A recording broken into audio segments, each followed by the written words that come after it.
อ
And welcome to Two Course Meal for Palestine. This is meal number 2. I am Pat here with Slap. Taking in for Chara. Chara is busy taking care of organizing the whole tournament. And we're going to get right in there. It's going to be Stars Align versus Truck and Car for this game number 1. And Slap, how are you doing today?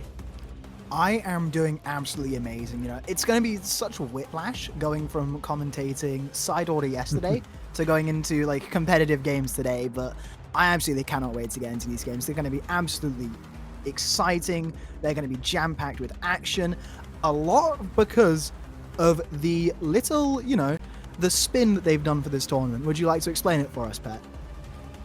Yes, so as a reminder, this tournament is on a budget. You don't have to pay to be in the tournament, but there is a chart of each weapon has a cost to bring, and you are limited to $30 maximum per team, per game for your whole team. So if you go with a pencil, that will cost you $12, and you will not be able to bring 2 more splatter shots with that because you won't have the money to do so. So you have to decide what kind of weapon you want to bring and how you want to manage your comp. Like there's a lot of discussion you have to have with your teammates because of that. It's going to be absolutely amazing. But before we get into our game first, let's just do a quick little donationary to get all of the donations that we missed from yesterday. So we're going to be starting off with Jmoji's donation, which was $100 from Jmoji, the winner, one of the 2 winners of yesterday's side order speedrunning as well. So absolutely amazing. Then we've got Florazzo with $25, Fired Pick with $10 saying for a free Palestine, thank you very much. Infrapink with $25, Griffin Brown with a whopping $88.88. Siren with a $50, Anton with $10, Master Pikachu with $25 saying thank you Chara for organizing and the participants competing in this event. We're all helping out a great cause. Yes, we are. Thank you very much, and thank you still to Chara. Pratosuron, $20. Anonymous now, our first anonymous donation in this little list, $10. Salty Nyako with $100 as well. That is absolutely a mind-blowing amount of money. And then we've got Anonymous. We've got 4 lines of Anonymous right now with $10, $50, $10, and then $6.15. And then we've got Hasrat with $10 again saying thank you for organizing this event and good luck to all participants. Ravioli with $25. Bougalette with $25 as well. Anonymous with $20 saying Palestine will be free. Anonymous with $25, Pat G with $25, Sevenleaf with $30, Anonymous again with $30, and Lucky G 3 minutes ago with $5. Thank you all so much for your donations. As soon as I say that a few seconds ago, Dory Minty with $10 from the river to the sea with a little green heart emoji and a watermelon emoji. Thank you all so much for these donations. This is absolutely a mind-blowing amount of money, and as I have finished up saying that, let's get into this game, Pat. Yeah, game is starting. Let's see how it goes. And the cheap dynamo for the cooler is coming. Meanwhile, on the other side is the heavy-headed. We see comps that we never see Slap coming today. And this is such a funny comp. Yeah, Truck and Car, that dynamo gives you a tactic cooler and is dirt cheap. It's $4. That means the rest of your team can bring whatever they want to the table. It eases up your economy so much, but right now, all of Stars Align are getting in, getting the splats, and that bucket is doing a lot right now. Stars Align gets control of the platform and now are trying to lock Truck and Car away from the zone. And she going to that Dreadringer, shutting that Zuka down, but there we go, the Dynamo, that $4 Dynamo, putting a stop to that push in the spawn. But now we're just seeing Truck and Car still just trying to get out of their own little spawn region and get back into this game as that checkpoint is ticking down. The soda coming out from that Dynamo again. And now a counterattack might be getting pushed. Yeah, it looks like it's time for the counter push for Truck and Car, but they need to get away because the hammers are raining down everywhere. 3 down onto Truck and Car. Stars Align stay in control right there, and they're gonna get game number 1 pretty easily right there. Game number 1 indeed. There we go. What an absolute dominant round there from Stars Align.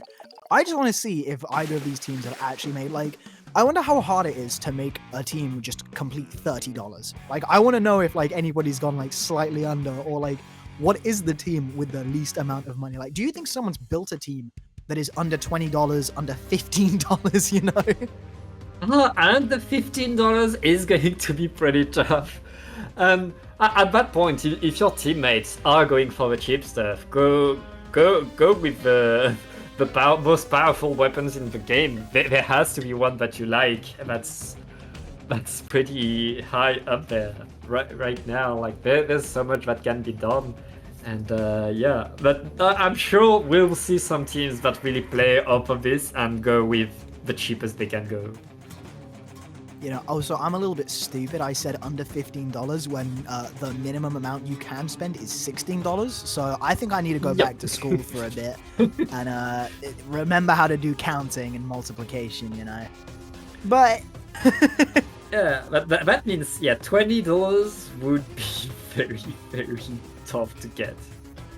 That means that you can have an undercover umbrella, an X-Flusher, golden dynamo, and a carbon roller to get $20. That perfect team composition right there. Yeah. Well, so I just want to point out, we've talked about the pencil being $12. What is Nova doing up there? It's cracked. It's super cracked. It paints so much. It's awesome. It has a killer whale. It's cracked. I want to know, where's the other Nova? Is the other Nova in $4? It should. Oh no, it's in $6. Okay. Yeah. Wow. The other Nova okay, so original Nova is just that good. It's $6 more than the other one. Like, oh, that's double the amount of money if you want to get a single V Nova on your team. Do you think anybody's picked the V Nova? I really hope one person has picked the V Nova for their team. If you do, you're my hero. I want to say it. If you pick the V Nova, you're my hero. Did people have to submit their lineup before the tournament started? No, you can even change you can change your lineup for every map mode as long as you're. Ooh, okay. Okay. We need to be some adjudicators right now. We need to see what their comps are. We need to look back on the chart mid game and be like, okay, that's $30. Okay, they're allowed to continue. Slap. Just earlier, you remember $15 was not possible. We can't do maths. No. Okay, no. I promise. No, that was just one moment. That was just one moment of blunder. Okay, that was just one bad moment. I promise you, I can count. Okay. But yeah, we're going to Makamoth. Yeah, game 2 is going. And a bit of changes. I see a gold, the gold Nautilus. I don't think the gold Nautilus was there earlier. Meanwhile, Stars Align going pretty much the same comp. They want the slap. With that comp, Stars Align really want to fight as much as they can, while Truck and Car, they want to stay in control, they want to stay on the map, they want to hold their ground. One down for both teams, but Soda has been popped. For Stars Align, they've got the killer whale, just getting Valiant all the way out there as somebody else goes down, and look at that, the hammer! What a snipe with the hammer, chucking it right at him. Golonka going nuts right now. As soon as I say that, they do go down to that Dynamo Roller. So it looks like Stars Align are just trying to push that a little bit further before they reach that first checkpoint. And there we go. They are at checkpoint 1 as Truck and Car now. It's up to them to fend them off. Oh no, they get past checkpoint 1. No, look at that from behind. She is right there. And having a bucket here is so dangerous. That's so much aggro. She is just holding the whole team by themselves right now. Absolute menace and getting splat after splat. Meanwhile, the tower is getting past checkpoint number 2 and another splat right there. All of Stars Align. Everything is going well for them right now. It's as if something aligned for them. And they get back to that second checkpoint. Not able to get it though. Emilio with the Dynamo able to defend. Yeah, there we go. What an amazing defense from Truck and Car. This time stopping Stars Align before they can just brute force their way through and end this game very quickly. And there we go. The Zuka now comes out again from Valiant, able to get one kill there. And now we're just seeing Truck and Car. Let's see if they're able to push forward. Can they get some points on the board here, Pat? Well, points are coming right now. Truck and Car, they need to establish themselves, and Stars Align, they have beacons.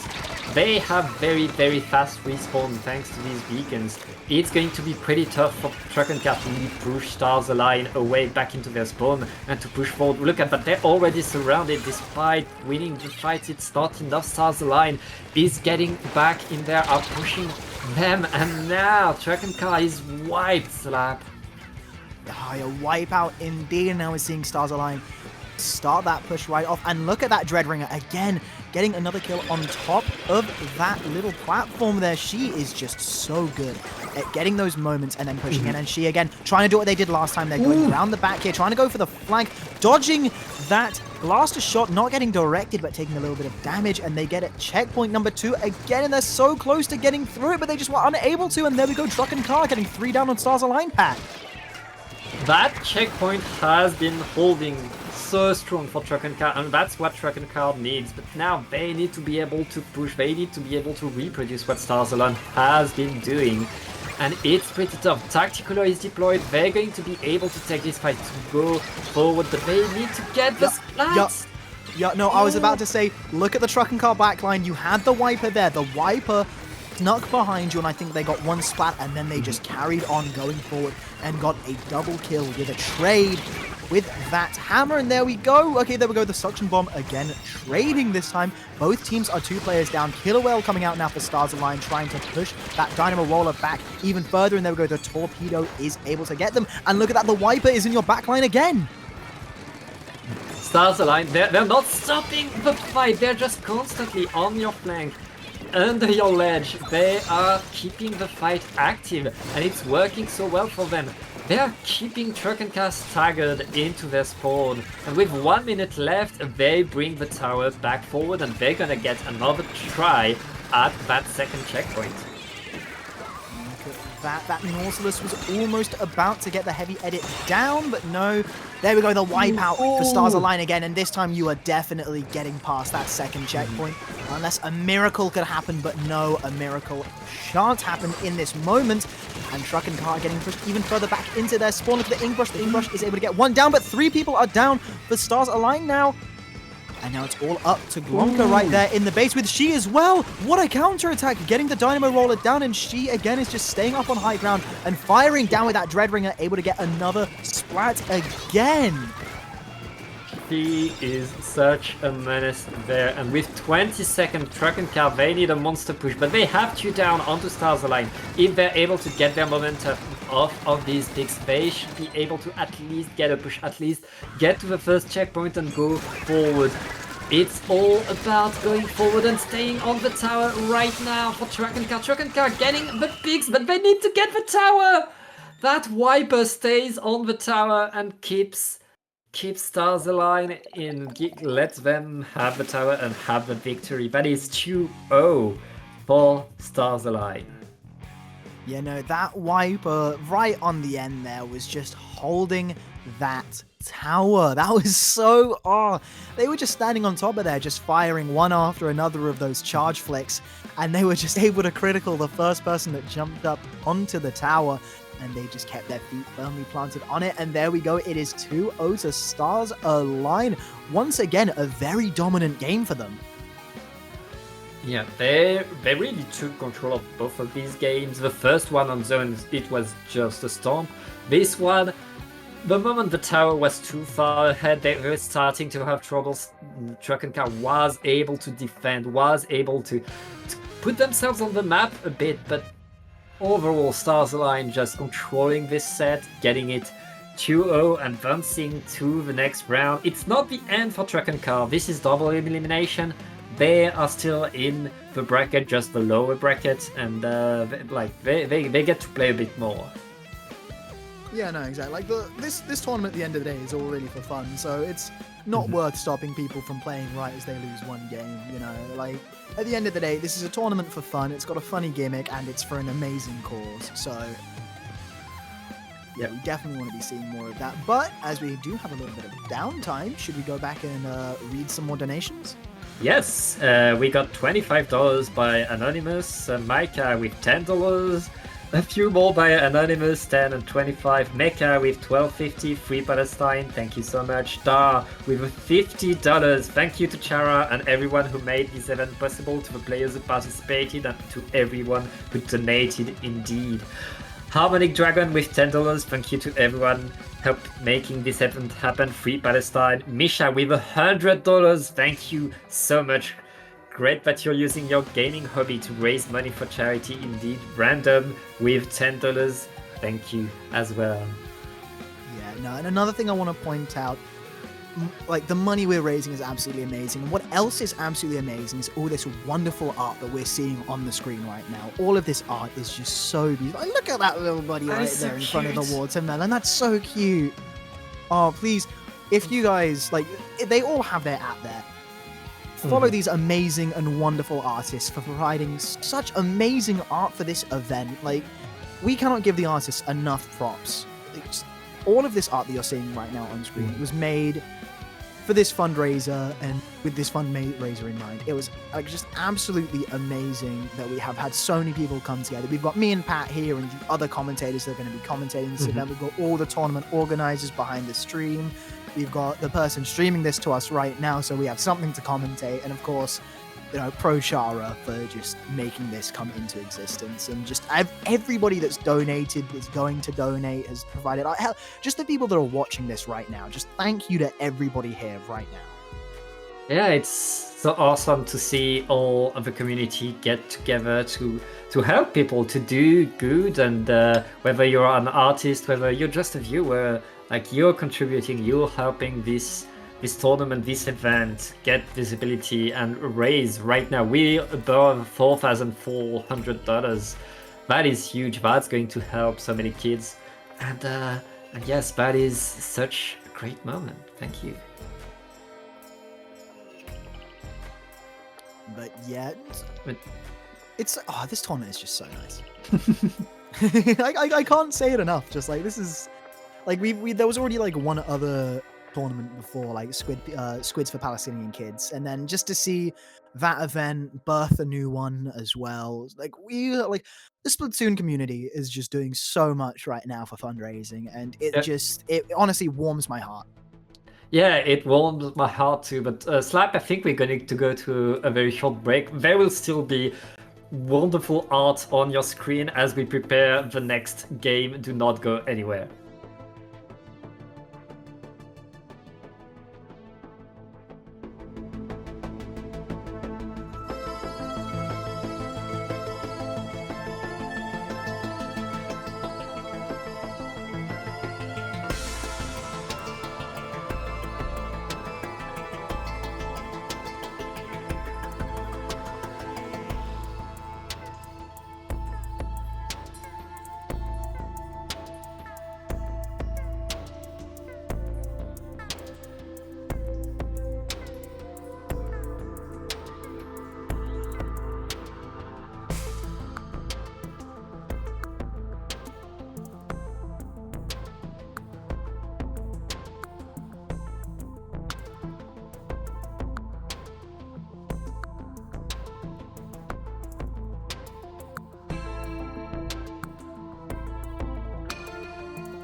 Right then, hello everybody, and welcome back to Two-Course Meal for Palestine.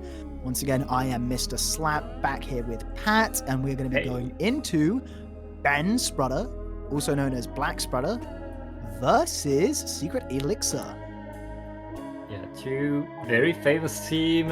Ben Sprudder from Europe, Secret Elixir, I believe from NA, and like they're two like pretty teams that we see pretty often and that we love seeing beating.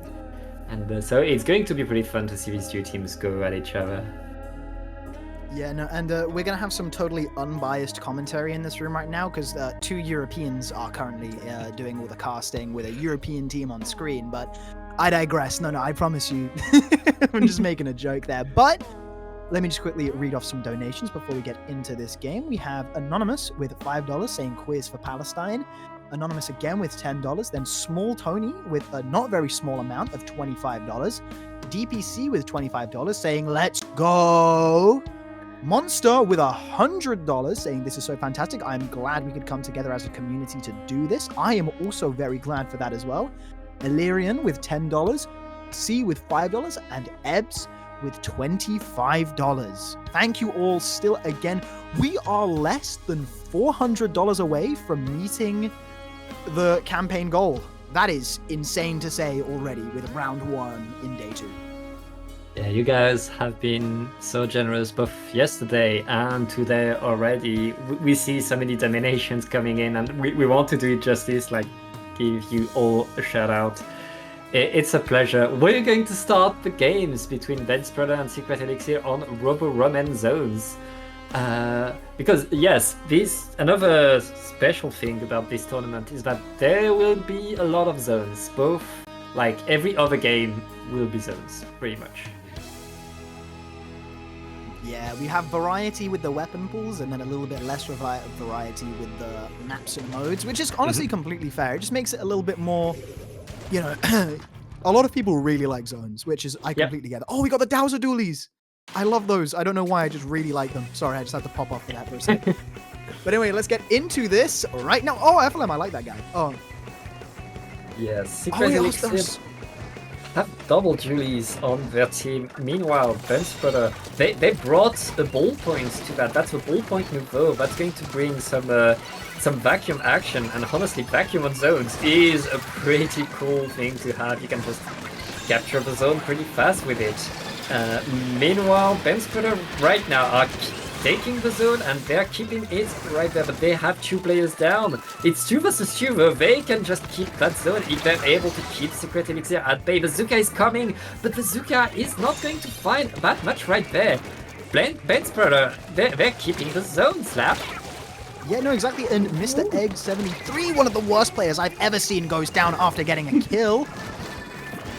No, by the way, me and Egg are friends, by the way. Just want to point that out. But right now, look at this. Again, we have Secret Elixir. Could they come back? Could they get the zone right now? Crab goes out. And yes, they are in control, even with that vacuum. FLM does jump out. But look at that Secret Elixir. And now the ones in control.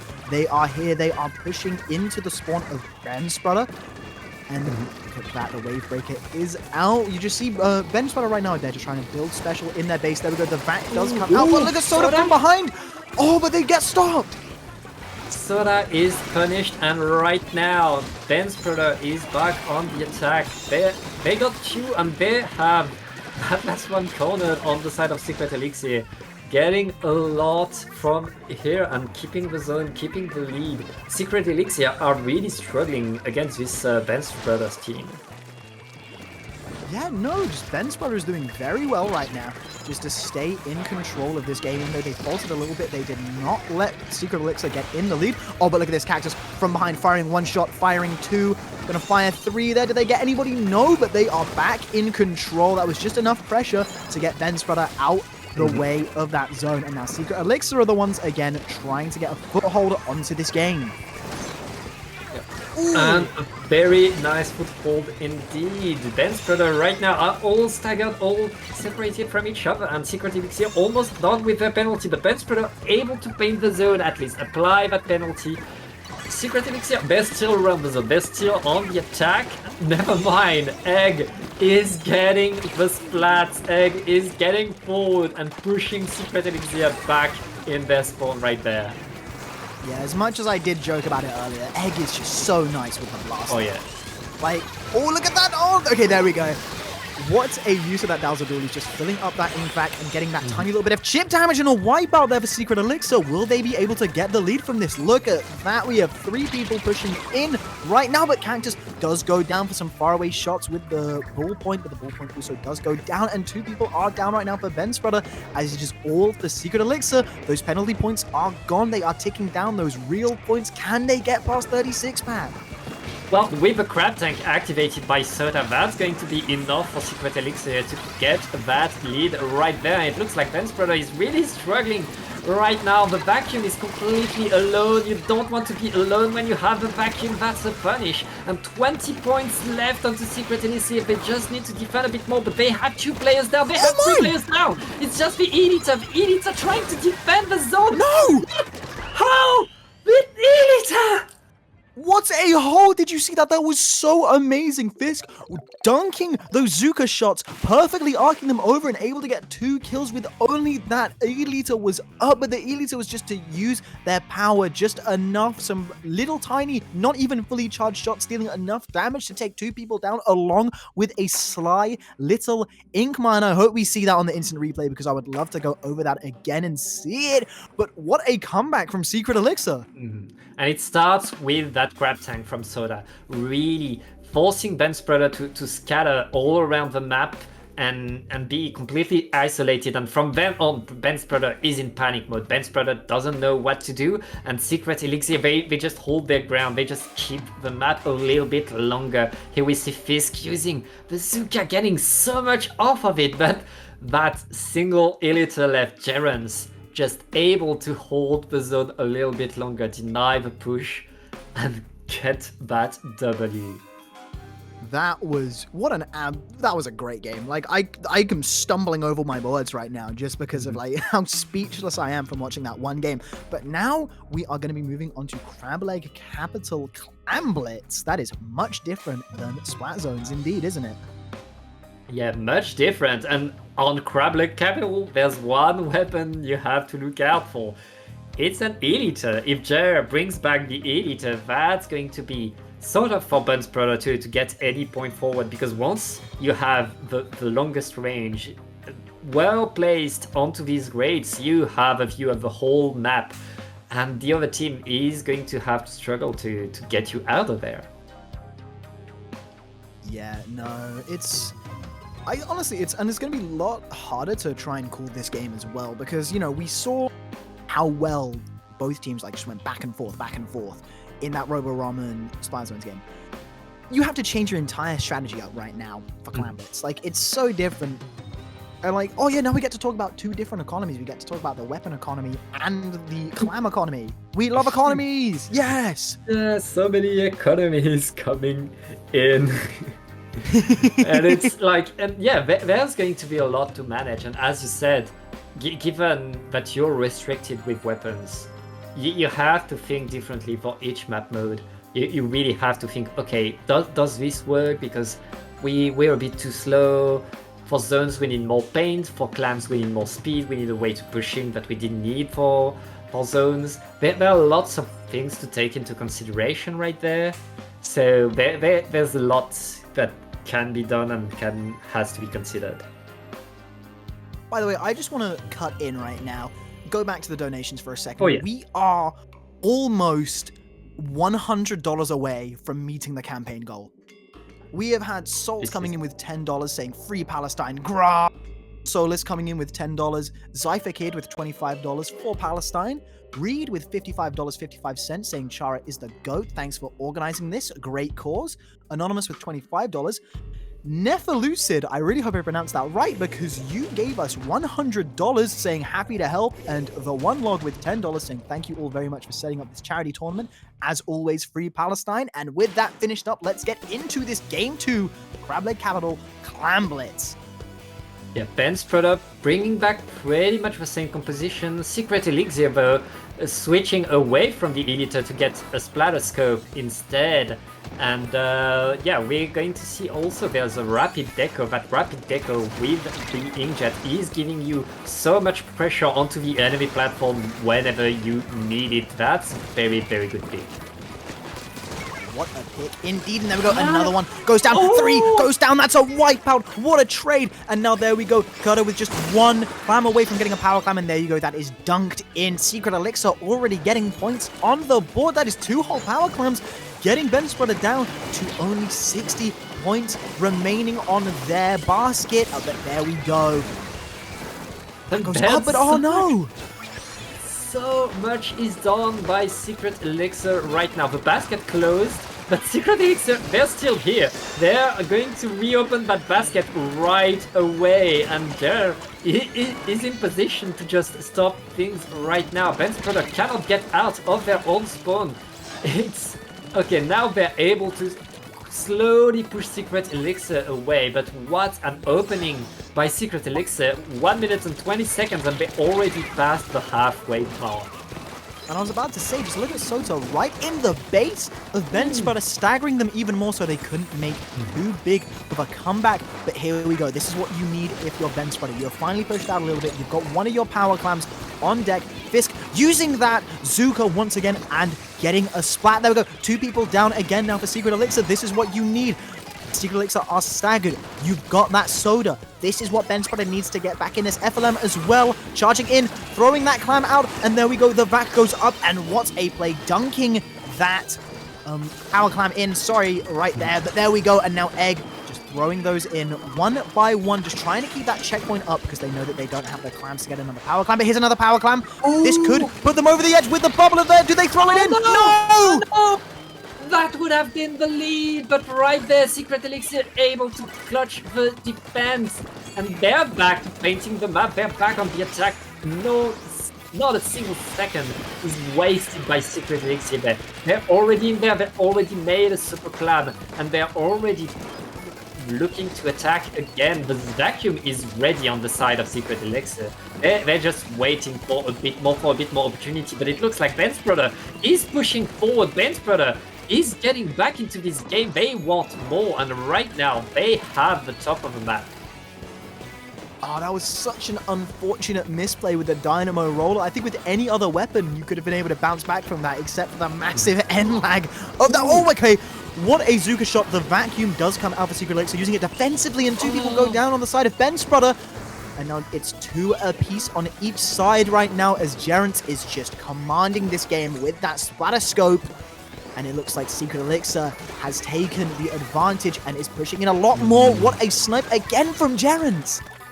Gerrans is having their best day right now. They just get Chara is just on fire.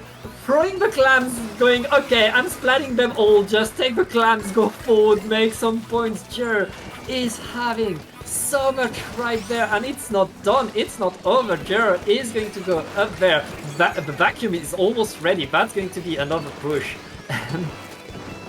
That collateral was picture perfect. And look at that, you've got the vac as well. 1 goes down. We almost saw the double. And there we go. Oh, nullifying the Inkzuka, and a wipeout again coming out for Secret Elixir as Sota is pushing up with this power clam. Chucks it in there. Are they going to be able to build another one? No, because Chara right now goes up with the inkjet instead, and Egg is trying to deal with that, but no, they get batted down for their troubles. And here comes Chara again. Okay, they are able to get stopped, but there we go. Monmeter is able to get that power clam. That's... Do they have the time? No, wait. Wait, no, they jumped back. I'm an idiot. But right now, Secret Elixir, they are down to 15 and with just 30 seconds left. Benspreader, they're on their last leg. They need this push. They need it strong. And the tactical is deployed. Egg is going to get in, gets punished though. That is so tough. The vacuum is ready. FLM is waiting for the opportunity to get the vacuum. All the clams are ready, but the super clam is down. The Dynamo is down, and right now FLM is not able to save anything. 3 more seconds, and Benspreader are deep into their own basket, and Secret Elixir are the ones attacking just to end this. Yeah, oh, that just waited a little bit too long to use that vac there because you had teammates going down left, right, and center. And as you said there, yes, Secret Elixir took the initiative, ran in, dunked that power clam to get a 2-0 win in this round of the tournament. That was very hard fought from both teams, though. And I'm not just saying that because the other team's European. Yeah, but Secret Elixir popping off, especially Chara, absolutely dominating with the charger. That was really a show of what you can do when you have good aim, when you have good positioning, and you're able to see your opponents coming. Chara really locking this game completely and allowing Secret Elixir to really take that W, go into the next round. Yeah, like, oh, that was just... Oh, I don't know what else could have happened there, because Secret Elixir was just staggering Ben's brother so well throughout that entire set. Like, they just had Ben's brother's number for most points of that game, and I just... Like, Jer, with that, like, both the Elia at the start of the game, and then that splatter scope, like, what a backline, and just what a pinpoint sniper. Like we just saw kills left, right, and center from them. That was absolutely amazing. But you know what else is amazing, Pat? Can you read that campaign total right now for me? That campaign total is at $4,928. We are so close to our goal, and that's thanks to Zuri with $10, Splatoon for Palestine, Wingding with $10 to Anonymous with $10 Free Palestine. Thank you very much. Honestly, I can't thank everybody here enough. Like, I've already done it once, so I'm not gonna make your ears bleed by doing it 10 billion more times, but just look at that number right there. Look at how much white bar we need to fill before we get to that goal of 5,000. Yeah, that's so much, and it's thanks to all of you. Thank you also to the artists again for giving us such awesome drawings, and we're going to go to a short break so we can prepare the next game, Slap. Yeah, no, I cannot wait till we get into the next game, but I think we're just going to quickly throw it to another break. So keep those donos coming, keep all the support coming. We cannot get enough of everyone here, so please do not switch that dial right now. We'll see you very soon.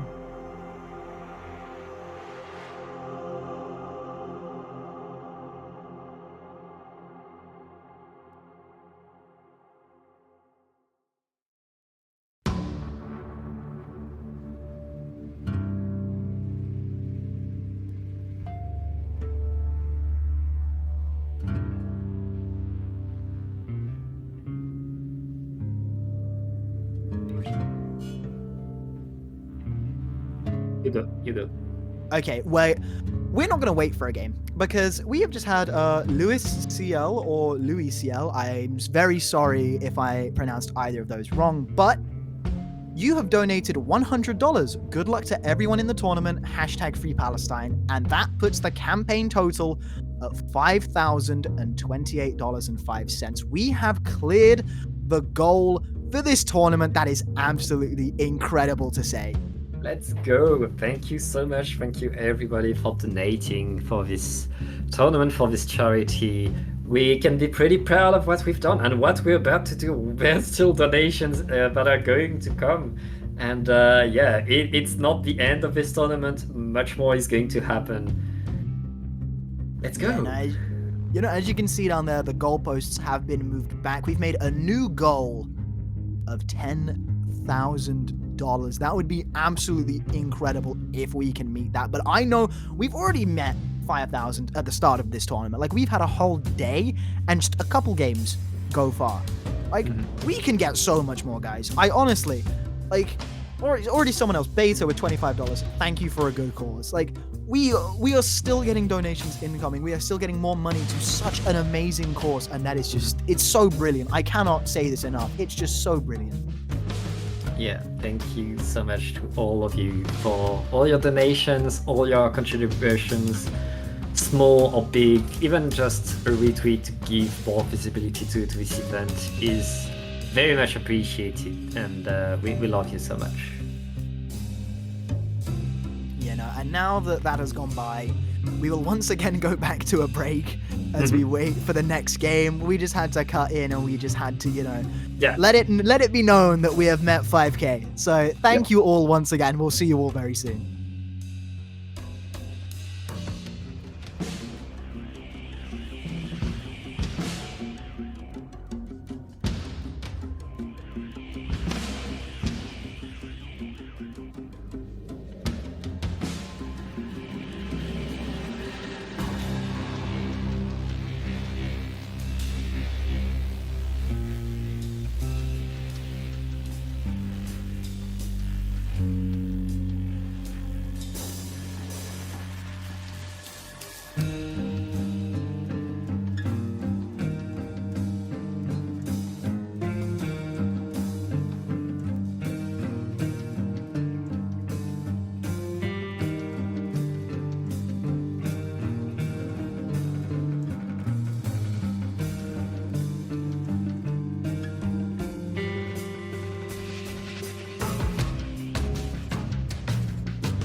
and welcome back to Q Course Meal for Palestine.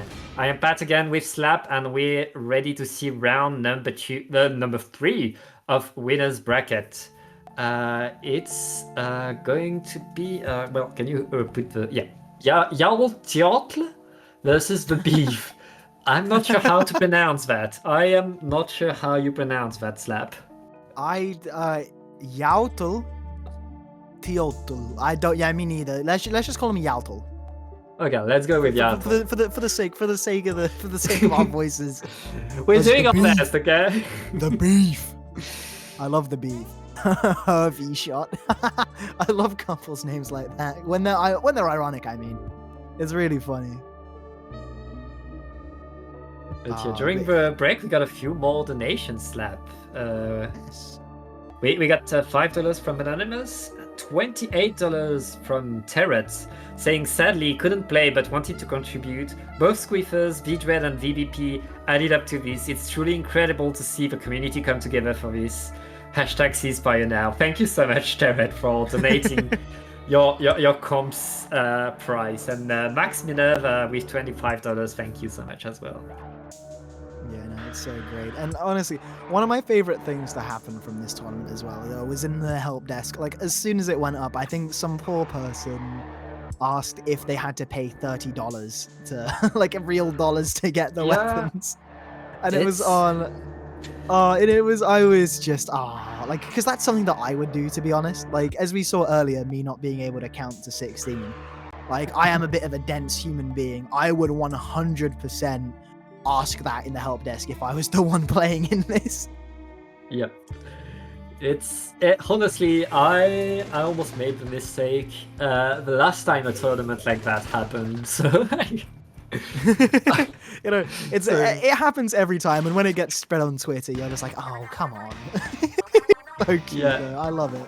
The game is starting on Mako Zones right there. Yautl is bringing the new Elite, the custom Elite. Meanwhile, the Beef, they don't have a backline. They count on that Dynamo to give some paint to the rest of the team.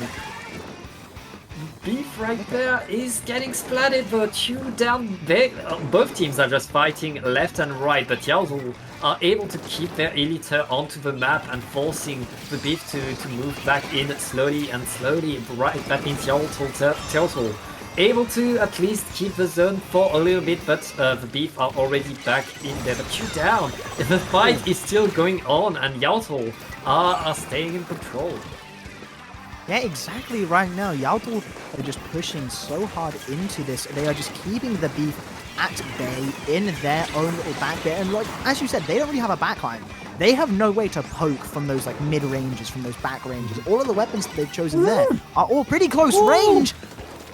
Dynamo vs Elite. Elite wins right there. Yautl is going to get the zone back. What do you mean Dynamo versus Elite? Elite wins. That was... last two on the map. The Elite sniped the Dynamo. They were the last two on the map. That's why I'm saying what I see. It's not but you sounded very surprised and like very like, oh, who's gonna win this? It's obvious that the Elite was gonna kill from behind there. Dynamo had some cover from the stack. That was a 6 snipe. You have to be excited. Okay, no. That was a 6 snipe. I take back what I said. I take it back. That was a very good snipe indeed. I just found like that's like coughing baby versus nuke in my brain. Oh, that's mean. And I know a few Dynamo players that would like to have a word with you. But honestly, right now, Yautl are about to win the game. There are 15 points left. The Beef, they need to move forward. They need their special to push, and they lost their Booyah Bomb right now. The strikes are coming in, able to neutralize the zone, but neutralizing is not enough. You need to paint the zone. The Booyah Bomb missed the zone right now. Oh, but Crab Tank needs to paint. There we go. Okay, the Beef are alive. You know, the Beef is still here. It is medium rare. No, it's not medium rare. It's well cooked at this point. This beef is cooked, but it is still in the oven. It is still roasting and toasting. And can we see them come back at all? Really? Oh, no, the wipeout as soon as I say that from Yautl. And there we go. Look at how many penalty points you do have to go down, though, if you're Yautl. That definitely would give enough time for the Beef to at least try and make one more push. But here's the Kraken pushing in that little bit there, just trying to find someone, but all of the beef are staying back in their spawn, staying at high enough places where that didn't matter. And there we go, the Booyah Bomb coming out, chucking it onto the zone, not even stopping it for a second, as there you go down to some bombs. Yeah, Yautol right now with an iron defense, making sure that nothing can happen from the beef. The beef throwing everything they have. They need to run at the zone, they need to paint the zone, but it's too late. Game 1 goes to Yautol. Well, that was, another game where it's just you had Yautol in control from the beginning, and we saw that little bit of resistance from the beef, but they were just unable to hold it. I think it's because they didn't really have a backline there. They had no way to push against all of those powerful, aggressive moves that Yautol were doing. So maybe the beef needs to spend their money a little bit wiser. They spend it all in one place, you know. They need to think wisely on where they spend their money, really. Yeah, there's a lot going there. There's some difficulties for the beef. Yautol having very, very good control, and it's all about keeping that Eliter and that Blaster in position, making sure that these are not flanked. Because these two weapons are such a menace, and they allow the Zap and the 52 Gal to just get in and get so much action right there. But if you are the beef, you need to dislodge these long-range weapons that are such a huge threat that gives so much. Especially if you don't have a backliner yourself, you need to make sure that the opponent backliner is disabled. Yeah, no, exactly. And then I feel like Macomar is not like the most open. Okay, wait, what does that say, by the way? Can you read what's on the Yautol? Dice. That looks like Spanish, but I think it's a bit cut, and I don't speak Spanish. I can't speak Spanish, so... I know, I didn't know what language that was, to be honest. Like, I was just like, oh, those are letters on my screen. So I was just wondering if you... I think, okay, so... Foreign to us, but I think that's a very funny emblem. I think, like, we've had a lot of really funny, like, team emblems so far. Mm-hmm. Like, I don't know if you guys could see it before, but Ben Sprotter is usually called Black Sprotter, but they were called Ben Sprotter this time because on the, like, black ink spatter, they had Talking Ben, like, hidden in it, like, which I found really funny behind the scenes. That made me laugh for, like, a good 3 minutes. But while we do have this little bit of downtime, again, let's cross over. No, oh wait, are they going? Never mind. We'll go after this set. No. We're going in. We go again. Yeah.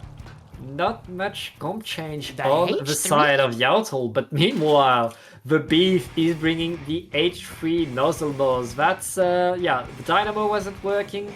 But now we're bringing the H3. I think the Julies too, the V-Julies that are going to give them the crab tank out here too. Oh, I don't know. Look at that from behind on over the Elisa has saw you. Can you push in? Can you do what you were unable to do before and get that backline down? No, you revert back to going into mid and you go down there. That is very unfortunate. V-shot. And now we're just seeing once again Yautol commanding this game. That Junior got a kill there. I did not see that coming at all, but the Junior was able to just have someone walk into their crosshairs. And now once again, Peyton, as we see coming in with that H3. I want to see what this H3 can do. H3 is such a tough weapon, and I wish it was good, but it's just tough to use for so little results right there. But this is the tournament to make it shine, because it's so cheap right now. Yautol is going to get denied on the tower right there. They're not going to advance anymore. Both teams are just fighting, and the Eliter being down is so good for the beef. This is their opportunity. This is now. They have the range, and they're going to be able to move forward. The crab tank is on the tower. Okay, someone's on the tower still, and right now, that's going to be checkpoint number 1 for the beef. Oh, look at everyone there from Yautol is just hiding in that one little spot behind there. That could have been big if the beef was able to be the one getting the picks there, but no. Yautol once again getting all the kills and resetting the beef by getting a devastating wipeout. And now it's up to Yautol again to do one of their big pushes. There we go, the screen being pushed in again, trying to just stop them from going those high points. But no, Eric right now finding a way round. They were unable to push in though, as there we go, that first checkpoint is broken by the Yautol. Yeah, Yato are now in the same checkpoint. The strides are coming in though, are going to delay the tower and giving the beat the time to get back in the game to push everybody away. But the Kraken back on the tower, just refreshing it a little bit, giving a little bit more time for Yato. Yato able to respawn, and that Kraken keeping the aggro plus these beacons are so good because the rest of your team can come back so fast thanks to that. Look at that, Yato already back on the tower, already back on the attack, dodging all the shots thanks to that wave breaker. They have reached the checkpoint, they got the lead, but they're not gonna get anything else. There we go. Oh, it's so devastating for the Beef that Yato was able to get the lead there. And can they push even further? They're trying to. Kraken goes up. Will they be going on the tower? No, they'll be going in behind. They're going to be trying to get Peyton and that H3 down. And look at that. Yato just staying on this tower, putting it in such a tricky position right now. That's such a weird little like choke point that the Beef have to go at like some devious angles from above or around that place if they want to get Yato off. Very good stalling from them. As we see Yato again with that screen set up. And Yato, they're not making much more points right there, but they're keeping the tower on the side of the map that they want to keep it. They keep the fight on the Beef's side. Right now, though, they have 3 players down. This is the opportunity for the Beef to get back on the tower, to get back forward. They need to get rid of these beacons, though, otherwise they will be in trouble. Okay, beacon is down. And right now, the Beef are moving forward. If they're able to put the crab tank in position, that could be big. What a double kill! Gets you! The crab gets you! It's just the Kraken right now for Yato. Now the Kraken is down, and the Beef are going to get back to that checkpoint.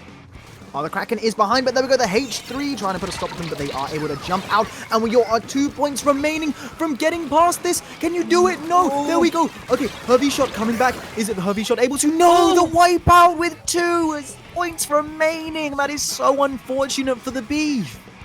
Huge defensive move by Yato, able to delay and fight just enough to keep that lead by 2 single point. 45 seconds left in this game. Slap. The Beef, they need another push. They need to win this next fight and then push forward. Yeah, no. Let's see what happens. Just look at that. The screen going up again. Like, the screen at this point has just been a little bit commanding for Yato because we've just... the Beef have been respecting it. Like, they've been going around it. They've not really been firing through it too much. And now, okay, this is the last opportunity now for the Beef, really. 15 seconds left on the clock. You have the tower. You've got some specials going out. The tri-strikes go out. There we go. Now the Crab gets 1. Can the Crab get 2 here? No, it gets taken down. You, but the Crab is still here. That Crab, the Julies are still there, but... Kraken ending the tower right there. They were not able to push the Kraken away in time, and that's game number 2 for Yato. Game number 2 for Yato, as you just said, and that was so close. That was so close. I could see the Beef easily coming back in that. They were just 2 whole points off. They were so close to reaching that final point that they needed to get, but were unable to get it thanks to that Kraken. What a game again. Yeah, a great game by Yato, and honestly, like, we're starting to see that in this economy, the Elite really is a strong weapon, really is worth it, especially on tower control, where you don't have the penalty for having a Kraken and you can still just run onto the tower, create so much havoc and deny a push. Yeah, look at it happen right there. Oh, that is unfortunate. But once again, as the game has finished, let's segue nicely into talking about some more donations. We've had 3 come in since the last time we checked on it. We have Crystal with $25 saying, thank you everyone for making these streams possible. Hashtag Free Palestine. Hashtag Ceasefire Now. Thank you very much. Honeyzilla, 12 minutes ago with the $10 saying from the river to the sea. And Lambed Aurora with $10. Thank you all again so much. And I believe as we find the next game, we are going to go to a break once more. Please enjoy some art, and we'll see you soon.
And welcome back to Two Course Meal for Palestine. We are now in round number 4, if I'm not mistaken. It's going to be a great round. We're going to watch Moonlight versus Frutella. Frutella is a team, like a European team, that has been grinding the game and absolutely shredding European weeklies. Meanwhile, Moonlight, I mean, do we really need to introduce them? They're the team starter that's coached by ProChara, our host. Who? ProChara, guy, Huh? he invited us earlier. Who's that? Like Chara? Like. Anyways, I'm kidding, of course. We all know ProChara, we all know Moonlight, and whoever doesn't know Frutella, you're about to know Frutella, because I can tell you from commentating Frutella before, Frutella is a force to be reckoned with. But, you know, we all know how powerful Moonlight is in their own right, so this is going to be an absolute... I don't even know what to call this game. All I know is that it's going to be amazing. And also, one thing on Frutella, when the chart was announced, I was watching Frutella play, and their composition that they were playing without constraint was $29. They're used to having these weapons. They can make a composition work on a budget, because they've always done that. So this is their tournament. This is where they shine. Well, okay, that's actually really funny. So they're just going to be running their actual composition. So they change composition a lot because they like to have a lot of subs, and they change the way they play for every map mode. They are incredibly flexible in the way they play. But they used to have, like Andy is a Dynamo main. And so Andy often brings a Dynamo to the table, and Dynamo is dirt cheap in this tournament, giving them lots of room to choose whatever map they want. And we're gonna start with Splatoon on Humpback, which is the perfect Dynamo map. Both Moonlight and Frutella are going to bring the Dynamo. We have a Dynamo duel. Oh, the Dynamo duel. Hopefully they just let both Dynamos go into the middle and see which one wins in a 1v1. But unfortunately, I don't think that's going to be what's happening, as we see right now Frutella just unabashedly going for this zone right now. Are they going to be able to get that first clear of it? It seems like... Oh my god, look at that. Two people do go down for Moonlight. And Andy just surviving that attack from the Inkjet right there. Frutella is going to get the zone, the first control, but they're already surrounding right now. Bazooka is coming in and already pushing them away, but all of Frutella is right there, ready to answer. Yeah, no, and look, you've still got that Tentabella all the way back in your base, distracting you, and there we go. The Dynamo Roller from Moonlight. Omega now is able to get that spot in the middle, and Moonlight have taken control of the zone and is just firing shots away into that little spawn bit of Frutella. Oh no, but they lose control right before... Okay, there we go. They lost control right before getting that, and there we go. Frutella still are in the... Oh no, Moonlight, sorry, are in the lead. Yep. A lead, but a very short lead right now. It's going to be decided by what team is able to push the other one away right now. Slurp is going to get punished by that Booyah Bomb, and right now Nolan with the Forge, bro, able to push forward. The Forge is a good weapon in this economy, to be honest. And right now, Corny is moving back and trying to Zuka their way to survival and able. Oh, there's a bit of lag. Yeah, I was about to say, I saw the Ingzuga shooting, but it was shooting blanks. Yeah, a little bit of lag, but that's gonna happen when you've got like the continental clashing of. Oh, yeah. yep. Yeah, the first DC that we have seen, unfortunately, happening in such a good set, but we'll have to see what happens after that. That was very unfortunate to see, but once again, as I was saying, that's bound to happen when you have like continental clashing with Wi-Fi. But Yep. while we have this little bit of downtime, while we wait for the lobby to reset and everything like that, let's go over the few donations that we have gotten since we last spoke about them. We have Akaris with $10, Anonymous again with $20, and Pig with $10 saying wah wah is their little comment. Yeah, thank you so much for your donation. Every small amount count is going to help so much, so thank you so much for donating. We're going to wait for these teams. I think the lobby crashed, so we're going to have to wait for everybody to get back in the room. And yeah, that's unfortunate. It's Splatoon. It's still Splatoon, whatever the tournament, whatever. Okay, it's going to happen, but yeah, we'll have it, and we'll wait for the teams to get back in there.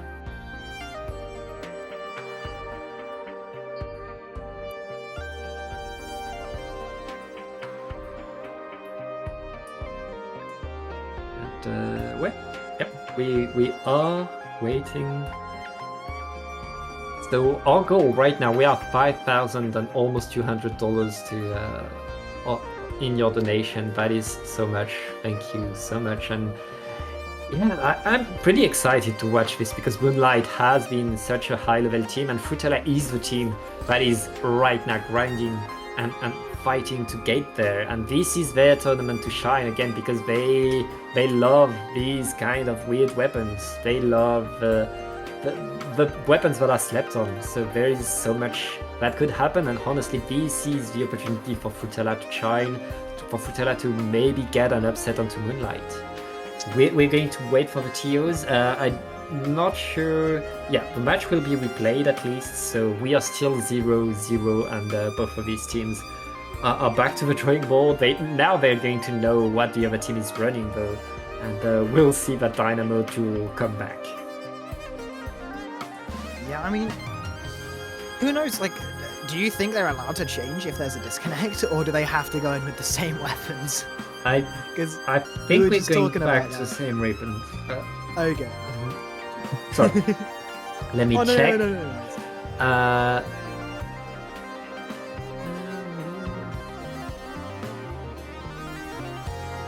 I'm not sure it's indicated actually, but usually teams come back with the same weapons out of like not switch fix-ups.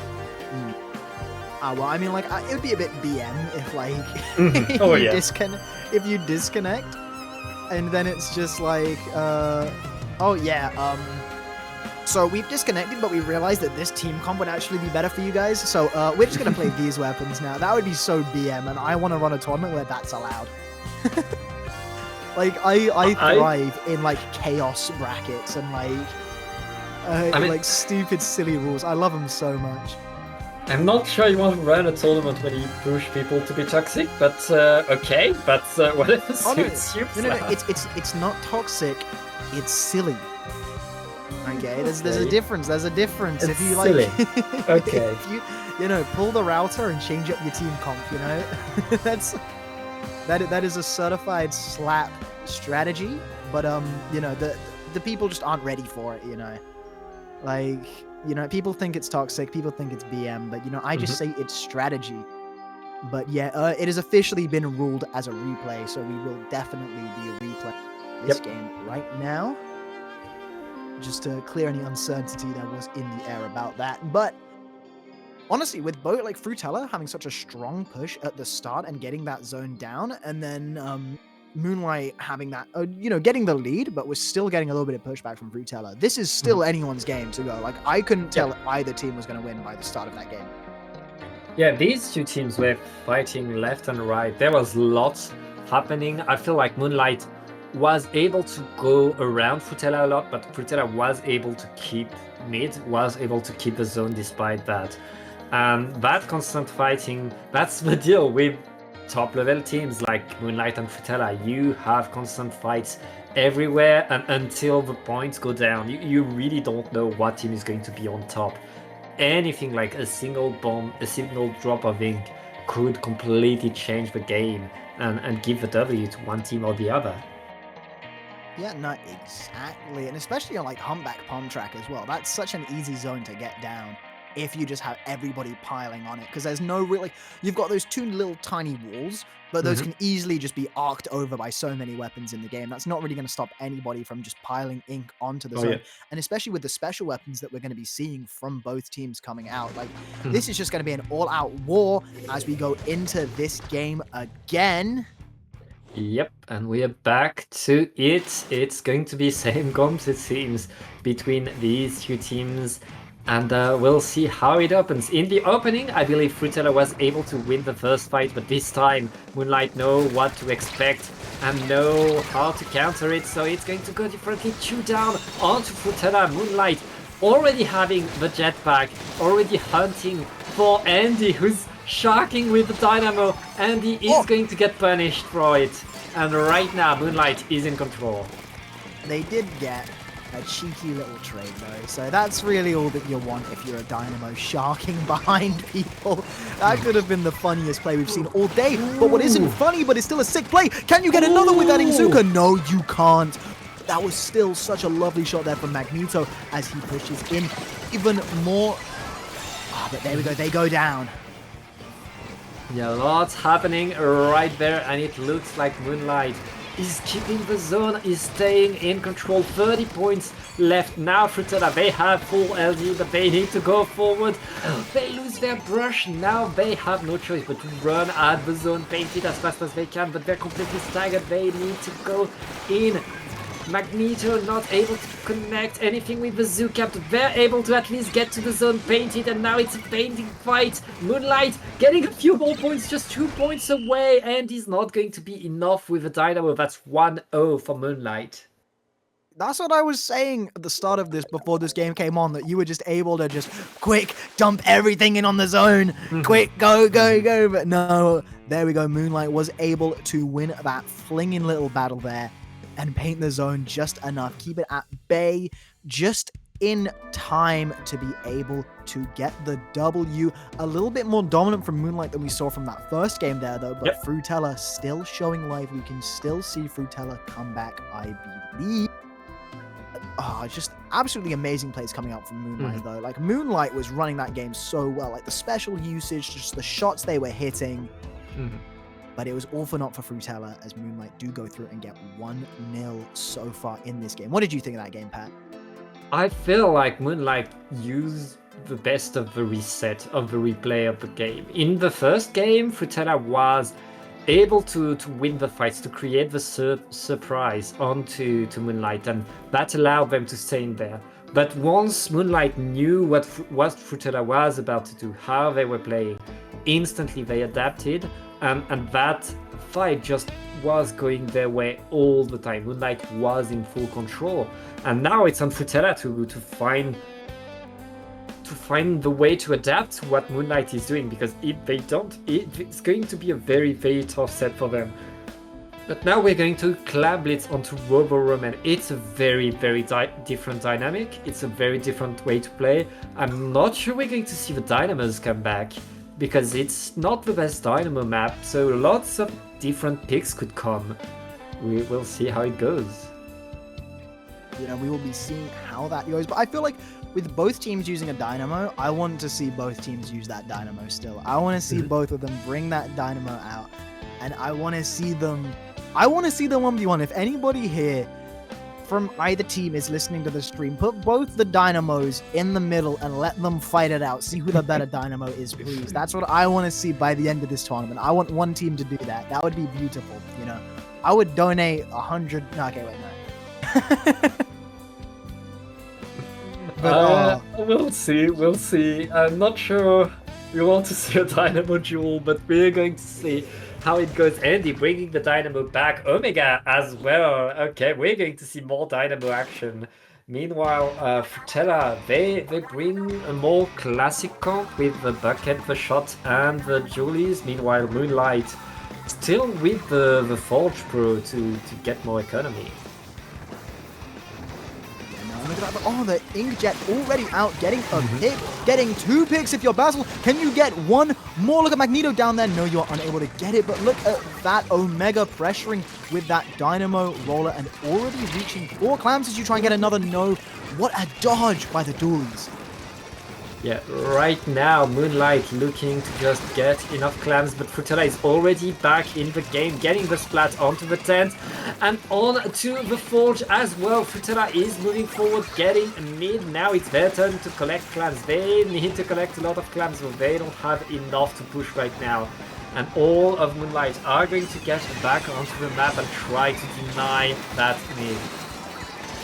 And you've got Basil again coming in with that Inkjet, so powerful. And look at that Frutella now. They do have that power clam on lock, getting a splat of their own, pushing in. Can we see the Inkzuka, sorry, from behind? Gets one on the Dynamo. Oh, but look at that. Oh no, 3 people are down now for Frutella. The only person alive is Magneto, who gets taken down while they were using that Inkzuka. Yeah, and right now Moonlight is back in control of the map. They lost all their clams in all that, so they have to make another collection. Nolan already at 7 though. They are ready to make the ball, and with the tent deployed going forward, it's going to be a push by Moonlight. Moonlight just need another clam if they want to open that basket. You know, I think there we go. They did chuck it down there for Nolan to get. And there we go. Oh, another kill there with the Forge. That is such a good weapon in this. I know you said it earlier, and I just want to repeat it. Like, in this economy that you have to use for the weapons, that Forge is so powerful. For its price, it's very, very good, I think. And some players, I think, are like, oh, this is the opportunity. Finally, I can play that weapon that my teammates say it's bad, but it allows them to play their big weapons. So that's like taking one for the team. And good enough right now. Moonlight is back on the attack, and that jetpack by Basil is just destroying everything. Basil is so nice with it. And Nolan, no! Oh, you hate to see it. Even if you're Moonlight, probably like one of the best things that you can say. By name, Shadow trying to sneak in with the shadows, but no, he's unable to throw it in time. But yeah, it happens, you know. Oh no, they're just keeping it alive. They're keeping that ball alive there in the checkpoint. Are they going to be able to get to the basket in time? Basil goes up once more with Inkjet, but no, the ball disappears. But they do create another one. Yeah, Moonlight, they're staying right under the basket. They're not opening it, they're not getting points, but they're keeping the action under the basket. And it's been 2 minutes since Frutella has not gone out of their spot, has not been able to really get anything coming for themselves, and it's not working. Basil back on the splat is going to activate the jetpack again. It's going to be another push by Moonlight, but you have to save that ball though. Okay. There we go. Okay, they do get the ball in, and that's 10 more points on the board with no clams down. That's only 30 points. If Frutella is able to create another power clam alongside the pity clam you get and then dunk both of them in, that is going to be enough to put Frutella in the lead with 1 minute 10 seconds left. It is still all to play for us. Magneto goes in again and gets another trade. Magneto has been putting a lot of work in right now as we see Punchy going up with that crab once again. Now this is where Frutella needs to push to get back into this. A minute left on the clock, Pat. A minute left, and Frutella needs to prepare a push. They don't need that big a push. Just one super clam and a few more small ones would do, but they need to go forward, and Moonlight are unrelenting, constantly going forward, constantly going for the fights. But 2 players down, Frutella are going to be able to go forward, except Omega has something to say. Omega is going to stop everything, and right now it's just Andy for Frutella moving back, saving these clams, not saving them enough, and Basil activating the Inkjet again. That sharking dynamo from Omega was so powerful, and what a pick again from Moonlight. 10 seconds left now on the clock. But it seems like that, this barrage is going to stop right now. There you go. You have that pity clam, and you have another clam on. Deck with the crab. If both of these go in, and you have one more tiny clam, you can bring this back. If you're Fruitella, are you gonna be able to push it? No. Okay, Omega gets the trade. That is one person down for Fruitella, but one person down for Moonlight. They break the barrier. Andy now just trying to stay alive. Slurp is able to get Basil down, but no, you still have one person in there. Oh, the Dynamo! No, the Izuka from behind him. Punchy goes down, and that's a wipeout, and that game is over. That was so close in the end. Fruitella even keep one more player alive.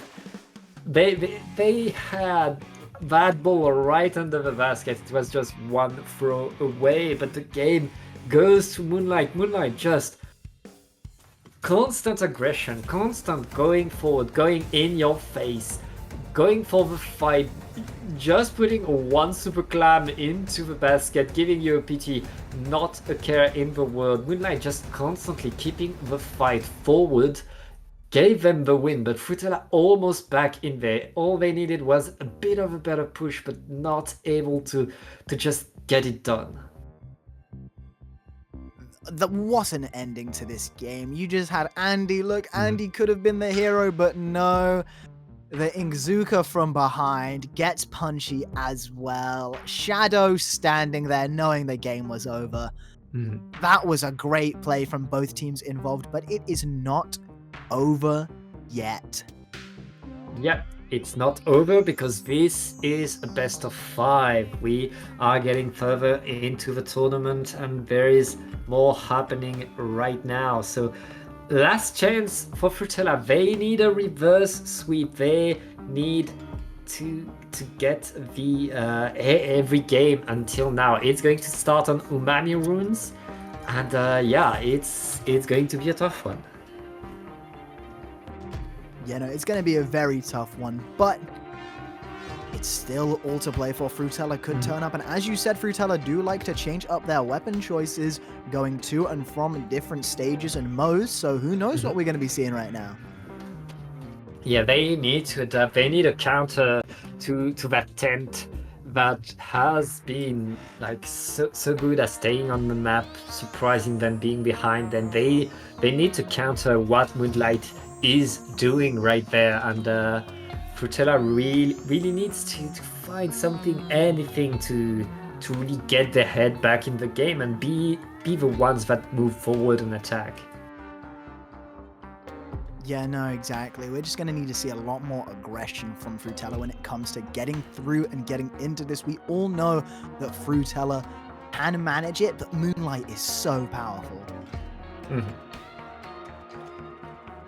Yeah, Fruitella, they can do it. I believe in them. And they bring a Splatana Stamper right there. Meanwhile, Moonlight not changing what's working. But yeah, that Splatana is going to give them an extra crab tank, a bit more range, and lots of damage onto the 10 shields. So that's really a very good change. Yeah, no. A good change indeed. Let's see what happens from it. Okay, one person has gone down from Moonlight as the crab does come out. There we go. 3 people down. Can we get the wipeout? Slurp now, just trying to focus on that one person. There we go. The wipeout does happen, and Fruitella are in the lead right now. They get that opening, the opening that we said they needed to get if they wanted to stay into this game, and that is what they got indeed. Breaking out desperation. Look at Andy over there. They were able to get a kill right in the spawn pad.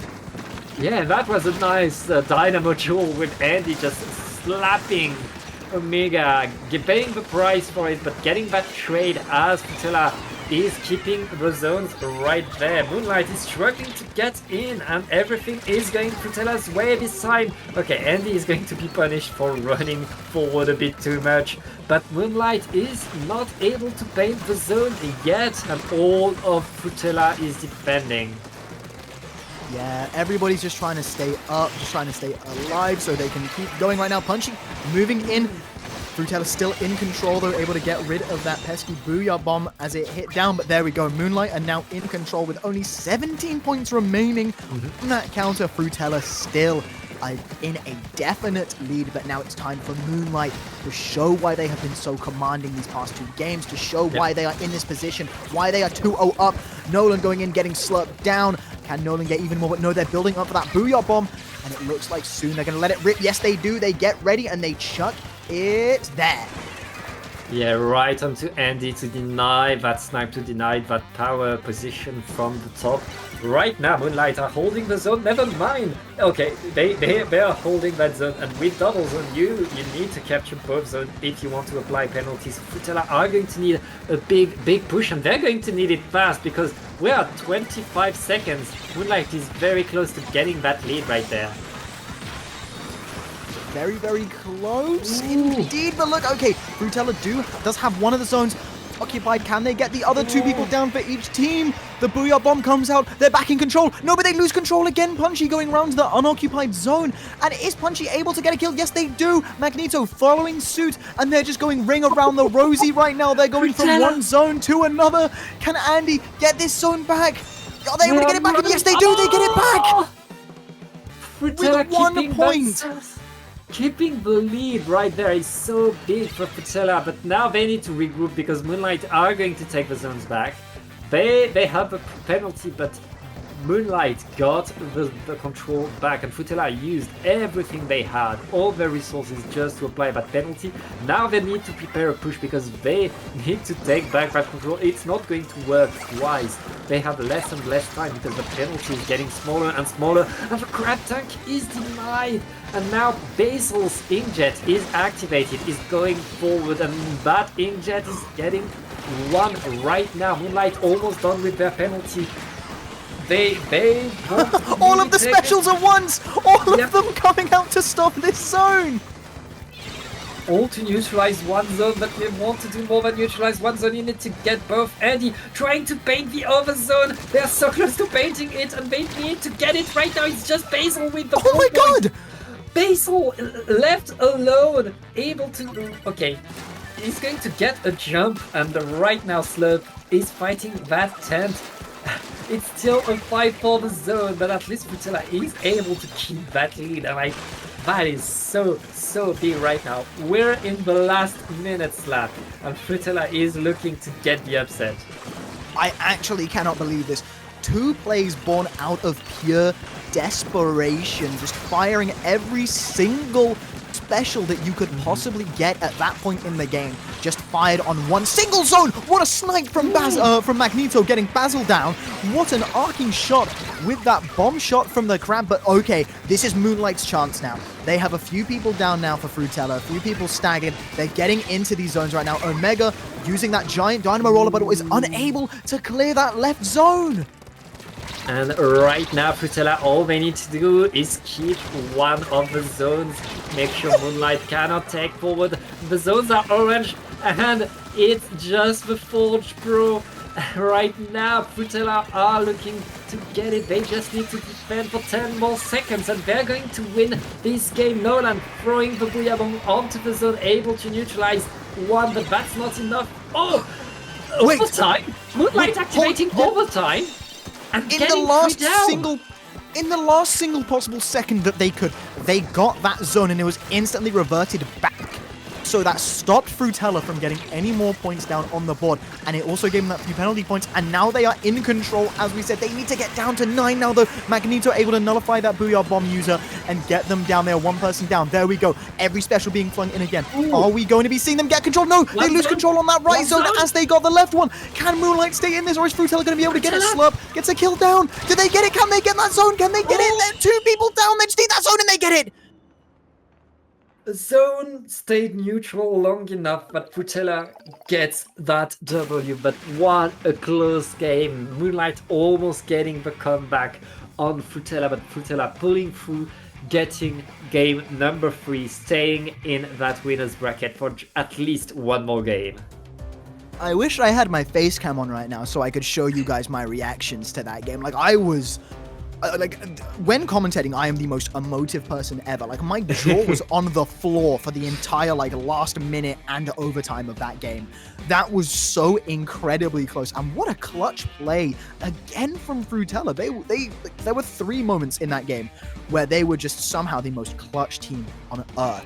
They chucked every single special. They just cleared the zones when they needed to, and they were able to nullify Moonlight just enough. They were able to keep them at bay for just that few integral seconds that it meant that they kept the zone and were able to run that overtime clock out. What an amazing play from ProChara, and they're back in this now. The score is 2-1, Pat. The score is 2-1. ProChara are on the board. ProChara are able to go forward to get a bit more. They're going to need to win on tower control on Marlin Airport, the new map. Lots happening, and between the fact that it's a new map on a mode I don't know that much, with weapons that don't make sense because of this tournament, I don't know what to say. So let's, how about we read a few donations? Lots of you have donated since then. So Win gave $25. Thank you so much. Scary Green Mountain gave $10. Anonymous gave $10. The absolute least they could do from the river to the sea. Jimmy gave $10. Anonymous $10. Rochelski gave $25. Thank you so much. Mitha gave $50. Thank you so much, Mitha. And Anonymous gave $10 saying Free Palestine. Yes, and I just want to give a quick shout out to Rachelski right there. Oh, yeah. Congrats on 2,000 subscribers on YouTube, and also for being my favorite Turf War player. Thank you very much. And now, with that out the way, we are hopefully very soon going to be going to Marlin Airport. Yep. Tower control. I have not seen too much Marlin Airport. I'm going to be honest. I've slacked a bit on Splatoon since the last season got revealed. I've been on a bit of a back burner for me, but I'm definitely back into this. So let's see what Marlin Airport can do. That's not Marlin Airport. Yeah, no, I thought that wasn't Marlin Airport, but maybe I was just being a bit stupid, Maybe No, I'm the one that didn't know that was not Marlin Hagglefish. Airport. That's Hagglefish. Someone messed up. Oh, well.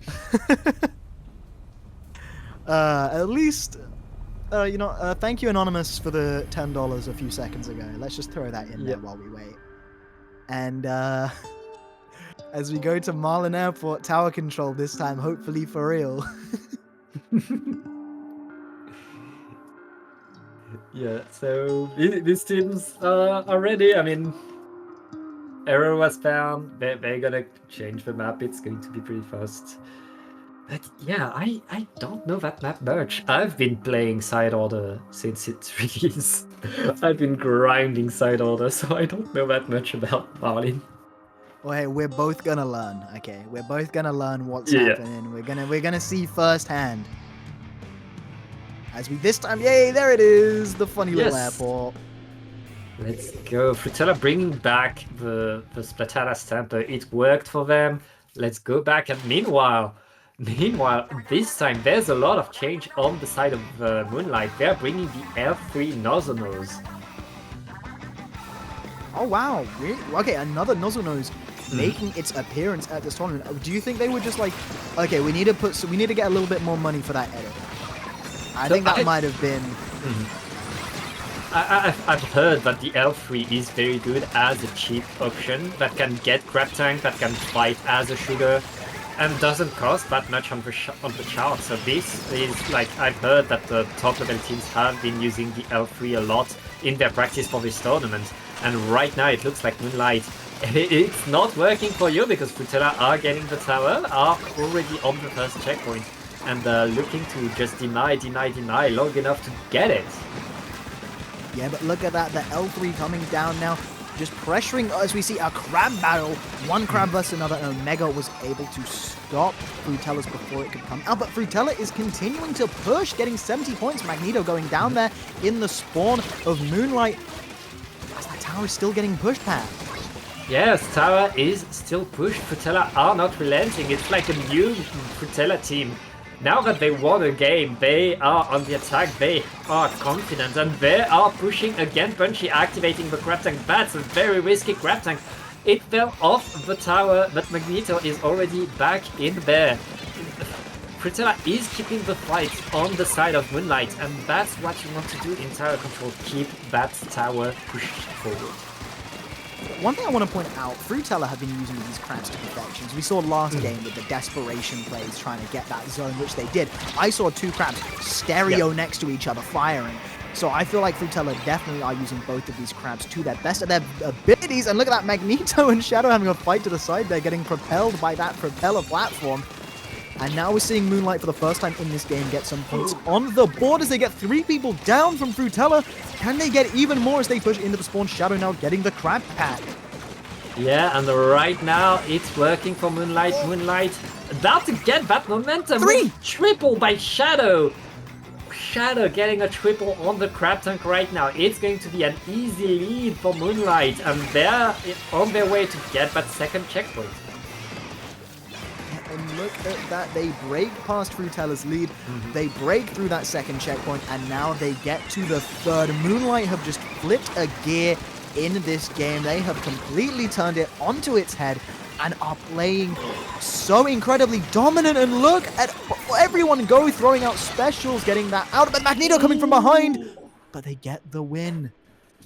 And Fruitella now have to bow out, I think, of the winner's side, as Moonlight take it 3-1 with an insane counterattack. Yeah, Moonlight, they dropped a game, but in the end they show, okay, we are the lowest seed here for a reason. We are the team that's going to advance. Thank you for playing nice games, but we're going to take this one. Moonlight, what an attack. The moment they had the momentum, the moment they had the tower, they just won. They just moved forward, activated crab tank after crab tank, got all the splats they needed, and really did not stop. Yeah, that was just... I don't know how to describe the absolute dominance that Moonlight had at the end of that game. Like, they... As soon as they, as you said, as soon as they started pushing, they did not stop. Like, there was... I don't even think for a single second a player from Moonlight stepped off of the tower and let it stop. So, honestly, what commanding plays from Moonlight. And they deserve to go through after that. Like, that was a deserved, well-fought game, able to bring it back. Yeah, they really brought it back, and they brought it back strong, and that means they get to advance onto the next stage, onto round number 5 of this tournament. But you will be casting, but I think it's time for me to say goodbye. Yes, So, unfortunately. It's been lovely to have you here, Pat. I've absolutely enjoyed this, and I hope everybody sitting here watching this has enjoyed us as much as I've enjoyed talking. Yeah, I mean, it's been a blast. Before I go, I want to shout out 2 more donations from people that are super cool that I know, which are Ginger Ale giving $25 and Dory getting $25 as well. From the river to the sea, mourn the dead, fight for the living. Thank you so much, and thank you. Yeah, I'm so glad I was here. This was an honor, and it was a pleasure to cast with you. Yeah, no, and honestly, keep a lookout for Pat. Pat's an absolutely amazing commentator, so please, at any event that you see the guy commentate, you'll have a good time. Thank you, warms my heart. While we wait for the next round to be starting, let's throw it to a break. Thank you all, and we'll see you soon.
Hello everybody and welcome back to Two Course Meal for Palestine. Once again, I am MR Slap, aka Mr. Slap, and I'd like to introduce you all to my co-commentator for this next block, Fusion. Hello. Hello, I hope you're having a good Sunday. I'm still waking up. I'm still waking up at this point, but you've had the whole morning casting this tournament so far, and I wouldn't have guessed from the two teams' names going into this, but we've got a lot of very good players in this set, and I'm actually really interested to see what they're going to pull out with the gimmick tournament, $30 of leeway they have for choosing weapons on Mahi zones. Yeah, no. I just saw Meow versus DK Summit, which is one of the best Mario Kart tracks of all time, by the way. I had no idea like what these teams would entail, and then I'm like, oh, I see your shell there, huh? Yeah, and that makes a little bit more sense actually. So we are definitely going to be seeing once again an absolutely amazing game, especially at this point in the bracket when we've got the best of the best coming through. So yeah. Oh, and I've just had a quick look at the donate. Can you see the donations page, Fusion? I don't think so. Where can I? Okay. I'll just quickly go through them for a second. So we've had Perlina with $25, Doremi Cake with $10 with a little heart emoji, which is very nice, and then 9 Whole Grains with $150. Wow, let's go. Gotta give back to the community a little bit monetarily for this tournament for such a good cause. And I'm happy to see that the tournament's, encouraging a lot of people to chip in. Yeah, no, exactly. It's absolutely amazing to just see what the Splatoon community has been able to do for like 2 tournaments in a row. And if there have been any other more fundraisers that I don't know about them as well, but like the amount of money that we as a community have just raised for this amazing course is just absolutely incredible. And I cannot understate it enough. But yeah, Absolutely. So we are going to be going into Mahi Mahi Resort with their Splat zones. I wonder what we're going to be seeing from both these teams, especially because of the gimmick. I love this $30 chart gimmick. For anybody that has joined us without us explaining it, the whole gimmick of this tournament is we have a tier list or a chart of weapons, and weapons are given prices, and you have a limit of $30 to spend. So a vanilla pencil is $12. That means that you can only spend $18 on any other weapons, and you've got 4 people on your team that you need to spend $30 on. It's absolutely insane.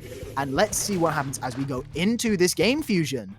Yeah, hopping right into it, we've got, of course, Cooler on both sides, coming from a little bit of a different source than I'm used to. We have H3, which I've forgotten existed, and Dynamo Roller, which I think has been showing up a decent bit in the tournament so far. Yoshel's on that ZF Charger, going to be locking it down from Snipe. An early lead coming out for Meow as they begin to lock down the middle of the map.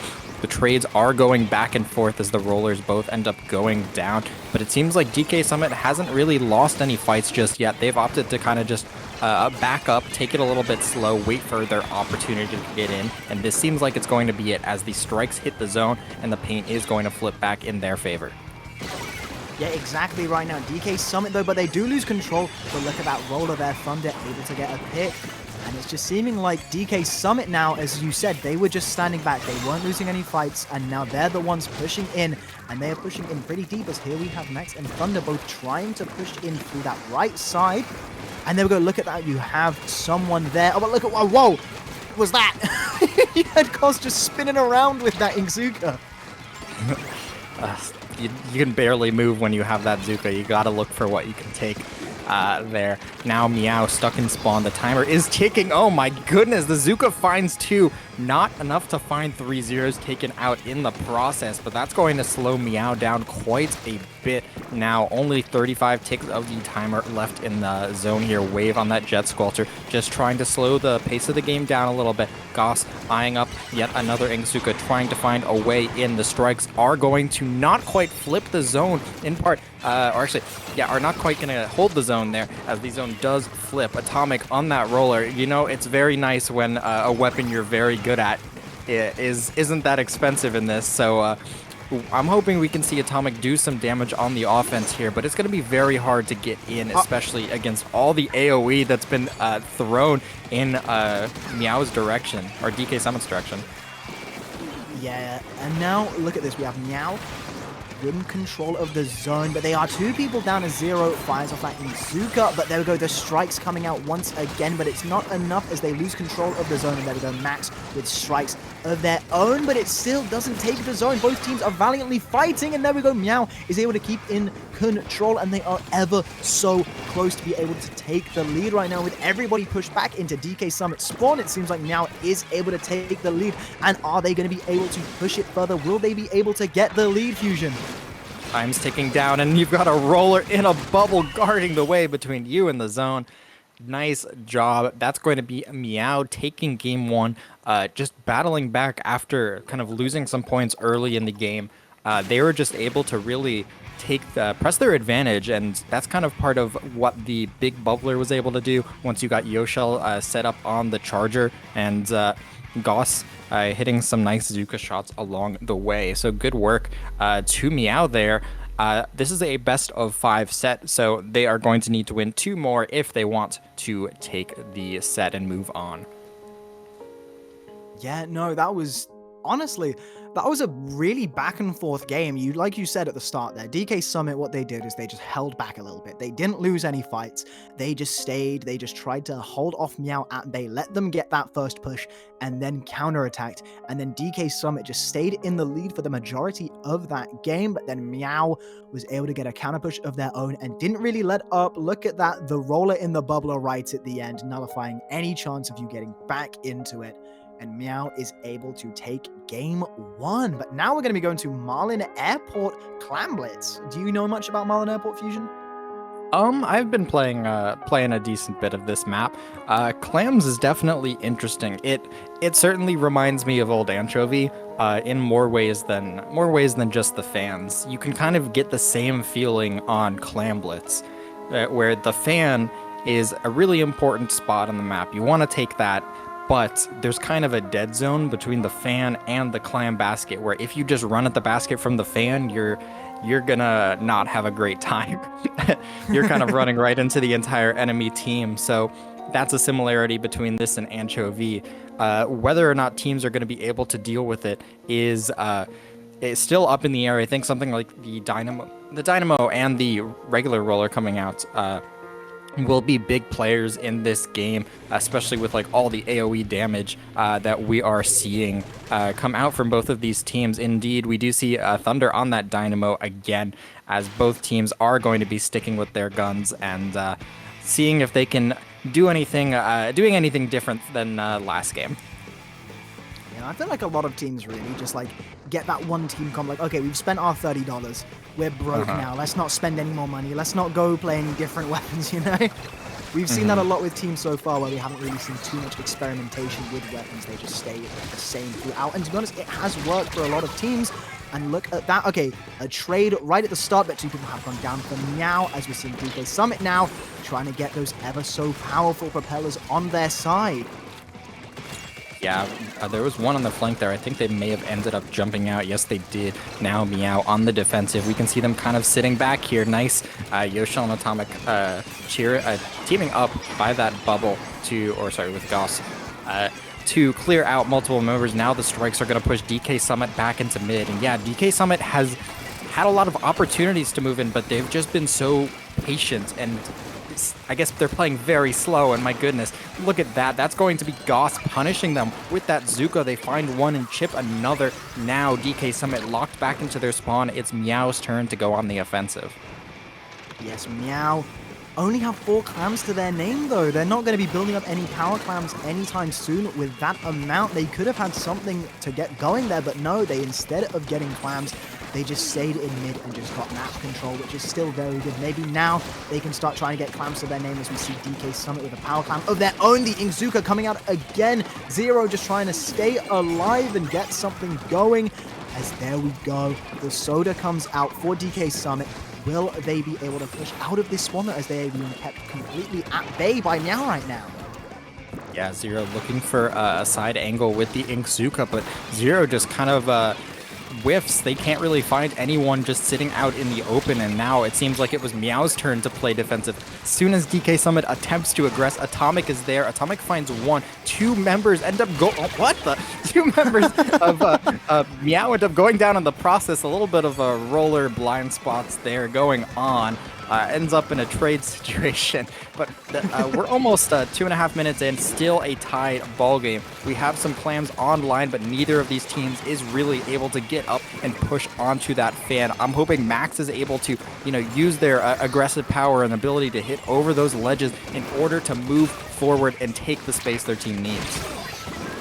Oh, but look at that, a trade again with the roller. Zero now snaking through that bubbler and just trying to find something again. But Goss now is the one pushing in, trying to get that power clam down before it could start anything. But no, Goss is the one going down. And now this is when DK Summit need to push in. But Atomic again with that roller, so powerful. And can they get anything else as they push in again with the soda? Atomic is so quick. Yeah, looking for stuff on the left side. No, DK Summit's not going to bite. Thunder has just been locking down the fan for DK Summit. Just the constant rain of, of the paint from the Dynamo as well as the rain from the Jet Squelcher has made it so difficult. Atomic yet again on this left side. This time they do find two in the process. This looks like a big opportunity. They nearly have bubble, but they go down to a bomb. That's going to be the end of that push for Meow here as the Power Clam is caught alone. And now DK Summit has a huge opportunity. Max already leaping on that. That's one member of Meow taken out. Now the strike's coming in. That's going to lead the Power Clam all the way to the basket if Wave manages to get in. Yes, it is. The first score of the game goes to DK Summit.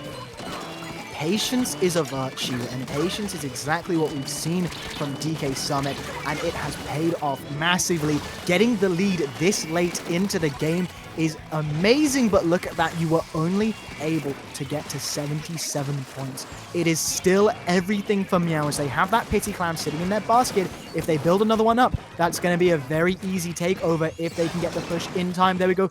Oh, Yoshell trying to come out from behind with that, with the sniper now. Can they get anything with the splatter scope? No, they can't find a kill at the moment, but it still looks like Meow is trying to power through. There we go, two people down for DK Summit. Atomic and Goss pushing in as we always see them do. They have 27 seconds left, Fusion.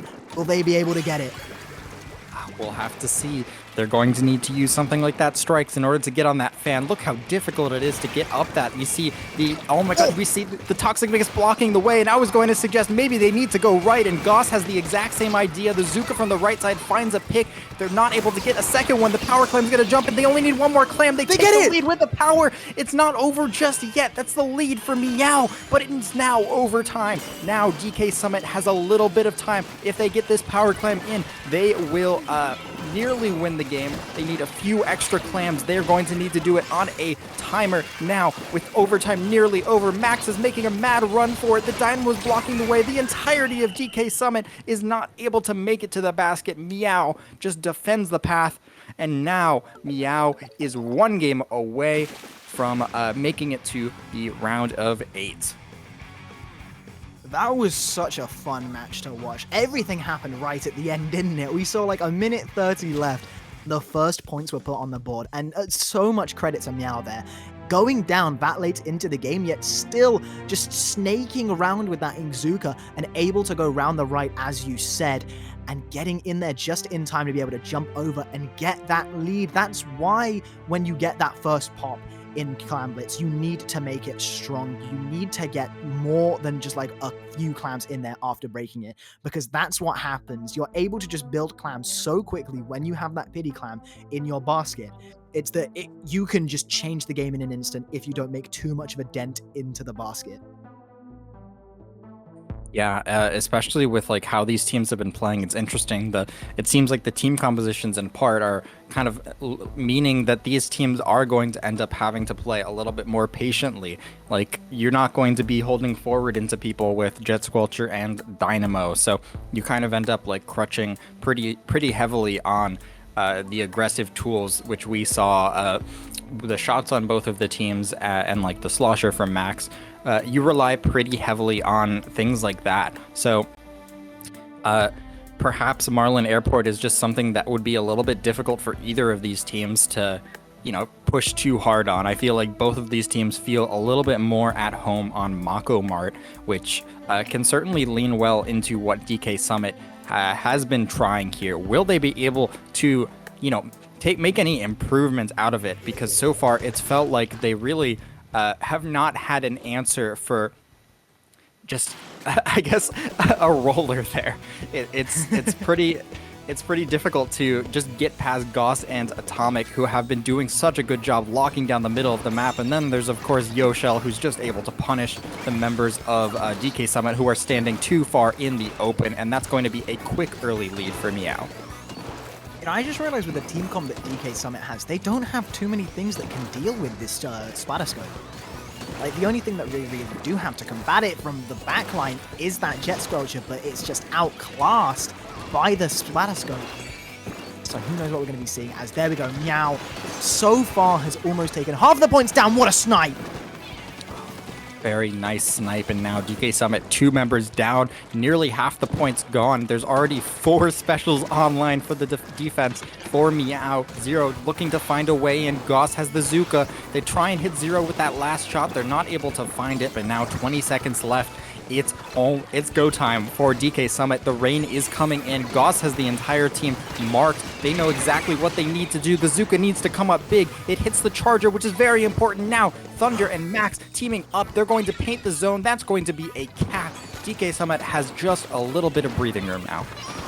That was absolutely insane. DK Summit with an incredibly clutch play, able to stop the zone with a whole whopping 2 points remaining for Meow. If DK Summit needs to make a play, it is now. They need to keep control of this game. They need to make sure that Meow does not get back into this. But it's looking like with 2 people down, DK Summit are going to lose that zone once again, and Meow is once again in control. Just look at Yoshell staying back with that Splatterscope again, firing up, and that person who's marked Zero gets sniped as they tried and jumped off, and another snipe again from Yoshell, getting Max this time. How commanding is Yoshell in this game? Yeah, Yoshell just needs to be contested, but it's going to be very difficult. Only the Zuka is really able to contest from this far away. Zero has the Zuka online. They don't find a pick with it, and that's going to push Yoshell out of position just a little bit, and that means that DK Summit's going to be able to get that zone back. The rain is kind of causing a lot of disruption here. Goss ends up getting backed up, but that kind of works in their advantage here as they find a pick. But while that's all happening, the rest of Goss's team goes down. Goss finds a pick, kind of doing everything on their own at this point, holding down the entire left side of the map. And that may give their team an opportunity to get back in, but DK Summit is ticking the points down while all of this is going on. Oh, they got a lot of points on the board, but the distraction kind of ends up biting them as Meow is able to get the cap from right under their nose. Yeah, what a one-man army Goss just was. I don't even think Goss died.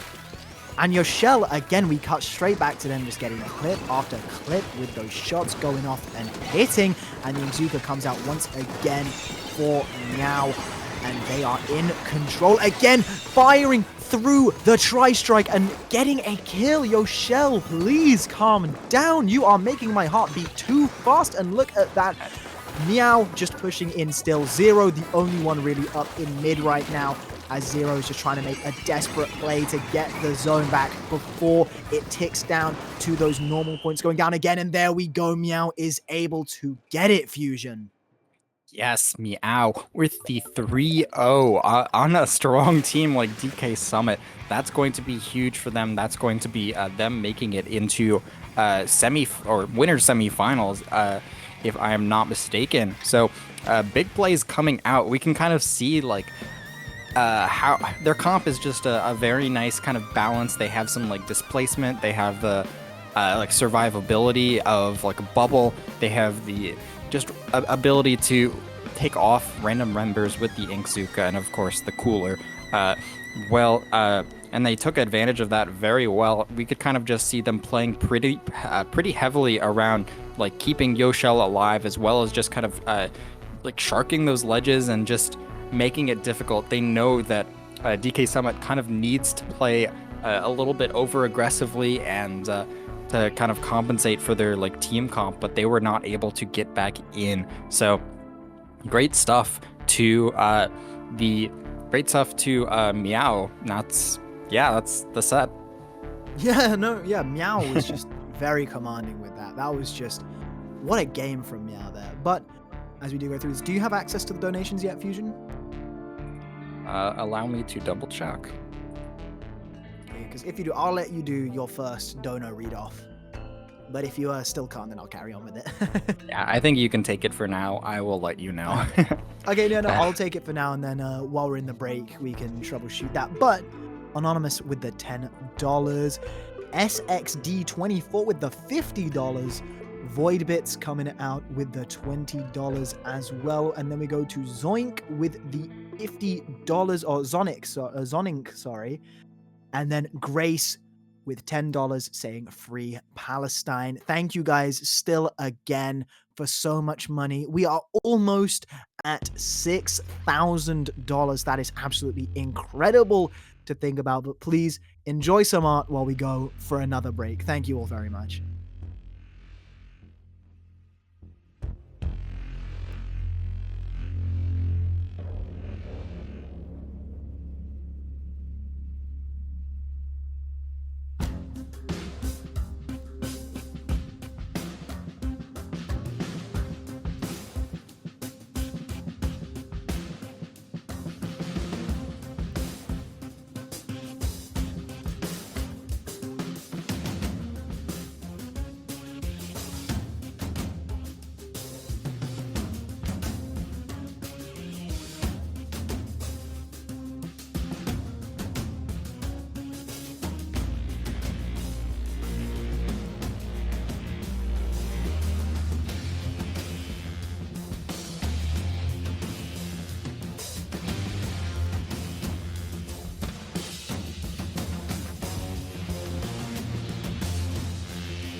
Hello, everybody, and welcome back to the two-course meal for Palestine, supporting the PCRF, Palestinian Children's Relief Fund. We've got a charity tournament for you guys. Remember to chip in to support children who are recovering from the disaster in Palestine. So we've got an exciting match ahead for you guys. Now, NFT Win versus Gru. Some very high-level matches going on. A lot of teams here to support the cause. I am here with MR Slap. How are you doing?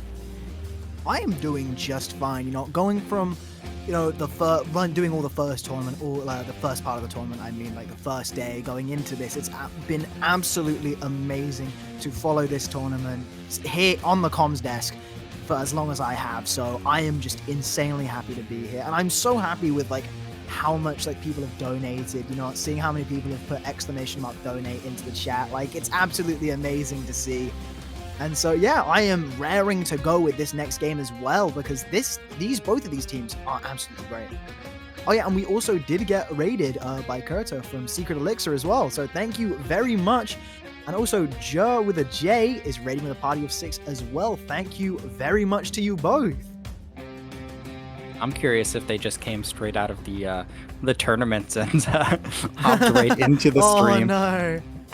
But I mean, that means they're here to that means they're here to support the cause, which is always much appreciated. Do remember to check out !donate if you're interested in supporting the Palestine Children's Relief Fund. But yeah, NFT win, the new FT win, I guess, is I don't know what the N stands for. Whatever. If anything, it just sounds like some crypto shills playing Splatoon, but Yeah, probably. Yeah. God. I've seen them like play under NFT win a lot. I've just wondered, like, I guess, oh well, whatever. oh, okay, no, we have just been told what it means. NFT win means they are here to win NFTs, sendo badges. Yeah. Yeah. Winning the NFTs for a greater good.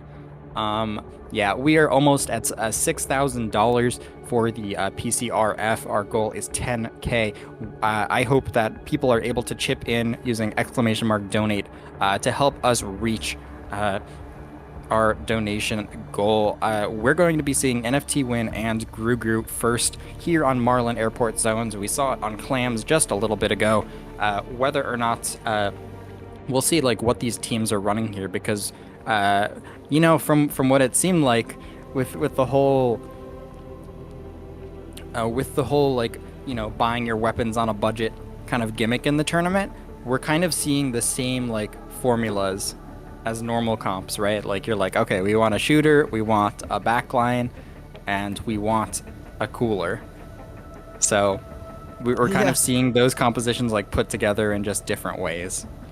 Yeah, no, it's really funny just to see, like, okay, we need the cheapest cooler we can. Get somebody who can play Dynamo on this team right now. Like, we're just seeing so many, like, different compositions that you'd never see in any other tournament, simply because we are handicapping every team in this tournament. But I think it's so funny, and I just think it's a very amazing gimmick to have. So it's definitely something that you'd want to bring out for a charity tournament as well, because like not everybody's going to be try-harding now that you have like some silly weapons to play with, you know? Yeah, and it's kind of crazy because for a gimmick tournament, like the first time I think we saw this tournament was like was it a bad ideas only shopping spree tournament? But that's kind of just like silly fun gimmick. There's 116 teams registered for this tournament, including of them, like, we've got Jackpot, we've got the Meow and DK Summit who just played, NFT Win is here, Gruger's here, Moonlight's here. There's so many just strong names coming out for this charity tournament. We see pencils coming out, not the one I'm used to, and dynamos on both sides. A lot of familiar familiar weapons here. What these teams will be able to do with it is still to be seen here. I was going to point that out as well. We've got red pencils on the team instead of the blue pencils that we're very used to seeing. And look at NFT Win go in right now, getting all of the picks right at the start and pushing through with the zone and instantly going into the spawn of Gru. And look at that, 2 down apiece for each team, but no, a wipeout for NFT Win. But they've pushed back so far that Gru are still going to let points trickle down. They are able to lose control, but they save it with the tri-strikes. Oh my gosh, they save it. It ends up eventually losing the zone there. Now, Gru trying to hold the zone. Again, those fans are like the win condition here. Here they come. Kyo trying to sneak up around that left side. They're not able to find it. My god, what an angle coming out from Permano on that pencil. They found just the right angle there, and now Gru is going to continue their hold on the zone. Just the constant rain coming out. We're seeing so much rain online from both of these teams here. Splashdown's going to flip that zone. Gru is going to end up having the end of their hold, but not before getting a few points on the board. Yeah, a few points just to, make that deficit a little bit shorter that they have against NFT Win. But look at this, the tri-strikes again coming out, but this is when you push in. If you're Gru, there we go, the sloshing machine able to get one, and there we go. What a shot with the Insuka, firing another one over. Can they get New Jeans that is staying on the propeller? No, they are unable to, but they throw that echolocator up there, and they just throw So many more shots, and what a direct getting Kyo down as well. Gru now taking this opportunity to take back that zone and push in even further. Yeah, the Dynamo just doing a lot of work painting, keeping back the members of NFT Win, but kind of ending up in a little bit of an awkward spot here, getting super targeted out. 2 members of Gru are taken out in the process, and now NFT Win grabs the zone back. Icy Iguana 4. I guess that's Ice. Icy Iguana 4. Is going to be helping their team push up on that newer Nautilus, the gold Nautilus with the splashdown. They're going to end up having to back off just the constant like rain and bomb pressure. The splatter color screen is going to try and create an opening for Gru here. The machine looking for a way in. That's 2 members of NFT Win down. They're going to be able to get that zone back. They move through. It's just been every time either of these teams have pushed, they have succeeded. Who's going to be the first person to just be able to stand their ground? Because look at that, Gru already losing the control that they once had. You know, also, I'm sorry for laughing there while you were talking. I just saw one of the triple splashdowns just careen off of the map. Like, they completely missed it and just went down into the void. And now look at this. Once again, as you were saying, this zone is back and forth like a pendulum. NFT Win getting back in control, but losing control again. But it looks like they're going to get straight back into control, even with that storm going over. And now look at Bagel sneaking around there with that pencil. Are we going to be seeing anything as we see the entirety of NFT Win once again rush into Gru's spawn? There we go. Nice pick there from Bagel again. And now we're going to be seeing a little bit of a pencil fight. The red pencil's going at it again. Oh, and 3 people do go down for NFT Win, even with a jump coming in. And you have somebody sneaking around the back. And there we go. Can Gru get the rest of this zone before they lose it? Zone! What is going on? Not capped. New Jeans is going to Dynamo! be able New to get Jeans! it, but no! They're not able to get the zone. The Dynamo is going to be able to clear it up. Gru hangs on for now, just barely. That is what I wanted to see. I said it earlier. I just wanted to see 2 Dynamos in mid go at it, and that is exactly what we saw. And Gru now, 40 seconds left on the clock. The points are coming down. Can Gru stay in this? Can they not let this zone up? Can they get it back right now? Yes, they do. And they just need to keep it going. NFT Bagel able to get a kill, and both teams 2 apiece on the board. Can the Dynamo come around and get it? Yes, the Dynamo trades, and Gru are still in control of this zone fusion. Yes, they're still in control. 25 seconds left. The machine is displacing the Dynamo. They find a very important pick. That's a lot of paint that's not going to be coming now. The pencil finds a pick on Ice. Kyo trying to get into the zone. There's only 2 members of NFT Win still alive at this point. Gru still has the zone. Kyo trying to get in. The strikes don't flip it. The bomb gets a pick. It's 3 down. It's a full wipe onto NFT Win. Gru is going to end up coming back and taking this game on Marlin Airport. That was such an insane game. Oh my god. That was... Okay, look, you said it was back and forth. That was not just back and forth. That was border to border, coast to coast. I thought the NFT Win had that in the bag, but what a comeback. That was... Look at Gru right now. That was just so good. They had like 44 points to go at one point. And it was just going down, and I thought that, you know, NFT Win had to get the zone back at some point. They were so close. Look at Kyo right now coming around from the side. So much of that zone was painted. Look at those tri-strikes go out. I cannot believe that didn't cover enough of the zone. Look at how little it had. No. But you just had those tiny little droplets of ink being fired in by Gru, and they were able to manage to get that wipeout. Those 3 little boxes in mid didn't get painted by the ink strike, and I think that was kind of what ended up keeping the zone neutral. That's like one of those moments where you just like look at the overhead and you're like, what? How? That's crazy. That was over like 3/4 of the wrong color. Like... Yeah, no, oh my god, you have to paint so much of the zone just to like uncap it. Or, sorry, to cap it for yourself. You don't have to take that much to, like, make it neutral, but to cap it for yourself, you need, like, 75, 80%, something. I don't remember the exact number, but it's a heck of a lot. But you know, going from seeing side order where like it's very easy to cap the zone in that mode, I don't know if anything's changed. That's just what I felt playing it. To then seeing, oh yeah, no, you need like 80% and like a tax form filled out if you want to get this zone. So like that was just insane to think like that just didn't cap. But you know what? Very good for Gru. Like just continuing on through that pressure and keeping that zone held and getting that game won. Yeah, that kind of resilience is what the tournament is all about. And supporting the PCRF, we have a few new donators. We have Heckbent with $25, Nitro Rocket with $100, and Allegro with 10. Thank you so much for supporting the PCRF. Again, the link is in !donate in the chat. Please, if you are interested in supporting the Palestine Children's Relief Fund, go ahead and donate, and we'll shout you out on stream. Yeah. You'll be hearing our lovely voices say your beautiful name and any little comment that you want to put. But yeah, so it seems like we're going to be going to Inkblot Art Academy on Tower Control. I don't know who this is going to benefit out of both teams. So I feel like both teams at this point just have everything they need to go in. Like this, they have everything that a normal team would have, really.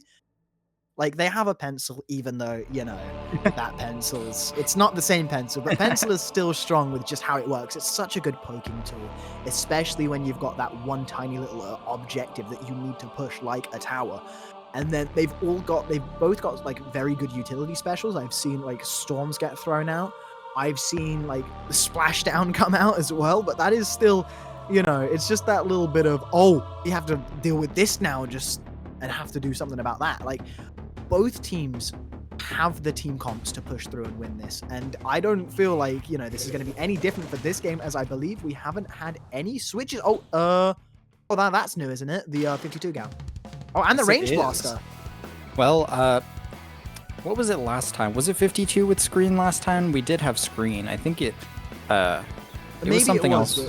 I don't remember seeing I can't remember, but the blaster is certainly new. I like that pick on tower control. I mean, I feel like when you look at pencil, like and dynamo, I don't really see much kill power on the tower on the menu there. So having a blaster or the machine in the other case are a nice pick. That's going to be, wow, 2 picks coming out there from the Snipe Rider, 1 coming off of the Rain. That's going to help Gru get back in on the map, and now 2 members on NFT Win down. Gru has an opportunity to push, but man, a slow fight in mid is kind of making it difficult for the tower to move. It's still not totally cleared out. Yeah, you can see the Dynamos kind of guarding the first checkpoint there, but Gru is going to be able to group up on that left and hopefully get it moving. And look at this now as we see Gru again on the tower, but no, both teams are just getting stopped one after another. But look at Kyo right now in the back behind, flanking everybody. And now NFT Winner able to get the lead, and what a direct shot from that blaster as well. That is doing so much right now for NFT, for NFT Win. Yeah, that's going to be huge, and that's going to let the Dynamo get up here into bats. That's a very good position. They can rain down a lot of ink. That's going to be the tower at that second checkpoint. I don't think Gru is going to be able to contest it. A very clean second checkpoint for NFT Win. Now they're continuing to push their advantage. Jumps are continuing to come in. They take out 3 members of Gru there, only losing 1 in the process. The screen comes out. The tower is going to roll even further behind it. This is looking so good for them. They're going to be able to move that tower all the way near that final checkpoint, clearing out members in the process, and now they're playing this area like it's their own spawn. They're just kind of giving back their respawns here compared to anywhere else. That is going to let the tower continue rolling. Nugent finds 1 pick, not able to find a second one, but a huge push from NFT Win early in the game. Yeah, that is just, what a breakneck pace to start at this game. It slowed down a bit in the mid as no team could find their footing really, but Gru just faltered that extra bit more, and NFT Win just took the ball and ran with it. And I see Iguana 4 just try and wrap around here. with the soda on. Let's see what Icy Iguana can get up to as specials are being shoved straight into the face of NFT Win. And then we got a trade, but Gru still have the tower, but they only have 2 people up right now. Oh, but Kyo does go down in the mid there, Fusion. Yeah, Kyo goes down. Gru has a lot of opportunity to move forward. Icy Iguana in mid, sneaking forward. They're not able to find a pick. They get double teamed there. The Dynamo is having a little bit of a battle with those jump slashes there. The Dynamo on the side of NFT Win's going to get out in time. This is going to be the first checkpoint for Gru. This is an opportunity for them to move forward, take the enemy plat. Are they going to be able to get value out of that Zuko? They eye down, look down the sights, aren't able to find anyone just yet. They're trying to get into that Bats, but NFT Win's doing a great job defending it so far. That's going to be 2 members of Gru down. The tower gets stopped. Not a checkpoint. ProMono trying to get the pick. They are able to stave off Kyo. Nice work. That's going to give Gru a little bit of an opportunity to regroup, take it slow, get their specials back online in a 2v2 situation. Yeah, no, and people are just going down one after another if you're NFT Win.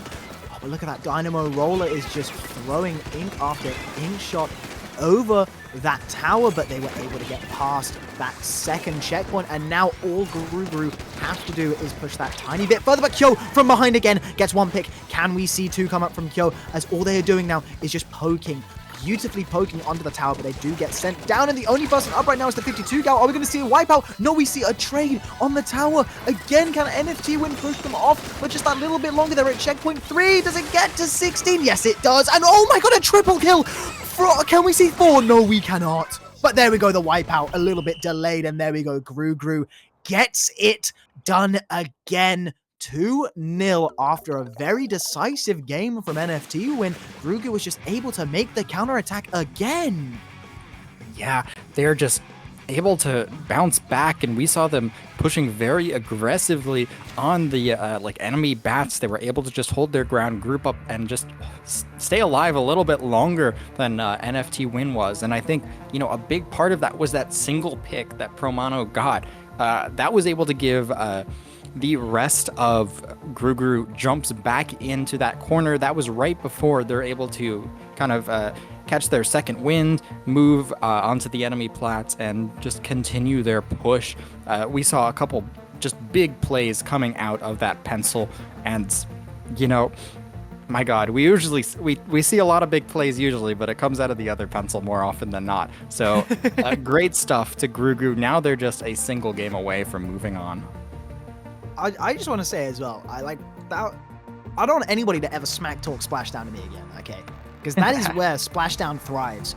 In that moment where it's just like, okay, desperation play, we are pushing in, we are going forward, and you just slam those giant fists into the floor and it does something like, you just can't react to it, Like, it's just one of those things where you're focusing on so much, and oh my lord, we have crossed over $6,000 thanks to one donation right now. Let me just go over the donations quickly before we get into the next game. We have Anonymous with $10 saying thanks for the great course.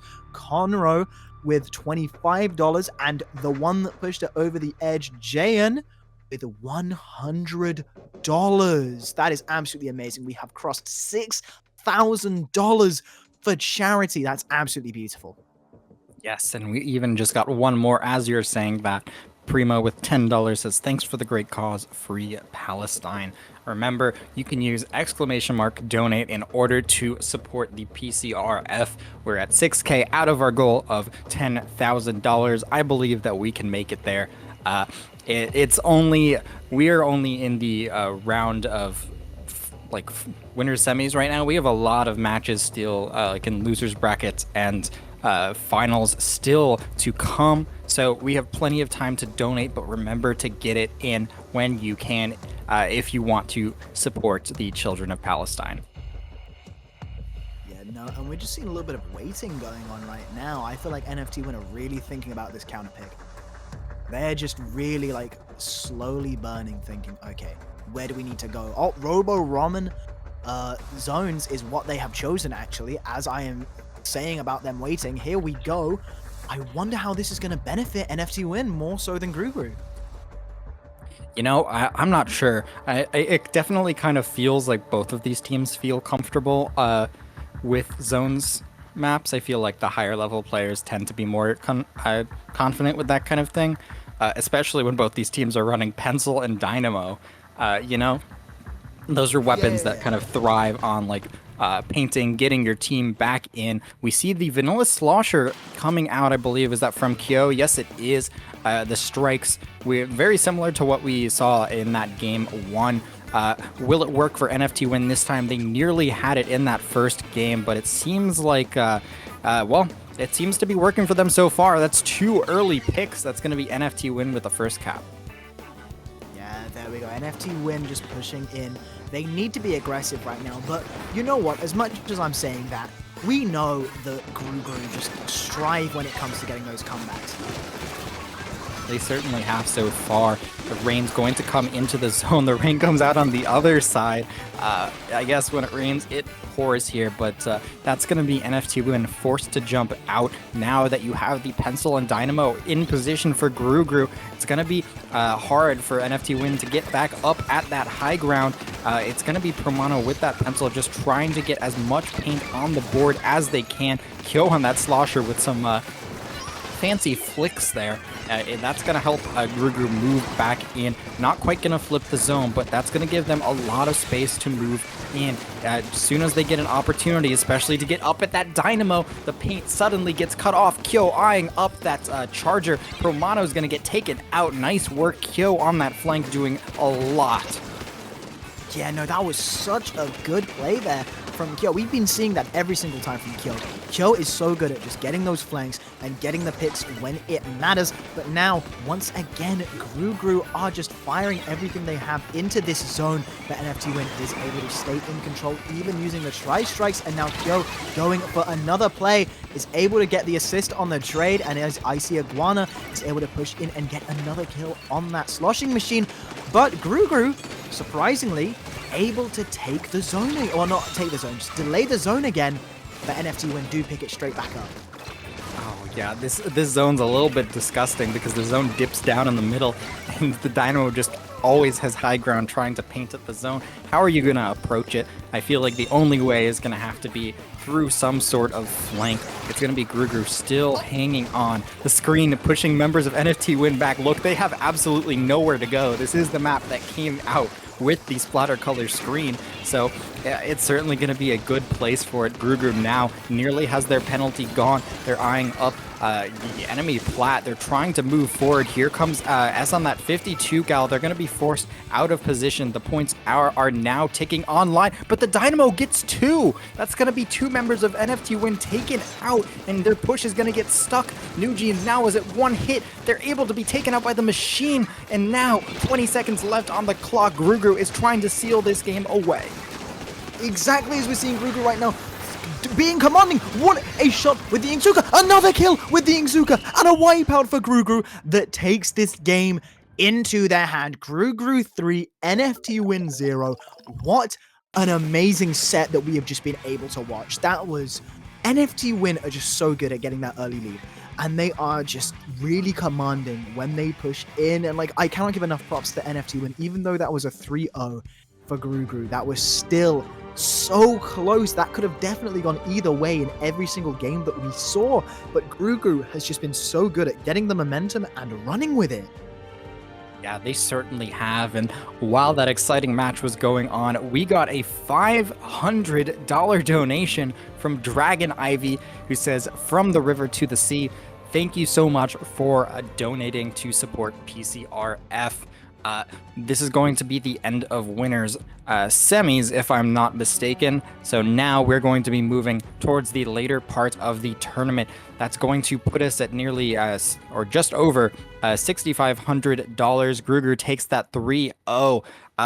Which will happen first? Are we going to be able to reach our goal of 10K? It's up to you guys. So remember to hit !donate if you're interested in donating to support PCRF. That was an exciting match, and I'm kind of curious who we're going to see coming from the other side of the bracket. You know, I love watching losers brackets so much. Or like second bracket. I don't know what it's called in Splatoon, because I'm more so in the, like, been in the Smash scene, and we just call it like winners and losers side. So, yeah. like, in like the lower bracket, you just see so many teams fighting with so much more desperation because this is their last lifeline. If they lose this, they're out of it, you know? Like, we just see some complete adrenaline-filled desperation plays that you don't really see in the winner's side. So we're going to be seeing some absolute slugfests going on right now.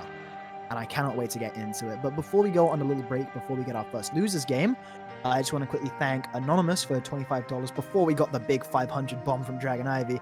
And then Green Tea with the $10 as well, saying, "Go Gru Gru!"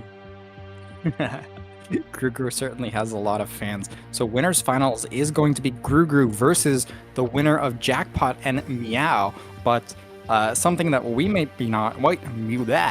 words are hard sometimes. We might not be expecting is that Meow is up 1... No, they're up 2-0 on Jackpot. You guys remember that bounty that was put on Jackpot? Anyways, we're going to have to keep an eye on that as we're going to winners finals just after this short break. Stick with us.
welcome back, everyone.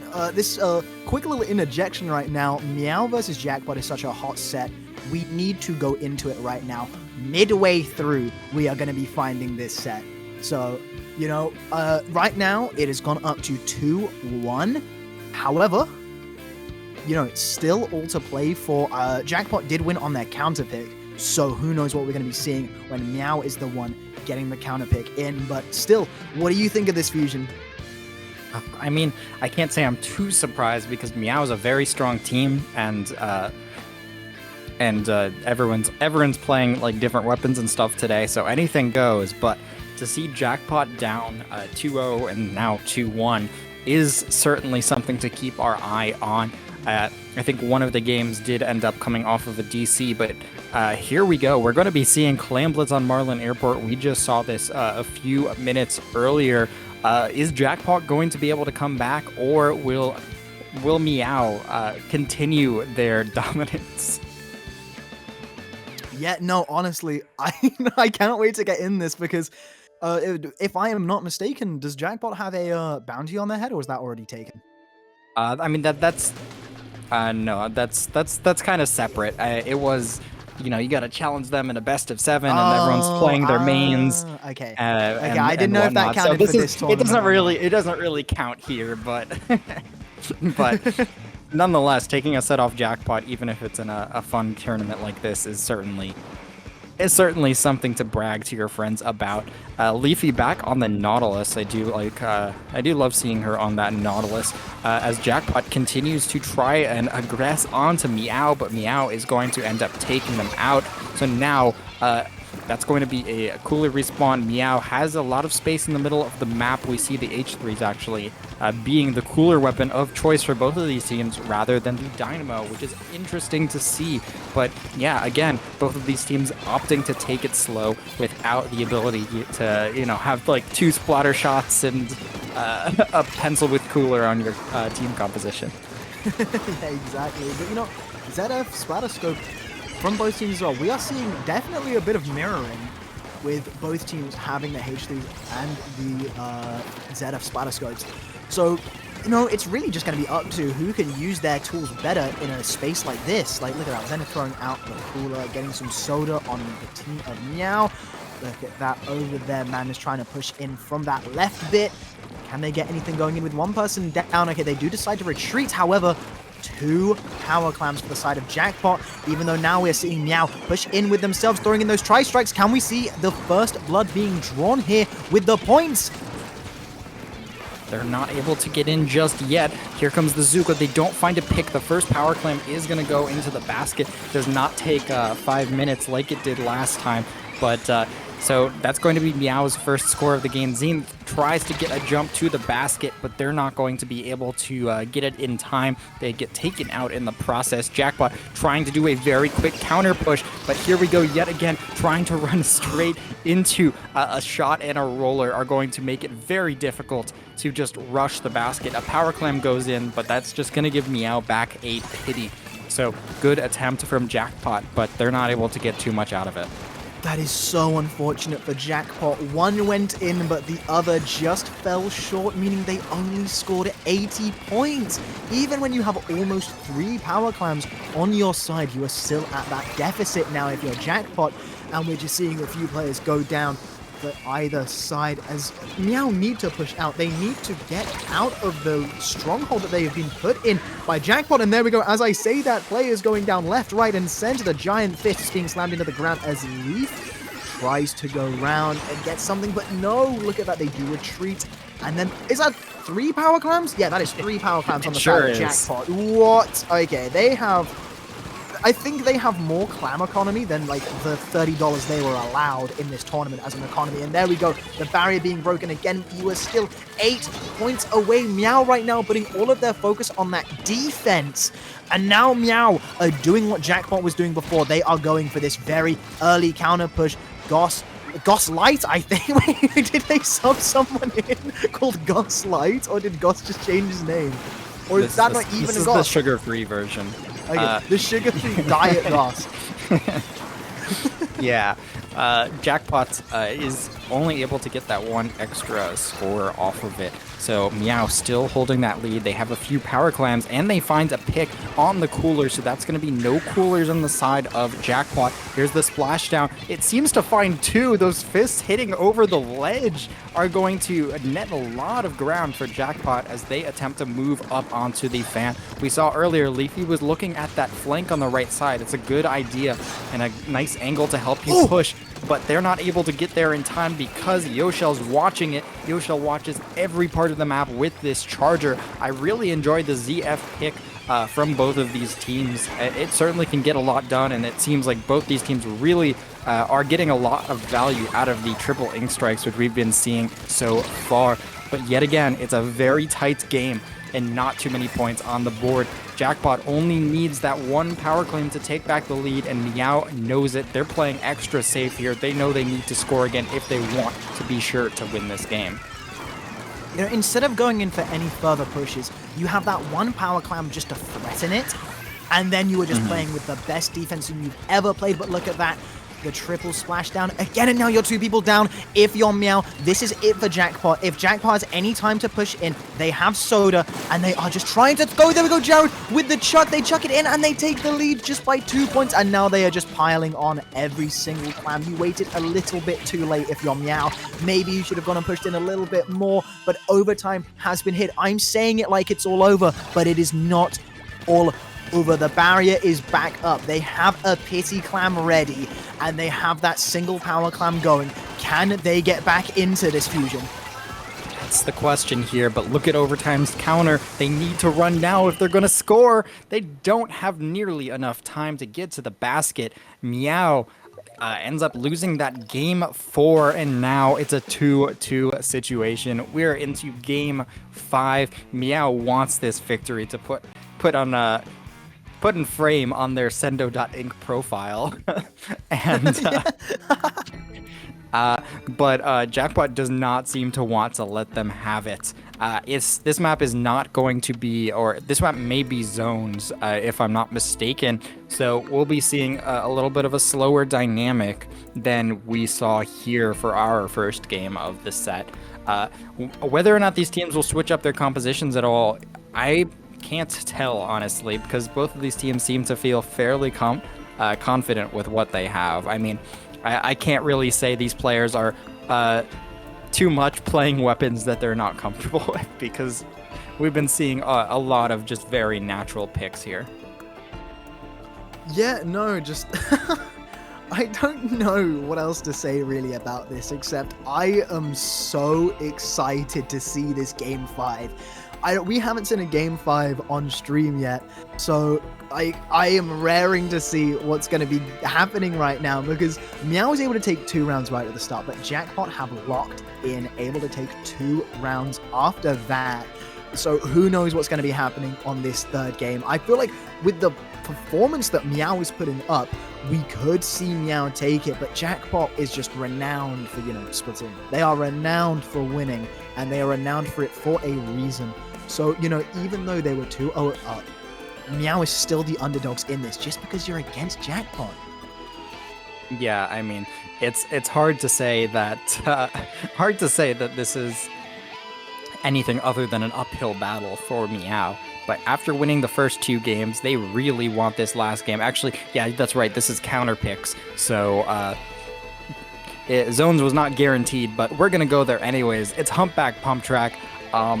I will just quit Splatoon forever if I don't see Dynamo on this map. I'm gonna be honest. It's Humpback Pump Track. There's gonna be a lot of paint flying onto that zone. I don't think this is much of an H3 map for either of these teams, but yeah, again, these teams feeling confident on zones, and they're just going to.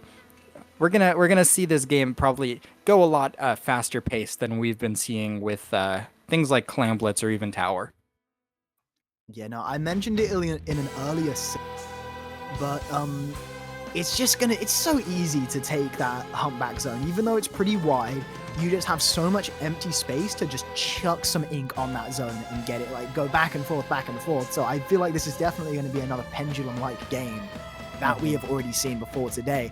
But, I cannot stress enough how this is still all to play for, and I am so excited to get into this. Yeah, I am as well.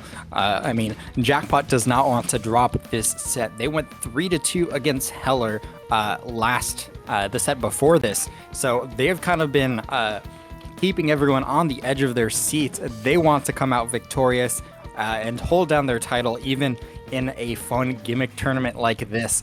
Nobody wants that. Nobody wants that title on them. But I don't see a Dynamo. I guess goodbye Splatoon, because I'm seeing two H3s on both sides. I guess a lot of the work's going to have to be done by that roller, as well as the aggressive, as well as the slosher coming out of either side, trying to take advantage of this map. Now, already Jackpot seems to have a fire set under them, because they are moving very quickly. We see how early they've taken the first zone cap here. Now they're just aggressing onto Meow. They find a pick, and all the way down to 70 points. Q gets a nice snipe onto Yoshell, looking for even more here. They're going to be forced out, but that's going to be a nice early lead coming out of Jackpot there. Yeah, no, but looks like Meow is in control of the zone, and what a bubbler to put up, nullifying that right space that you can just attack on. And now we're going to be seeing if Meow can still take this zone enough. Are they going to be able to get the lead? Even if it's a tiny little lead, only 60 points in it, will Meow be able to draw blood? Yes, they are. They have taken the lead. Even with the tri-strikes coming out, you are still waiting to get in. But okay, here comes Leafy again, getting the one kill. Another goes down for Jackpot. Another goes down for Jackpot there. And now it is okay. Yoshell again with the snipe. Very nice, just getting right before the splash wall comes down. Now Yoshell trying to play aggressive. The wall is not able to, or they're not able to play super aggressively and find that one pick that they might have needed. So now they're going to be forced to back up a bit. Meow's still fighting for that zone here. They have a small lead, and now you know, all of Jackpot seems to be content on pushing in the middle of the zone here, but Atomic being aggressive with that bubble finds one pick, gets shut down by the splashdown, but that's a 3-down situation. Jackpot is running out of time, 40 seconds left on the clock. They're going to need to do something to get back in the zone here. Yet no, those points are just trickling down, and it seems like they're going quicker and quicker if you're Jackpot, but right now you are sitting there. You have 3 specials on the go. There we go, chucking in all of the strikes. Once, but strikes of their own. No, Meow are just unable to keep that zone now with only 9 points remaining.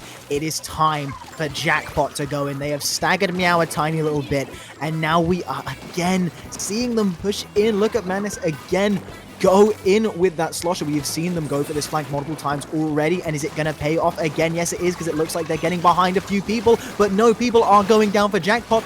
Oh, there we go, man. Is able to get 2 picks right there. Can they get a third? No, they get trampled over by Atomic, and can Atomic turn this on its head? Goes in, puts up the bubbler. Can we see them get 2 kills here? Not quite. You know, Leafy on that splashdown has been doing a great job shutting down the bubbles. Now, Jackpot is only 15 points away from winning this game. We see the strikes being very staggered, trying to help Jackpot just get the end of this game. That's going to be the lead for Jackpot, but members are going down. That's going to be a zone flip for Meow. They get the zone back, but they have a huge penalty to get through at this point. It's going to be 2 members going down. Jackpot still holding strong on that high ground, playing King of the Hill. But Meow has a little bit of breathing room now that they can get their specials one more time. Oh, yeah, but you can't breathe when Waddle Doo has the sniper on you and shooting you down before you can even get a chance to get out of spawn and start something up for yourself. The strikes are primed and ready again for Jackpot, with both of their strikes users just waiting for the moment where they have to throw them in. There we go, man just throwing them in it again, trying to stop the Ingzu before it can get in, but there we go, Goss Light now shoving some ink into the zone, chucking a bomb, and that Ingzuka over. Are they going to be able to stop it in time? It looks like they're the only one up, and there we go. Atomic comes in. They are able to get in control using those tri-strikes as a cover, and there we go. Gets a trade, but you're still 2 down. If you're Meow, you need to work so hard to still get in this. Jared not inking the zone. There we go. Remembers to do it and turns around. They still aren't in control of the zone, but they don't really need to be, because they are still in control of this game, although the Nautilus does go down. What is happening in this game, Fusion? I God, a single mistake will cost either of these teams big time. Now Meow getting their last possible round of specials here, trying to move in. That's the roller taken out by Jackpot. It's a trade, it seems like. That's going to be Yoshel winning the Charger battle. That means the strikes are going to be coming out on the zone. That'll flip the zone, but Meow needs more than that. They need to get the picks online. That's one onto Leafy. Atomic looking for more. The last member, Jared's going to be targeted on that left side, forced to jump out, but they're not able to do so in time. This is a big opportunity. Now, Waddle Do, Q is trying to get over on that left side. They need the strikes in order to win the game, but Yoshel's keeping them out of position. Here comes the farming for strikes. They're going to try and double strike the zone to try and get back the victory there. Here comes Madness. The other strikes are going to come out from Jackpot. That's going to be the zone flip. Jackpot brings it back and takes the game. I am at a loss for words right now. What an ending to that game. Oh, that has to be so sad. If you're Meow, but what an amazing comeback from Jackpot again. Just, just the special spam right when it mattered, you know, just building all of the specials and just quickly chuck everything you can at the zone, and that is what won Jackpot that game. Meow were so close to getting that W. They were in an arm's reach, but Jackpot snatched it out from under them just as it mattered, and that was so unfortunate to see. But once again, massive props to Jackpot to staying cool under pressure, to just like, if you like, I would have died there if I was like, if I was cut in the corner like that. I would not have been able to stay alive, and if I was Waddle Do and just chuck all of it. Like, look at that, you had 2 tri-strikes and a splashdown on the zone. That's incredible. Yeah, my God. There's no way to stop that. What really like sealed the game was the 2 Chargers battling. Just at the end, right before Q, Waddle Do was using those triple ink strikes. She won the battle against Yoshel and got the pick on the other Charger, which meant she was able to use those strikes. A single strikes might not have capped the zone, but 2 and a splashdown, that's going to get the job done. So, great job. Jackpot knows exactly what they need to do in order to win that game, and they just executed it to perfection there. Yeah, no, and before we go into the next game, should we do some donos quickly? I think it's time for some donos. Let's take a look at the donations we've gotten for the PCRF. Yes, I will start off. So thank you, Gengar, with an exclamation mark, for $44. Anonymous with $10. Your boy Bash coming in with the $10, and then a name that I think you all should be very familiar with right now, Fusion, coming in with the $50 with a :3. Thank you, Fusion, whoever you are. Wow, that's crazy. We just got a donation from Mr. Slap for $50 that says Hi Fusion. Wow, I wonder who that could be. I feel like I know him somehow, but I can't quite put my finger on it. I think MR Slap, or sorry, Mr. Slap and Fusion. Is it MR Slap or? I apologize. This is our first time casting together. No. Call me Mr. Slap. Everybody calls me Mr. Slap in like comments and stuff. I just say MR Slap because it's a reference and like that's the name. Okay. But no. We don't know them though. Like we don't, you know, like they're different people. The people. It could be anyone. Like yeah, it could be anyone. It could be any of you sitting in chat right now. But I'll let you carry on with the rest of the donations. Sure, we got Mika Mean Me 14 with $10, Rainbow Fox 16 with 10, Pokeball with 25, Harmony from Chirpy Chips with $20 and 69 cents. Epic Gamer Moments. XX Yamax, XX Yama XX, excuse me, donates $10 with the message Moonlight W. That's going to be the donations for now. You can chip in at !donate. All proceeds are going to be going to the Palestine Children's Relief Fund. What were you about to say, Mr. Slap? Oh, sorry. I was just going to say, I cannot believe that the real Harmony from Chirpy Chirps donated to us. That's absolutely insane. I love your music, by the way, if you're listening to the stream. Big fan. I huge, love your music. huge I'm a fan. massive, I'm a really big fan. Like, honestly, genuinely, like, I am such a big fan. But, here we are. This is Winners Finals, right? Yeah, we are going to be moving on to Winners Finals. That was semis, which we just saw and hopped into the middle of. So now the 2 teams that we just saw play are going to be facing off against each other. And it's going to be, not F2 win, excuse me, Jackpot and Gru Gru. I was just looking at the match that we just saw.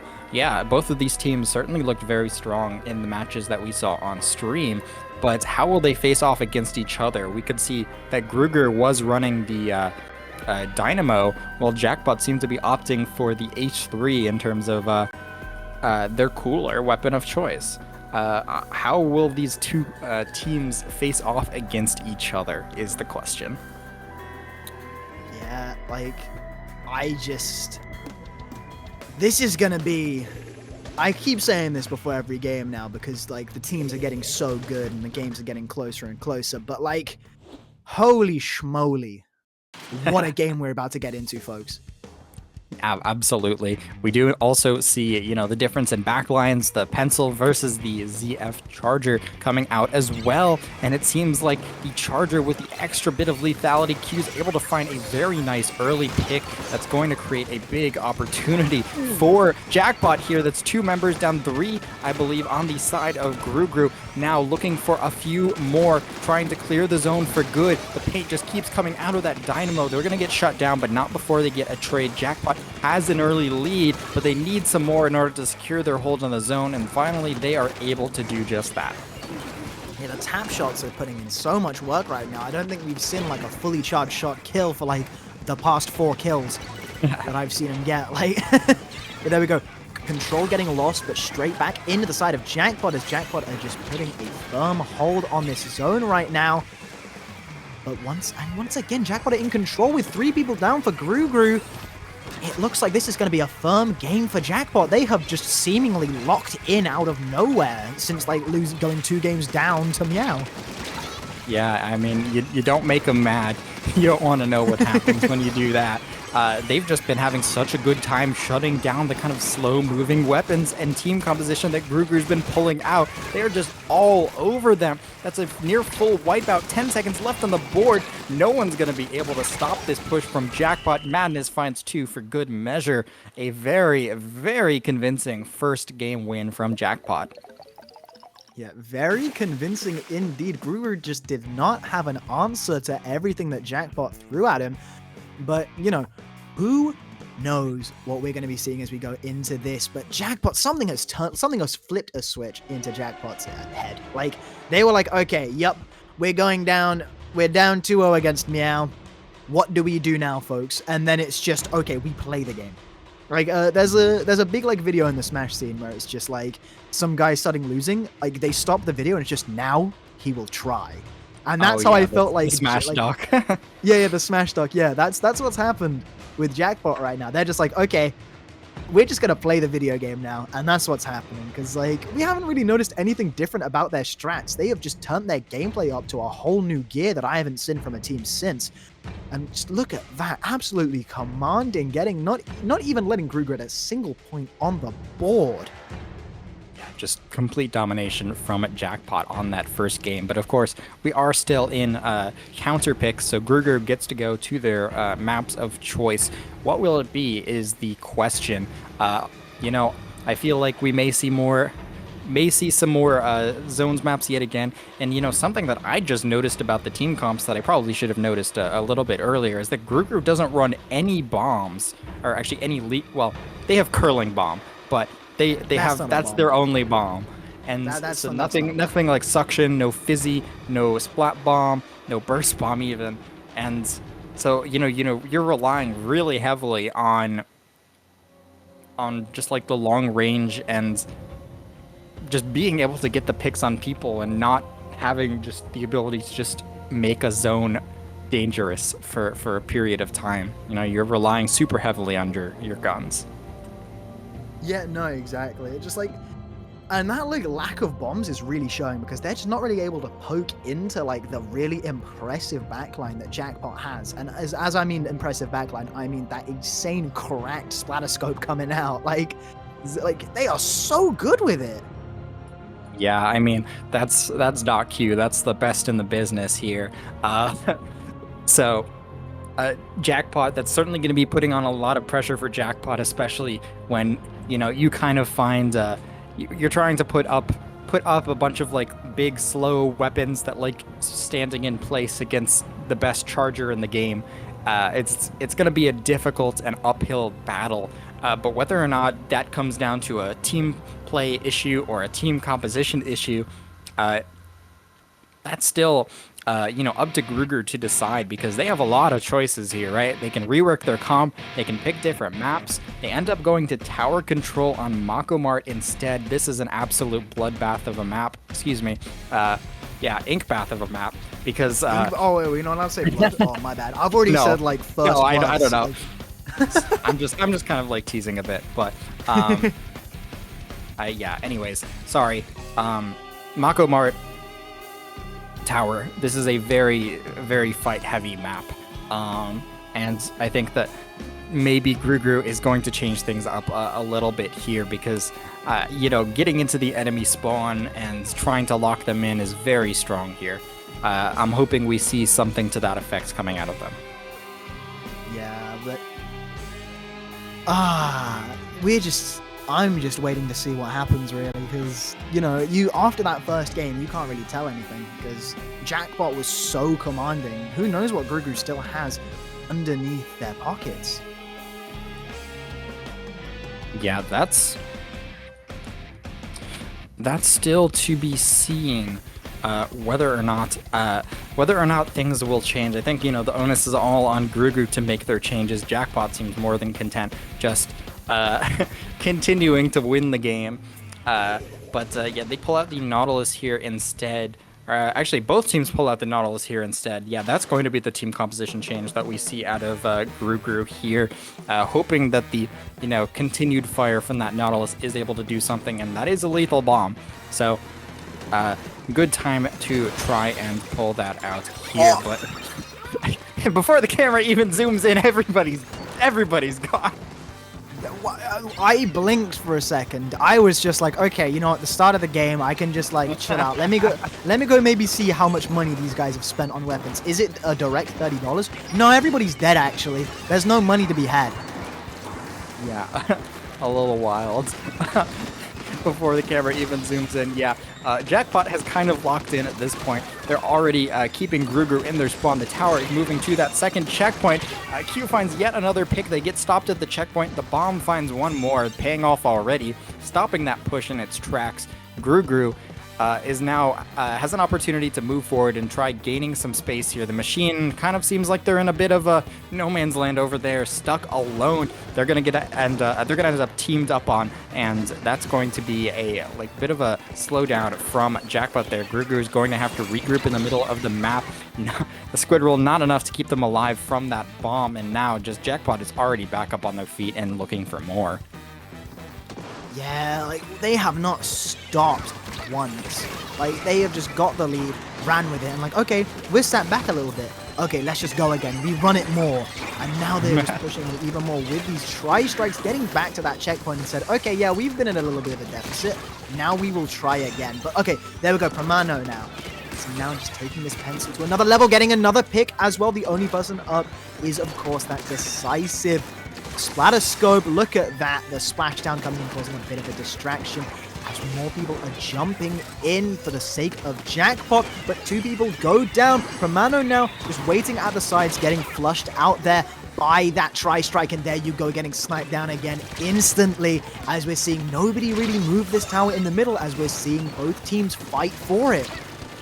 Yeah, the fights have kind of been taken back to the stacks here, and Grugru trying to look for an opportunity to get into the middle of the map. They still have not been winning a lot of these fights very cleanly. Yet again, it's going to be Jackpot coming out with the advantage in the middle here. Promano's alone, trying to fight multiple members. They actually end up getting a pick in the process. Now it's just the Charger trying to get out. The Splash Wall is going to help Waddle Doo survive just a little bit longer there.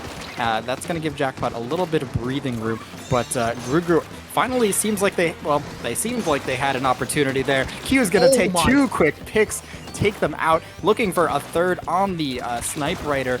They're gonna settle with the machine instead, and Jackpot just looks unstoppable at this point. Honestly, I think we're seeing the Splatoon version of John Wick right now, or I don't know who else is a really good sharpshooter, Hitman 47, something like that. We are just seeing an absolute menace on the sticks right now. Like, this is so exciting to see, but no, the only person up right now is Q, but there we go, they get one down. Do we see another? Do we see another pick that could get them any more land? No, we just see Gru with that Dynamo Roller finally getting that charger down, and now maybe, just maybe, we are going to be seeing a push from Gru to see how far they can get. Can they get anywhere with Leafy coming around with that Nautilus again? I don't really think so. Yeah, if you've been like looking at what's happening, Gru like seems like they have an opportunity, and then either Leafy or Madness is coming from one of the alleys and just able to get behind Gru, and they're just not able to deal with it and like reposition in time. So it's just been difficult for Gru to just get the tower moving at all. I mean, Q, with just a single splash wall, has been doing so much work, giving herself so much time to work with and get those snipes. Finally, Leafy's taken out, but Gruger's 3 down. Jackpot still in complete control of this game. Look, the flank coming out from the pencil, not nearly enough to stop that tower. Jackpot is just, they have no intentions of letting Gruger even into mid.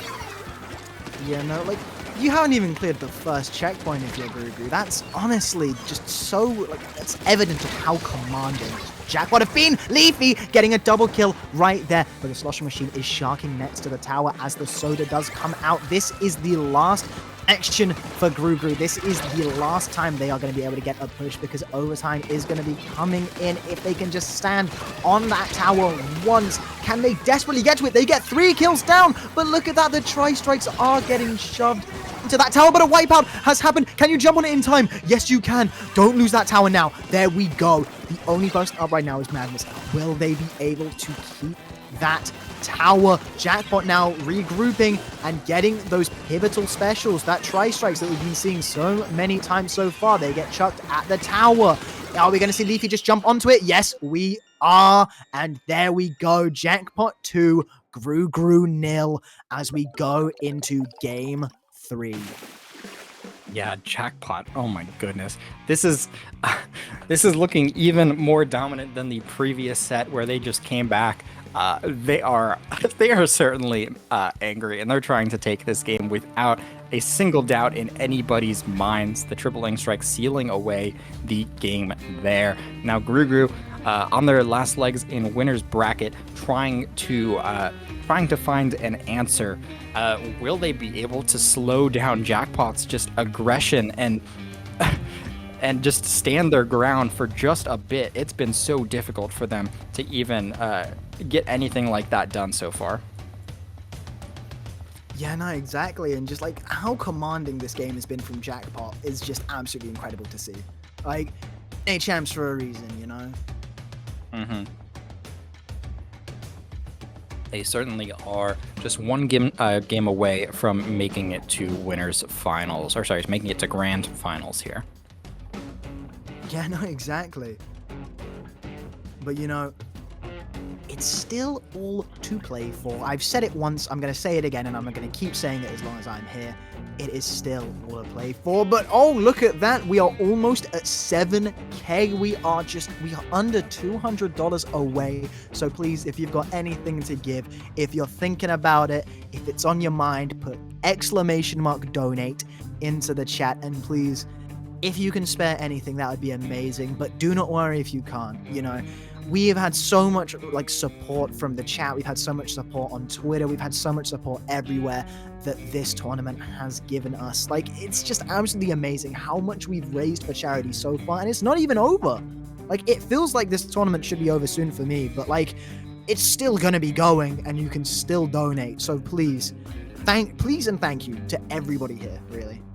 Yeah, I mean, I'm super happy that this tournament was organized for the Palestine Children's Relief Fund, who are going through a lot right now. And we've had some more donations in the chat in the meantime while we've been casting this set. We have $10 from Lil Ghost, 10 from Joy, Anonymous with $15, Fisker with 10, 49er with 10, who says hi, Gay Shark with 25, and Mediocre Lemon with $10. Thank you all so much for supporting PCRF. We have potentially one more game left in this set. It is going to be Humpback Pump Track Zones yet again. This time it's going to be Gru picking it rather than Meow, who picked it against Jackpot. This match will determine whether or not Jackpot is going to be making it to winners finals. So let's keep an eye on it and see whether or not they're going to be able to win this game with a 3-0 sweep. Yeah, like, we saw how dominant Jackpot are on this map. Like, we saw how valiantly they fought against Meow, but Gru know what they're doing with Humpback Zones. They've already won on this map as well. So who knows who's going to be taking this, as right now we're seeing Romano go down again for Gru and Jackpot. It seems like they're going to be able to take the zone first, but no, look at that. Getting one, can we get two? No, we don't. Yes, we do eventually. Two people down for Jackpot as the soda comes out for them, but another buddy goes down, and now Gru, it looks like, are going to be able to take that zone first. Yeah, Gru is the ones taking the early advantage here, but while that's all happening, two members end up getting taken out, I think partially by the Charger over there. Machine gets a very nice pick. Jared is forced to back up. That's going to save this hold for Gru. They're going to have to regroup quickly. Two members go down. The strikes come in, and the members of Gru have nowhere to go. They end up having to back out into their spawn. Jackpot is going to regain control of the mid of the map. Yeah, no, now it's just all really up for Gru to regroup and their spawn, and hopefully we're going to be seeing something come out from them again, as we're just seeing the time trickle down, and we're going to be seeing Jackpot. No, we're not going to be seeing Jackpot take the lead, but another pick from Q. They are so nice with it. I cannot understate it enough. They are just getting shot after shot, splat after splat. What is going on? They must have something, like something in their water. Like... I don't. How are you this cracked at this game, Q? Please tell me, because I want to be this good. Yeah, she's just got that superhuman aim. Romano needing to help their team get in. They have a rain, but whether that's going to be enough? What, Jared? My God, you're on the flank, Jared. Oh no, the pencil not able to get the like 3 tap onto Jared there. So that's going to end in a victory for Jared, and that's going to let Jackpot continue to hold the zone. So Charger's going to be forced back from Jackpot, but Gru finally is able to gain some ground in the middle of the map and gain back control of the zone before they lose the lead, but they need some space in order to get the picks. That's a big one onto the Charger, but Gru still taking these even fights is not in a great position. Look at that, splashdown, comes down, gets one, gets two. The Dynamo is able to pick the Nautilus up though, and unfortunately as the Dynamo runs out of ink, they do fall down, and it looks like with how many deficit points are there on the screen, Jackpot are going to be able to take this lead back before Gru can get back onto the zone. Look at that, the wall going down for Q again. Oh, sorry. No, you go, I insist. No, this is what happens with Discord delay. We trip over each other's feet and we're like, no, I insist you commentate. No, I insist you go. Well, I mean, that's kind of what happened. That's kind of what happens on Splat Zones in general. No, I insist you take the zone. Yeah, both these teams just kind of taking turns holding the zone, the strikes being the keys to getting back into the zone for Jackpot. This time they're the ones holding it. Only 20 seconds left on the clock. Is Gru going to be able to take it back? That's the question. Yeah, no, 8, 7, 6, 5, and the GG tri-strikes come out and a wipe out, and there we go. Jackpot cementing themselves into Grand Finals winners side. What a game indeed, and what a convincing set from Jackpot, just absolutely mollywhopping Gru. Even though Gru was able to keep up in that last game, they were just not able to hold it long enough. And Jackpot with a convincing 3-0. Yeah, I mean, Jackpot certainly looked like they had the fire lit under them from the previous 2 sets. After going 3-2 twice, they are going to defeat the victors of the set against Meow. Yeah, defeat the victors of that set in convincing a 3-0 fashion, not even letting Gru have any semblance of a push. I mean, I don't think Gru got past like 50 in any of these games. So they just seems like they didn't have a chance against Jackpot with how they're playing right now. Yeah, like Jackpot is renowned for a reason. Like Jackpot just turn up for this set. And you know what? When Jackpot turns up, there is not a lot you can do. So it's a very valiant effort from Gru as well, and Gru was able to hold their own a lot more than most teams could. But still, Gru did fall, and now Jackpot moves on to Grands. Yes, indeed, they're able to make it all the way to Grand Finals. Again, a reminder, this is 2-course meal for Palestine. We are supporting the Palestine Children's Relief Fund. If you're interested in supporting the cause, please type exclamation mark, excuse me, oh, I've got the hiccups, exclamation mark donate in chat, and that will give you a link and the ability to donate to the cause. Yeah. Yeah, no, we have officially met $6,900.74 with the additions of Floofy with $10 and Yi with $5. So we are $100 away into smashing into 7K. That is absolutely mind-blowing. Yeah, nearly all the way to $10,000, and you can help us reach our goal with exclamation mark donate in the chat. Let's take a quick look at the bracket to see how these teams are faring, because while we've been watching the winners games, there's been a lot of exciting matches going on in the losers side of the bracket.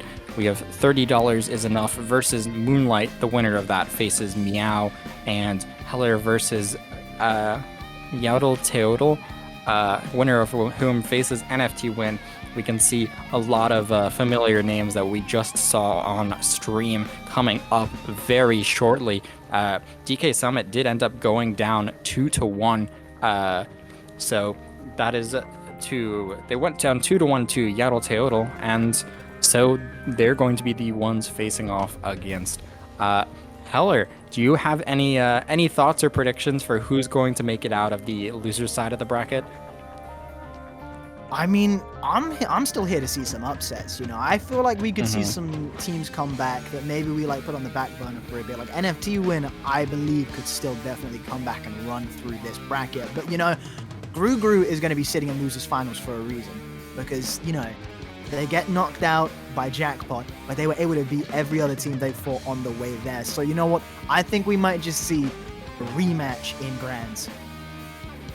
I'm kind of thinking that we might see Meow kind of making it back through losers finals. They've been performing very well throughout this tournament. They didn't quite take it against Jackpot, but I believe that with how they've played against everyone else in the tournament, that they can make it all the way back. But we'll have to see whether or not they're going to be able to make it. But yeah, and before we take a little break, let me just quickly do a little bit of a shout out to Low Tide City. Low Tide City is just around the corner on May 11th and May 12th, so you can watch some of the most well-known teams and creators clash on the field. Everybody from, you know, the Splatoon event staff at Low Tide. Also want to give a big shout out to, you know, the Palestine Children's Relief Fund, Chara, Milana, everybody else involved with this event. Thank you so much for bringing our community together for a very important course. Thank you, and we all hope you tune in there. So thank you very much to the Splatoon event staff at Low Tide City. Please, Low Tide City, like, I can't go because obviously you can hear in my voice I'm British. Like, I am not traveling to America anytime soon. I'm a uni student, but I have heard from a lot of people that Low Tide is one of the greatest tournaments to go to. So please follow that start.gg link, May 11th, May 12th. Be there if you can go. It's so good. Yeah, I highly recommend it. Low Tide City is always a lot of fun. I'm going to be going this year. So please, if you are anywhere in the area, I highly recommend checking it out. And I think we're gonna hop to a quick break. I think I apologize for the extra little pause there. I kind of baited you into saying something there. We'll be right back, guys. See ya.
Hello, everybody, and welcome back once again to Two Course Meal for Palestine. And I keep saying this before every single set. I am so excited to see Meow versus Moonlight. But before that, let me just go through the donations that we have just seen. We have got Corn Mills with $10 saying, living for this H3 gameplay. Do not worry, I am too. Akame with $10. And Sunny Solo with the whopping $50 coming in saying, in solidarity with Palestine, thank you to all Two Course Meal for Palestine organizers, commentators, participants, and viewers. We are doing this together. Watermelon emoji, heart emoji, and I could not say it any better myself, Fusion. Yeah, absolutely. I'm very happy to see so many members of the Splatoon community donating. We're nearly at $7,000 of our $10,000 goal in support of PCRF, and you can support the cause too if you use !donate. You'll get a link to the donation page. But for now, we have an exciting match ahead of us. We have Meow versus Moonlight. Moonlight, an established team, and Meow, I think, more of a pickup group that we saw a little bit earlier. We have now a best of 3 set as we have dropped down to the loser's side of the bracket. And we're going to be seeing some familiar maps, Robo Ramen zones and Robo Ramen zones followed by Hagglefish TC and Humpback zones, which we've been seeing quite a bit throughout this tournament.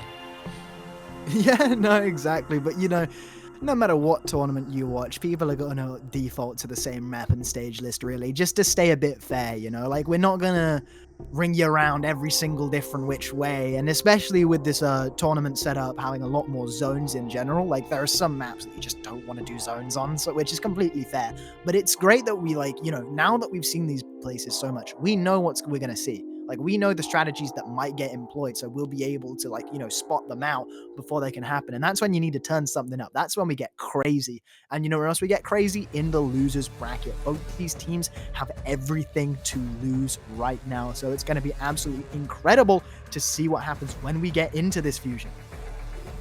Yeah, I mean, both of these teams both have everything to lose and nothing to lose here. They need to give it their all.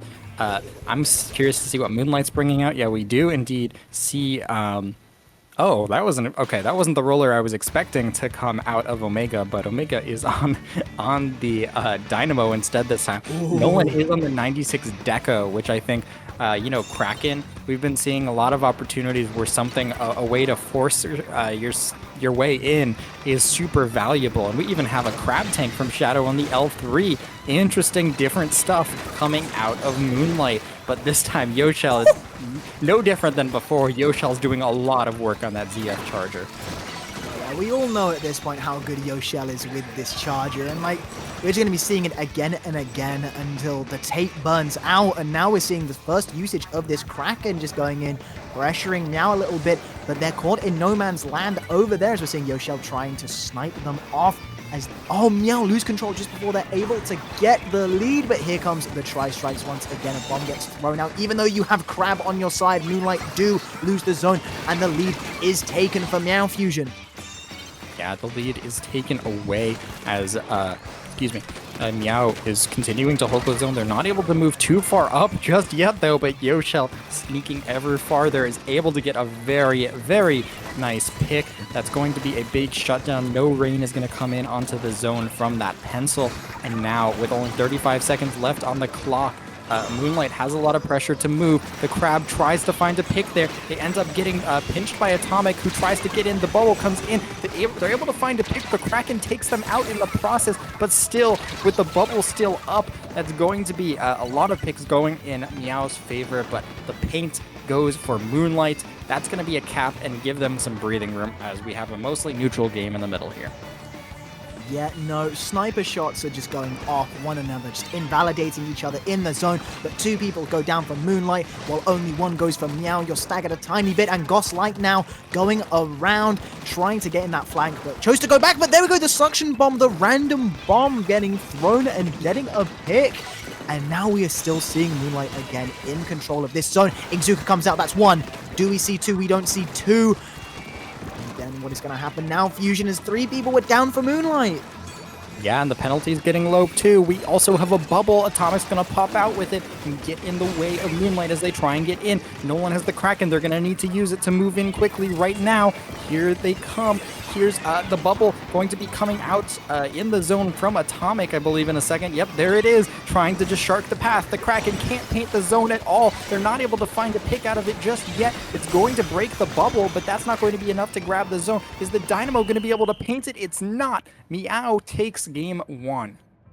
Meow takes game 1 indeed. And you know what? I've seen a lot of hype in chat for Meow. I feel like chat is on Meow's side right now. I'm seeing a lot of colon 3s in chat whenever we say anything about Meow. So you know what? It's great that the chat are getting to see what they want to see, but we all know, we all know what Moonlight can do. And Moonlight played a very valiant game in that game.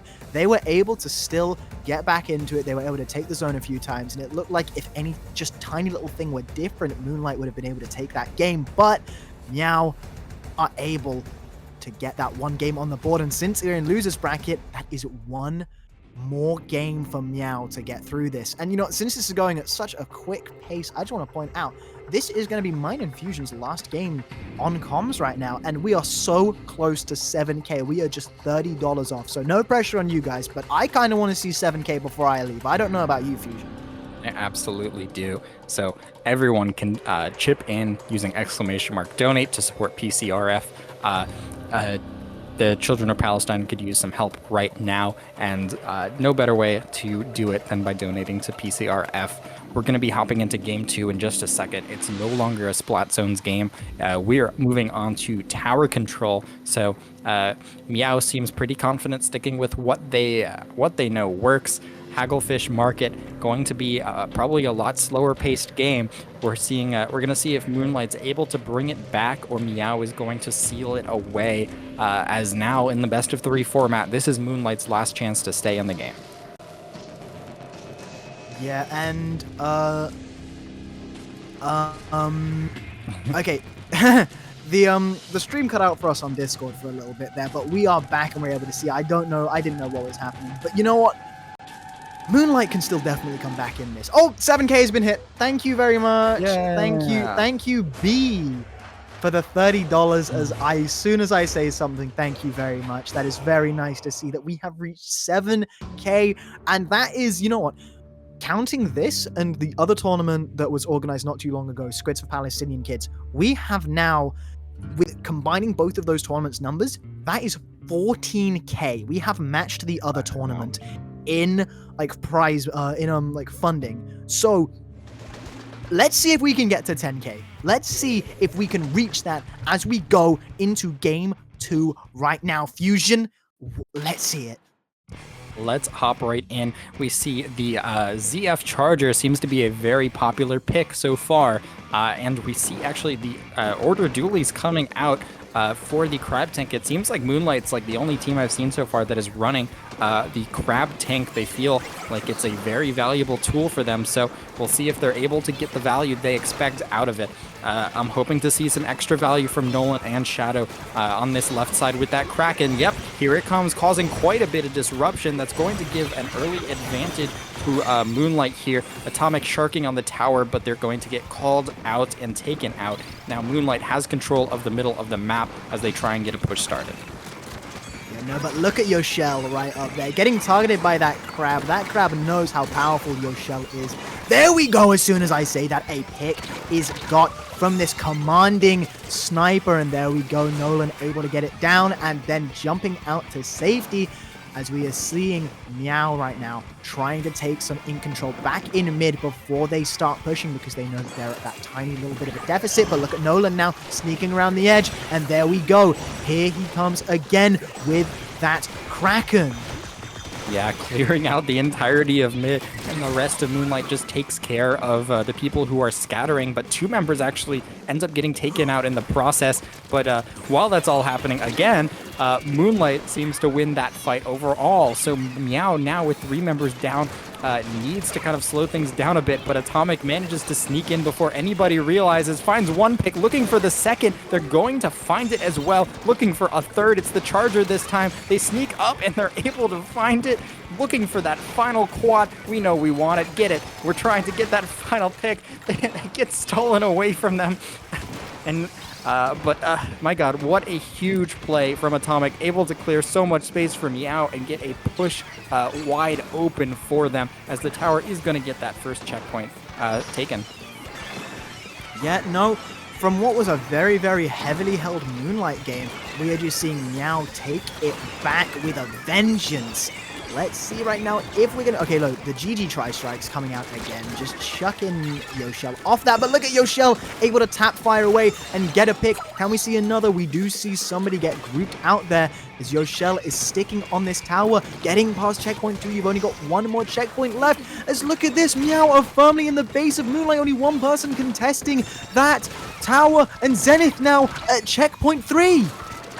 At the final checkpoint, there's a bubble at the tower. It's Atomic. That's going to give some jumps in if they choose to do so. It seems like they're not. This is going to be the end of their push. A huge push all the way to that final checkpoint. And Meow still has not lost the control of middle of the map, trying to do their best to hold it. The Crab Tank is going to come out and act as a bit of a meat shield there. So now that's going to stall a bit for Meow. Try and keep members of their team in the middle of the map. Atomic on that right side, trying to find some picks. You're not going to avoid that Kraken, buddy.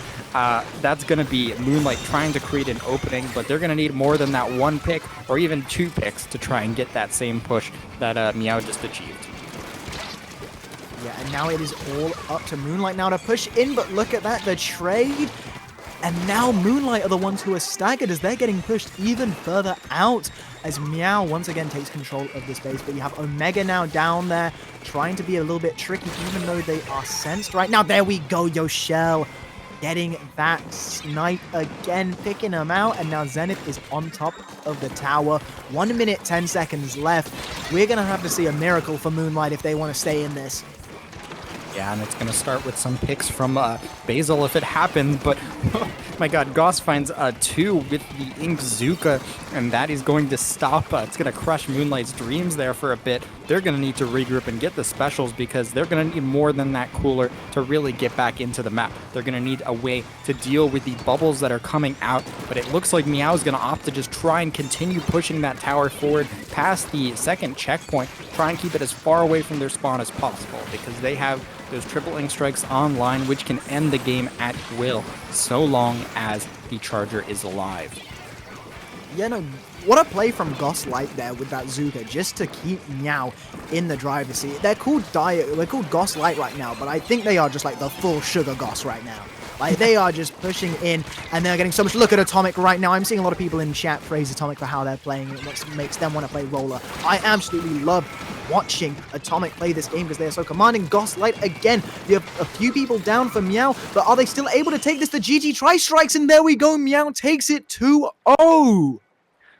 That's a great win for Meow. If they're gonna come back and take losers finals and challenge Jackpot again, it's going to have to start with this. They win this at 2-0 versus Moonlight. I love to see them succeeding with the H3 and the Roller as well, getting a lot of value and just kind of everyone's learning like the meta of this tournament on the fly. So it's kind of fun to see how everyone like recognizes what the different weapons are going to do because you know, it's not the same 4 weapons that you always see. So everyone's playing like a little bit differently. You like aggress and slow down at different times, but Meow has just been on top of their game so far, and hope to see some more of it in the future. You know, it's unfortunate that both these teams had to go against one another because Moonlight and Meow are they're both the chat's favorites because, you know, Moonlight's Chara's team and everything, and Meow is just like half funny :3, you know? Like, Meow. Oh, it's unfortunate that one of them had to go, but that is the way tournaments go. So Moonlight, and they fought so hard, and I cannot give enough props to Moonlight right now. Moonlight played absolutely incredibly, but Meow is still pushing this envelope further, even more. And you know what? I think what you said earlier, Meow could go all the way. Can we please get a :3 in the chat for Meow? Because, you know, I've been seeing it a lot. I just want to see that chat filled with :3s for a second because, you know, Meow has just been playing absolutely out of their mind. And you know what? This was our last game, so before we go, would you like to read the donation? Sure, let's take a look at the donations page really quick. We have $30 from B, I think you said earlier, and $10 from Clickbait Demo. That's going to be all supporting the Palestine Children's Relief Fund. You can donate with !donate as a reminder, and support a good cause. So that is going to be the end of our block. I do believe. Do you have anything you wanted to mention, Mr. Salap? Not really, to be honest. I just want to say sorry to Chara for filling your chat with the :3. Sorry, I'm gonna go type :3 really quick. And I love you too, Tabri. I love you too. But it's been absolutely amazing to do this. You know, I was not supposed to be here for the full 4 hours, but I am very, very happy that I was able You're crazy to. for commentating 4 straight hours. Hey, well, it's my passion. I love doing this, and you know what? Yeah. It's for an amazing cause.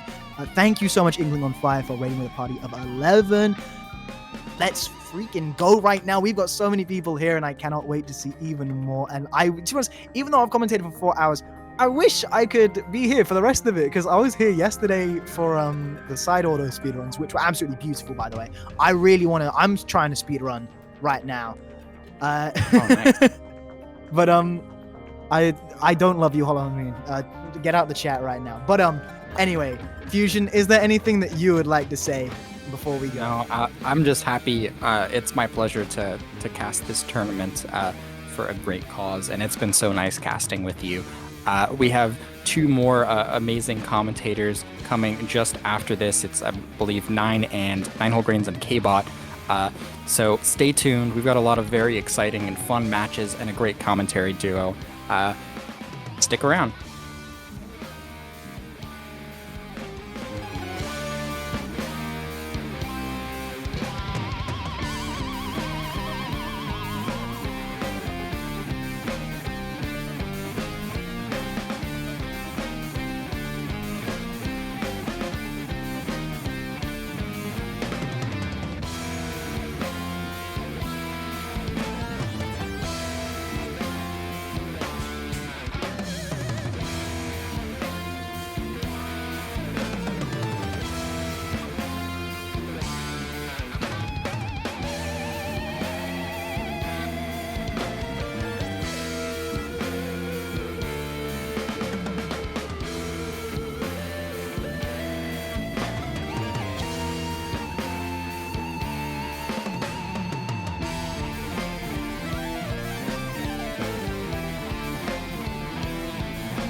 Welcome back, everybody, to Two Course Meal for Palestine, the charity event for the Palestine Children's Relief Fund. Thank you so much for watching, for all of your donations, for all of your support of this great cause.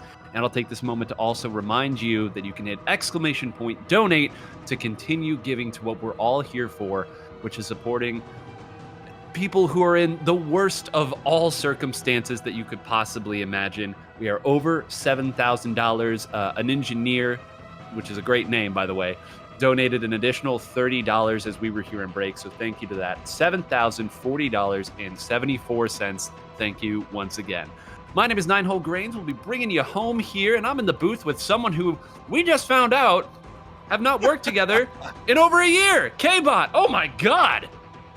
It's kind of weird, Nine, because we talk to each other pretty consistently, yet we haven't actually worked together very much. So, good to be on this event with you, where, of course, the primary headline is the fact that we've raised over 7,000 and counting for PCRF. But the secondary headline, of course, is that we had 116 teams enter this tournament today, and we are now down to 4.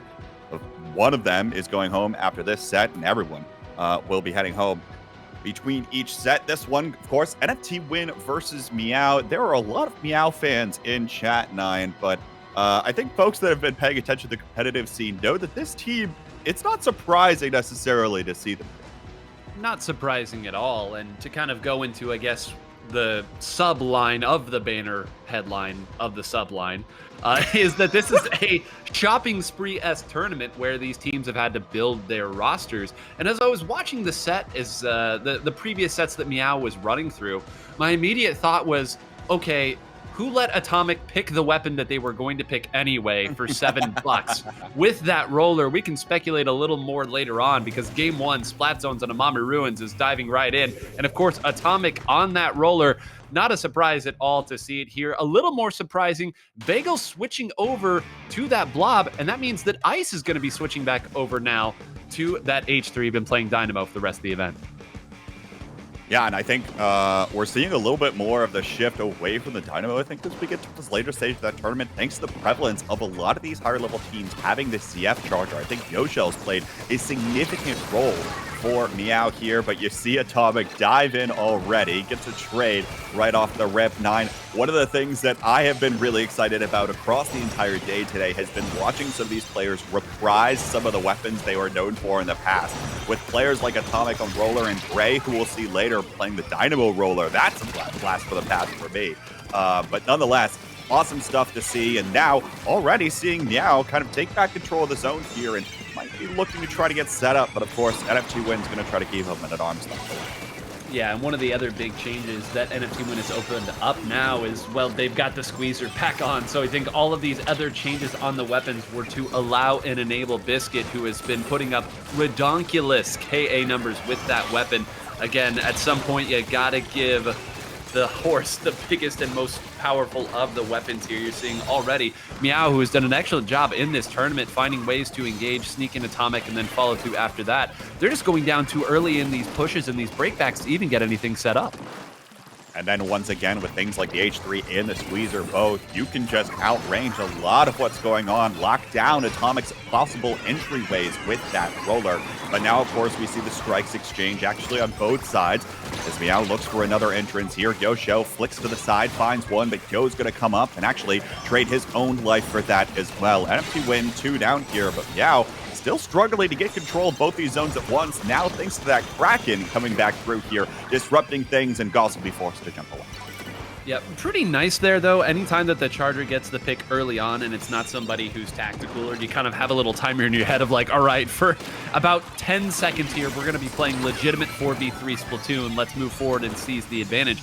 And now going ahead and getting rid of that big threat on the squeezer early on means, once again, Meow should not only have a good spot to break back in from, but to actually move forward and attack from. Kyo's kind of found a way to get into the middle of this formation, but no harm, no foul. Clean it up. Let's take the lead. And they've will do just that. Now, though, Kraken's going to get popped as Bagel looks for the entryway. Strikes are going to try to neutralize the zone here as well. Bagel hunting after Atomic, now Goss, but the Kraken's going to run out, and Goss is going to be able to get the best of Bagel there. 2-down situation now for NFT Win, and Meow is going to further extend their lead, potentially even going for the knockout here if NFT Win isn't careful to charge up their specials in time. Yeah, this is where it gets really difficult. What do you have as FT Win to start your engagement with when Goss is moving around so quickly with this shot and closing everybody out there too? Simply nothing there to get any follow-up through. I mean, this is a delayed quad K-bot. They're going to have a little fun here. 2-1, and after an ugly start, Meow only needed one opening to seize control for themselves, and then they finally started to get the loops going. Atomic runs through, Goss with follow-off, and everybody else filling in the blanks. Dominant once they got that first hold. One of the things I'm noticing overall, Nine, is that in this kind of area where you're noticing a lot of, volatility in the compositions, it feels like the team that's able to play a little bit faster with a little more pace sometimes can keep that up. And you saw Goss and Atomic try to get things done there. And a lot of times, the second that zone control was established, Goss is able to dive in. Atomic's able to dive in, even as much as interrupting the play from the other side. Is exactly what these players want to do. And when they're given the opportunity to do that, like they were here at the end of the game, and you'll be able to see the replay here of Goss coming up with a handful of these picks right towards the end. Exactly the kind of play that Meow wants to go for. And something that NFT Win with their composition right now doesn't have the same necessarily element of surprise. It feels very choreographed due to the nature of the weapons they're playing. And that's strange coming from the fact that Kyo's on this team.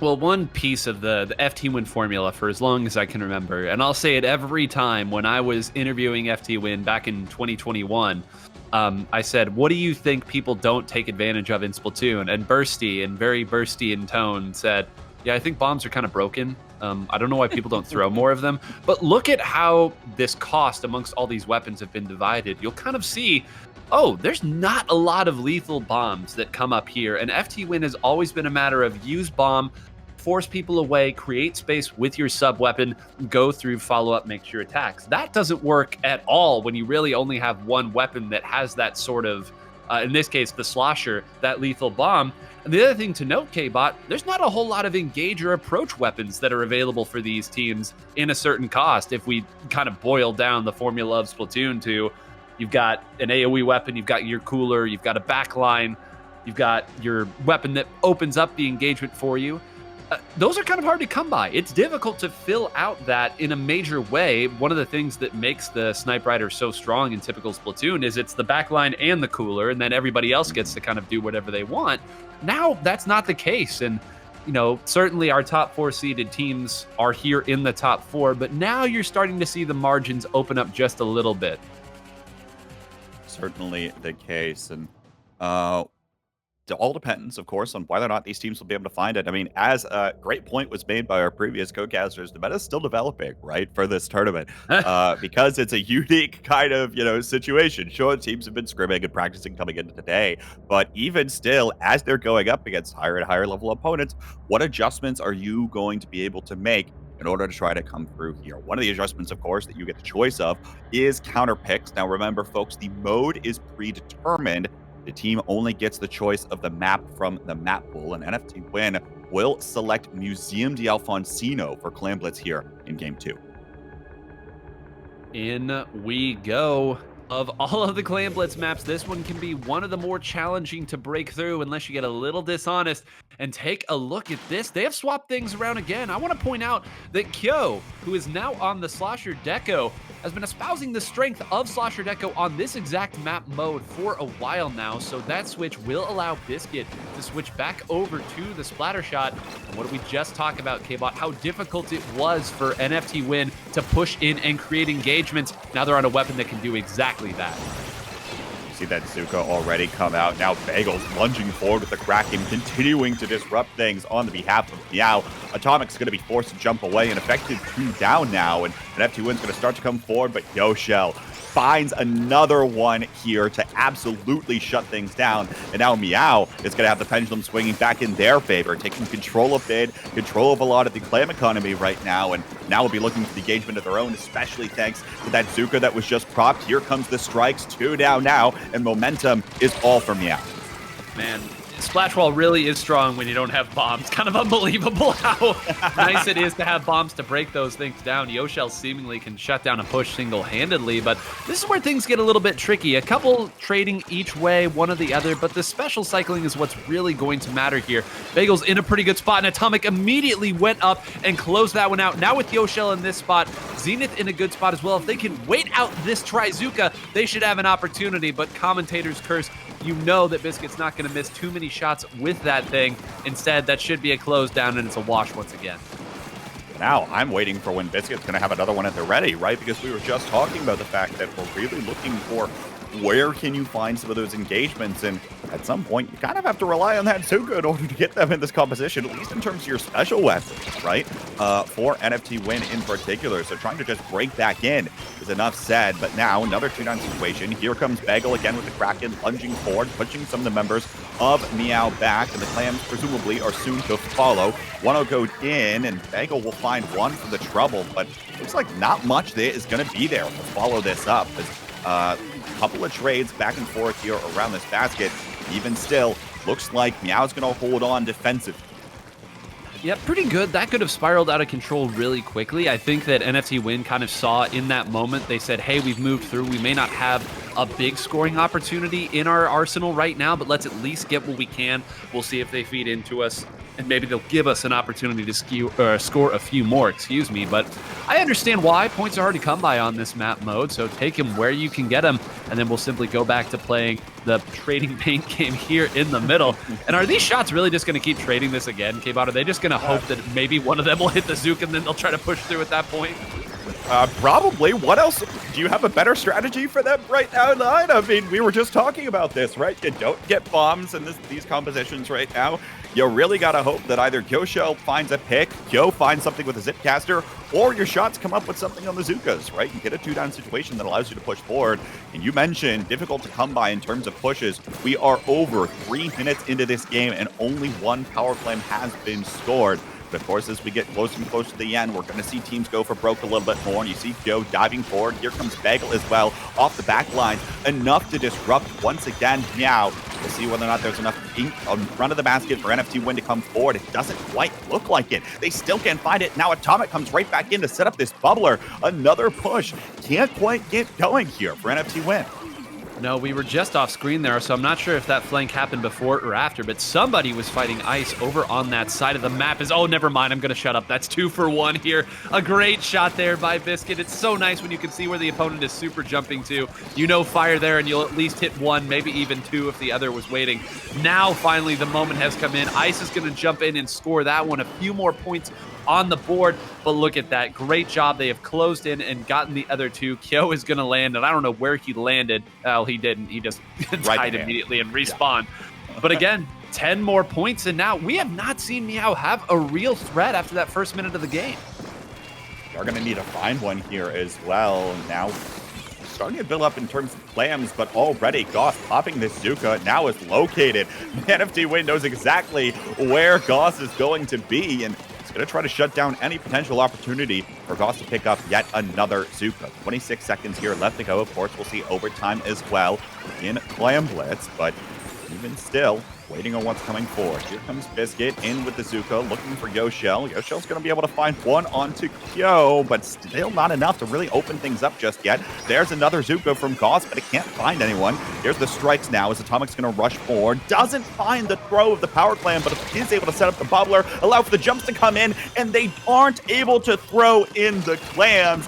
That'll be the end of this one by the looks of it here. NFT Win going to be able to clean things up as the rest of these jumps come through. And that's going to be these clams despawning. And NFT Win holds on there, despite the kind of going for broke play you would expect to see come from a Kraken jump or something of the sort. Came actually from Atomic's bubbler, not able to be quite as effective, though. Yeah, so many things to talk about there. We're kind of burying the lead here. That game almost was stolen by Meow, a little bit closer. Both of those score. One that opened it up didn't score, and I didn't even think they still had their pity claim at the end. They built 3 power clams around the map over the course of that last 30 or so seconds. And you can see the jump here, a perfect replay. Again, as you noted, K-Bot, the first immediately missed sitting right there under the basket tragically. And of course, when you have the Kraken that is sitting right there, you can jump in as quickly as you want. You are going to get scooped up there, even if Atomic does put down that big bubbler. So the perfect tool right on time for the job. NFT Win is going to equalize on their counter pick. And I'll be curious to see, K-Bot, if keeping Biscuit on the shot is what they end up going with. Again, that will mean that Kyo kind of has to change up what he plays, but come on, as long as it's Slosh your main weapon, you know he's going to find a way to contribute. Yeah, I mean, this is Kyo we're talking about here. Right? If there's anyone that you want, oh no, Kyo has to play a different bucket. Come on, really? You know he's going to be more than comfortable there. But of course, now we're going to see what Meow gets to go to here. They get their pick of a larger Splat Zones map pool here, 9, which I think is incredibly important because when you're talking about a composition that has both a charger and a roller in it almost at all times, getting your choice of Splat Zones map here is going to be particularly of note, and they're actually going to take us to Marlin. Oh boy. Okay, well, oh boy. So Marlin, I've made this joke a couple times to different people. Marlin Airport is the map where you say, oh, I see what they thought with that new Explasher, right? That custom Explasher. I see why they thought this would be the right combination of sub and special with main weapon, because I mean, it can be absolutely brutal here. Now, if there was ever a map to start bringing out the Dynamo again, if these teams have opted to go with that, this certainly seems like it would be a strong one. I just wonder at this point if they've decided that it's a little bit too slow, it's a little too susceptible to getting snowballed, and at the very least, you can mark some people with that H3. It's a little more mobile. And I mean, there was a time where everybody brought that main weapon out in Splatoon 2, so a few people can fight with it still at this point. Taking a look here, it is going to be the H3 on one side, and well, there it is on the other side as well. H3's aplenty, and man, this is an expensive composition that's being brought out here by FT Win. Kyo and Biscuit going with their main weapons. Hey, you gotta do what you gotta do here, especially when you're going against Yoshell and Atomic on virtually their own main weapons, right? Fight fire with fire. Do the best you can with everyone else. Early Zuka's traded back and forth here as rush for the zone right off the rip. And looks like not able to come up with a lot of value, and it's an Igbath right now on top of the zone completely as teams continue to find some of these trades. Zenith, though, looking to back away and utilize a lot of the painting power here of this Nozzle Nose, trying to support out the zone. Of course, the support play is not something we've commented on so much in this tournament, but a lot of these players, 9, have to change up the weapons they're using pretty drastically. Yeah, they have to change it up. They really just have to fit the role, and that's kind of where Cooler is at this point. We can try to legislate it out all we want with every different type of rule set here. Again, the formula is you need at least one of those. You need some engage, and you need some sort of splash damage. Everything else you can kind of fill in the blanks on, but you really can't get around that aspect of it here. And, you know, on Marlin, a map, again, where you can get kind of bunched up next to your own fan, and all the opponents know it and can completely clear you out if you're not careful. That's why it's that much more important to fill those roles. Have somebody who is willing to dive forward. That's exactly what Atomic on this weapon is here to do. Goes ahead and does not get a full swing on one, does on the other, and even escapes. Now you have no idea where Atomic is at. Where do you come forward and attack from? Chosen wrong already on that side. These points are starting to tick away. And now with Atomic jumping back out, they'll shuffle the deck. They've lost track, and wait for it. Atomic may dive again soon. The only good news, right, is that you've got plenty of point sensors right now if you're an FT Win, so you can try to sniff out some of these members as much as you can, but even still, the second that snowball gets rolling is the second that you're going to see these punishes come in from players like Atomic. Yoshell now forced to back away thanks to the Zuka coming in from Biscuit. Looks like able to neutralize the threat on that side, and now another one goes down. Looks like NFT Win actually didn't all really come forward together. Two members are stuck on the back lines here, and right now, Biao is just doing a great job at holding him back. Yeah, I don't know if it was just the wrong people were pushed forward at that time. They thought better of trying to push onto the fan, or if the other members of Meow just said, okay, we'll give up everything but the fan, and then we'll come in with specials. That seems to be the formula for them right now, and once again, Atomic is up on the fan. There's no penalty left. Just 20 ticks left on the timer. And look at this. It's going to be a rough sled to get in there. Biscuit needs to find value off these roulette shots. Firing way back, not able to close out anybody. They don't take it at all, even through the specials. Everybody firing at the zone. 2 points left. Zenith's still there, desperately trying to paint. It's the H3 duel. They're fighting. Goss comes around, and somehow, some way, they got it. I mean, Goss is going to close that out, but he would certainly love for the game to be over. And I believe that was Ice there, outpainting Zenith in the H3 duel. What a throwback.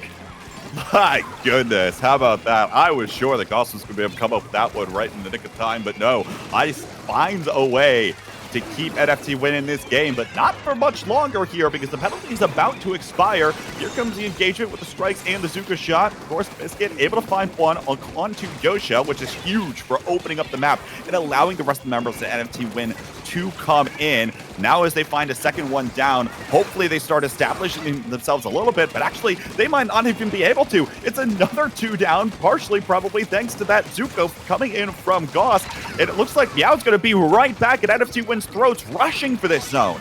I mean, Goss has gone to that fan so many times here, and it's so difficult to challenge that weapon there. Again, they don't have a charge or anything that can immediately deal with a long-range threat other than, I don't know, their own Zuka. But that means that Goss can go over there, fire, be a nuisance, and then build up a Tri-Zuka to fire at somebody. And again, they're just not able to close out any of these picks.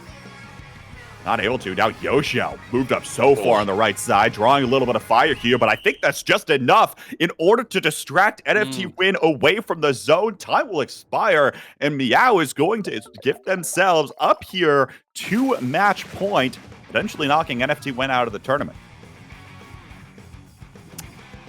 Actually, wait, you said one more game. Okay, sorry, never mind. I had a brain best of fart 5. there. One more game, best of 5. One more game. That's right. They're on match One point more now. game. Match point now. But look, sometimes we oversimplify this game into saying it's a formula. One player goes to one spot, one player goes to the other spot. You play those win cons over and over, and you just hope that you win and you execute when things get a little bit out of your equation, if you will. But I mean, listen, the points tell you right there. Every time Meow got a solid grip on the map, they had a spot for Yoshell, they had a spot for Goss, they had a spot for Atomic. It fit their comp so well, so wonderfully. And we're kind of at the point now that Bagel is, I guess, just going to be sticking on Bloblobber variants. There is no real counter or threat to Yoshell. And you really saw it in that game. Marlin Airport, so many spots where you can't really get to an opposing backline. They simply have the height, they have the range. And that's so frustrating to deal with when you have no answers. And as we've noted again, you don't even have bombs. There's not a whole lot you can do unless you take out everybody else on the team and charge it. And that's one of the things here. One of the reasons we keep breaking down these ZF Chargers have had such an impact on the game in terms of multiple teams. I mean, we'll see .Q again later, right? Has picked up that ZF Charger numerous times, and it has such a large impact on the game in this event. But now we're going to everybody's favorite in Game 4, Tower Control, Inkblood Art Academy. Woo! Never been here before. Charity tournaments, and we're still doing okay. Can't escape this stupid map mode combination. All right. I mean, in fairness, FT win or NFT win, some variant that has Kyo on it. We knew this was going to happen eventually. And I believe we've seen both of these teams play at least some form of tower control in this tournament on stream as well. So I don't think we'll see a whole lot of surprises. Kyo switched to the Range Blaster, another $9 weapon, so that doesn't change a whole lot for them cost-wise. Changing off of the Slosher one $9 weapon to the other means that, you really, everybody else just kind of has to do whatever they can to fill in the blank at that point. I think Bagel's kind of the X factor here. What is Bagel going to be playing? That's the only thing that really changes it up. They've had, I believe, Biscuit switch over to a Nautilus variant, a little bit cheaper there to allow a better weapon to come out for Bagel, but that's really the question mark at this point. It has not been doing it, but no, they're sticking with this comp. And hey, why not go? Again, give your two Slayers their best slaying weapons for this mode. I get it. And give your two supports basically enough to paint the entire rest of the map, which is what the goal of those two weapons is going to be, right? Between the H3 and between that blob in general. I mean, you're not going to be able to have insanely so much of a, pressure in order to try to find some of those flats. Instead, you're really relying on a player like Yo coming in with this range blaster, but Atomic right on top of it. Going to be able to take out Yo as well in the trade, then jump back to safety. While NFT Win might get the first step on the tower and the first foot there, doesn't quite look like this push is going to be much of anything, as everyone is just constantly moving around. Here comes Atomic diving in once again. Does have this big Valverde. Decides not to go for it. Instead, will pick off Kyo there on that right side. And I mean, just a hilarious way to start the game. Immediately, Biscuit and Yoshell traded each other out, and then all the frontliners went down sequentially, with Atomic being the last one alive. It's just the exact same game as the last one we saw. And now it is time for Meow to take this one the distance here. Atomic moving up marked simply does not care. The roller has to assume that it's perpetually marked when it's following its curling bomb anyway. So charge right in, stop me if you can. Once again, the only thing that seems to be able to take out Yoshell is going to be Biscuit's Trizooka. But they got to be careful here. They do have a couple lethal bombs here, so they're going to be able to suss out where a couple members are moving forward, push them away, give themselves a little bit of room to work with, and it appears that for the time being, that might be just enough. They have now taken back their plat. That could have gotten ugly in a hurry if they hadn't closed it out and stabilized. Yoshell, though, looking for something here on this side. Can't quite seem to make it, as the members of NFT Win have backed away, and now Biscuit will fire that Zuka to check Yoshell. And you see Zenith getting taken down in the process, but even still, Atomic was able to come up with 1 or 2 there. Now going to be able to come away with Kyo again. It's a 3-down situation for an NFT Win. They can't find their way off their own plat convincingly, and even still, it's another 2 down. Here comes the Snowball 9 on Inkblot Tower Control, but this time, it's in favor of Meow. Yep, and I was about to say they did a good job of keeping Atomic away, but Atomic says, no, you didn't keep me away, you just made me wait a moment to end. Yeah, no, that checkpoint is already gone. Atomic is up there. Bagel does the only thing that weapon is capable of doing right now. Dive in with Kraken and try to mix things up a little bit. Taking out 2 members about the best you can hope for a Kraken right now, but all the way down to 30. And again, I keep referencing it, K-Bot. The formula that Meow is trying to replicate, so much more versatile and sustainable than what FT Win is able to do. And now, again, how are you going to make yourself get back into this one? You're going to have Yo come up with something. You're going to have Biscuit come up with a massive Zuka. Now, though, it only targets Yoshell and can't even come away with that pick. There it is. Finally finds it on the last shot, but not before 2 members of NFT Win go down to Goss's Zuka. Trades back and forth do not favor NFT Win here at all, as they still struggle to find any form in mid here. Now they are on their tournament life now. Yeah, I mean, it's just so difficult here where Bagel and Ice, like, the main weapon is not what they want to do here. Anytime a blob has to be played on tower control, you know that you're going to have something of a difficult time. And, you know, Bagel's been moving in and using that Kraken at the right time to break things up. But when the opponent is tacticooler, as of course we know that these players seemingly always are, I just don't know what the snowball or the follow-up is there. Finally, they push someone far enough forward, but it's also because Goss was behind them the whole time, and I can't believe that. I cannot believe that actually took out Ice. Ice had done such a good job of working around all of those. They had Kyo ahead, Goss all the way behind them, firing, closing it out there. Any threat, all the way gone. 1 minute left, an NFT Win on tournament life. We'll see now if, again, NFT Win has to find a way to shut down just how fast-moving players like Goss, players like Atomic are, in order to try to disrupt things, and they are going full in on it. You see Goss now jumping away, saving that Zuka for just a moment in an effort to try to shut down this push here. Now starting to come on back forward, has his eyes on Kyo, will be able to find that one, immediately pops this Zuka. Now going to be looking for some of the members of NFT Win as they come back off respawn, and still 20 seconds left to play here, but it is all Meow in the middle of the map, and seems like it just can't get established. Okay, hold that thought, though, because now all of a sudden, NFT Win has got a little bit of momentum in the 2-down situation after taking down both Goss and Atomic. Yep, just off screen is where the fight was happening, and I believe that some chip damage plus a dive by Biscuit gave them some life, and here we go. Take a look at the specials. This is the important one here. This can clear the tower entirely. Gonna throw it there. Is there anyone else to dive on top? Ice goes down. And that's how it's going to end. You heard the jingle that meant the Kraken was out. But as soon as that Trizooka shot didn't take out didn't take out Yoshell, you knew in the back of your head, K-Bot, like, triple link strike, tower control. Is there anybody left on the map? The answer, was no. And a congratulations to Meow getting a victory here, keeping their tournament run alive. They have looked so good over the course of this. NFT win, tip of the cap to you, out at 4th place here in the 2-course meal for Palestine.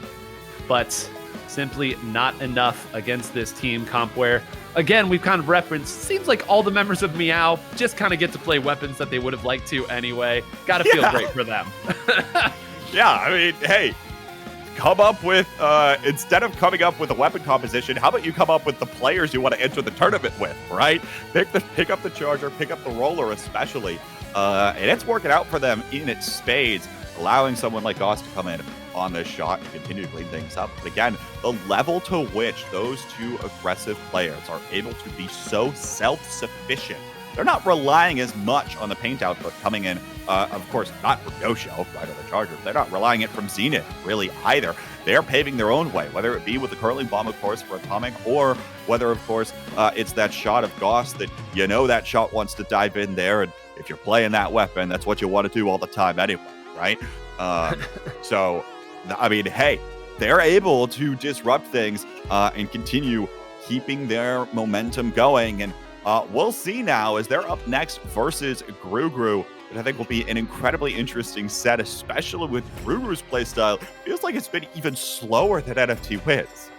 Yeah, no, this will be really interesting. This is the matchup that we did not get to see on the top side of the bracket. Meow, of course, was 2-0 up on Jackpot, or maybe it was 2-1. I forget the exact permutation. Point is, they were a game away from beating Jackpot, and then Jackpot did what they normally do. They get some momentum going for themselves, and, you know, this is brutal. It's so difficult to stop a team that's got some momentum. Again, a team like Meow that we've noted, they're feeling great. They're playing fast against even fast teams. And you brought up a really good point there that I kind of want to expand upon with Atomic on the Roller. I know is kind of the darling of this event. And, you know, those of you who have followed previous teams that Atomic has been on know that this Roller is not simply something that has come out for this. Atomic is a dual, and this is a bizarre one for you, Squeezer Roller main. But those of you who follow even Japanese Splatoon know that the Roller has been, I don't know, winning a lot recently. The Roller is a legitimately strong weapon, but you need a player who can be, as you put it, K-Bot, self-sufficient. A lot of Rollers, I feel like they get marked. They're like, oh, well, I can't do anything now, or they can't dive in at the right spot. They don't quite know the right angles, but all the Roller needs to do is to get you to look away for just a moment, and suddenly you can play with your opponent in the fashion that you would like. So, like you said, it's a matter of finding the right players who can play the right weapon for this format. And now, be very interested to see what Gru has. Gru has been waiting for a little while, and they did not look nearly as good against Jackpot as Meow did. So we'll see if the old transitive property of Splatoon carries over on this one. And I'm worried about it, Nine, because Yeah. Gru is running, on the whole, they're running Dynamo, right? And then they're running Snipe Rider, I think, most of the time, with Promono on that weapon. Both those weapons, I feel like, I mean, sure, Snipe Rider, of course, can be incredibly strong, but at the end of the day, both those weapons are going to be very easy targets on the whole for a Charger like Yoshell or a Charger like .Q. So it feels like then not to mention you have to worry, of course, about the aggressive threats, right, from this Meow team. I think that's what we saw coming out from the Winners Finals match, where Jackpot, of course, was able to pick up that pace, limit the ability of a player like Gray on the Dynamo in order to get a lot of things done there. And suddenly, you know, they were just kind of caught on the back foot. They were caught on their heels quite a bit. So certainly will be an interesting one. We'll see whether or not, of course, Gru has elected to adopt things. But folks, if you're enjoying the show so far, remember, we are here to raise money for the Palestine Children's Relief Fund. We have raised over $7,000 yesterday and today. And thanks to those of you that have been donating, Chantel, Anonymous, and Punk, each chipping in a little bit. If you've got anything and you're in a place to donate, it would be very much appreciated. Would love to see this number continue to go up. Absolutely. You've still got time, folks. Exclamation point donate. Let's continue to donate to this cause for people who absolutely are desperately in need of any aid that can be provided. Splat zones on Marlin Airport. Well, K-Bot, we already talked about this map mode, so we don't have to rewrite the. Hold on a minute. Whoa. Sorry. There's a Rapid Pro out. Okay. This is interesting because look what it allowed. Oh my God, Fear. Okay, that's Volty. That's got to be Volty.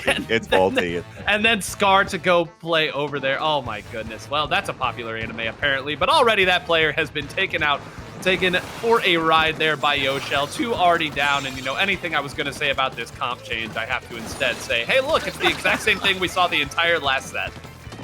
The opening is very strong here, and there's Yoshell getting the best of Bravado, just as though it was prophesized by myself, I suppose. Pat myself in the back there, but nonetheless, I do like this look for Grugru if they can find a balance here, especially with the things like this Ink Fact coming out in just a moment. Seems like it's going to start shutting things down just a little bit easier, and they're going to have the ability to come back in on top of this zone. Now Volty comes up with one against Atomic there. The second that big bubbler goes out, it is now putting pressure on Goss, limiting his ability in order to find a lot here on this right side of the map. But now 2 versus 2 in the center. Goss looking to find the retreat and regrouping with the rest of the team. Meanwhile, Grugru in just a hold on this zone, and they might take a lead here in just a moment. They will, but now Meow's coming right back in.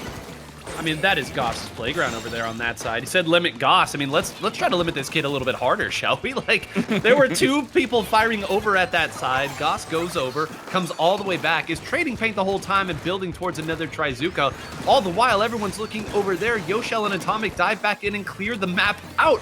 They can't seem to close it out. Great job by Grugru getting the lead over the course of that.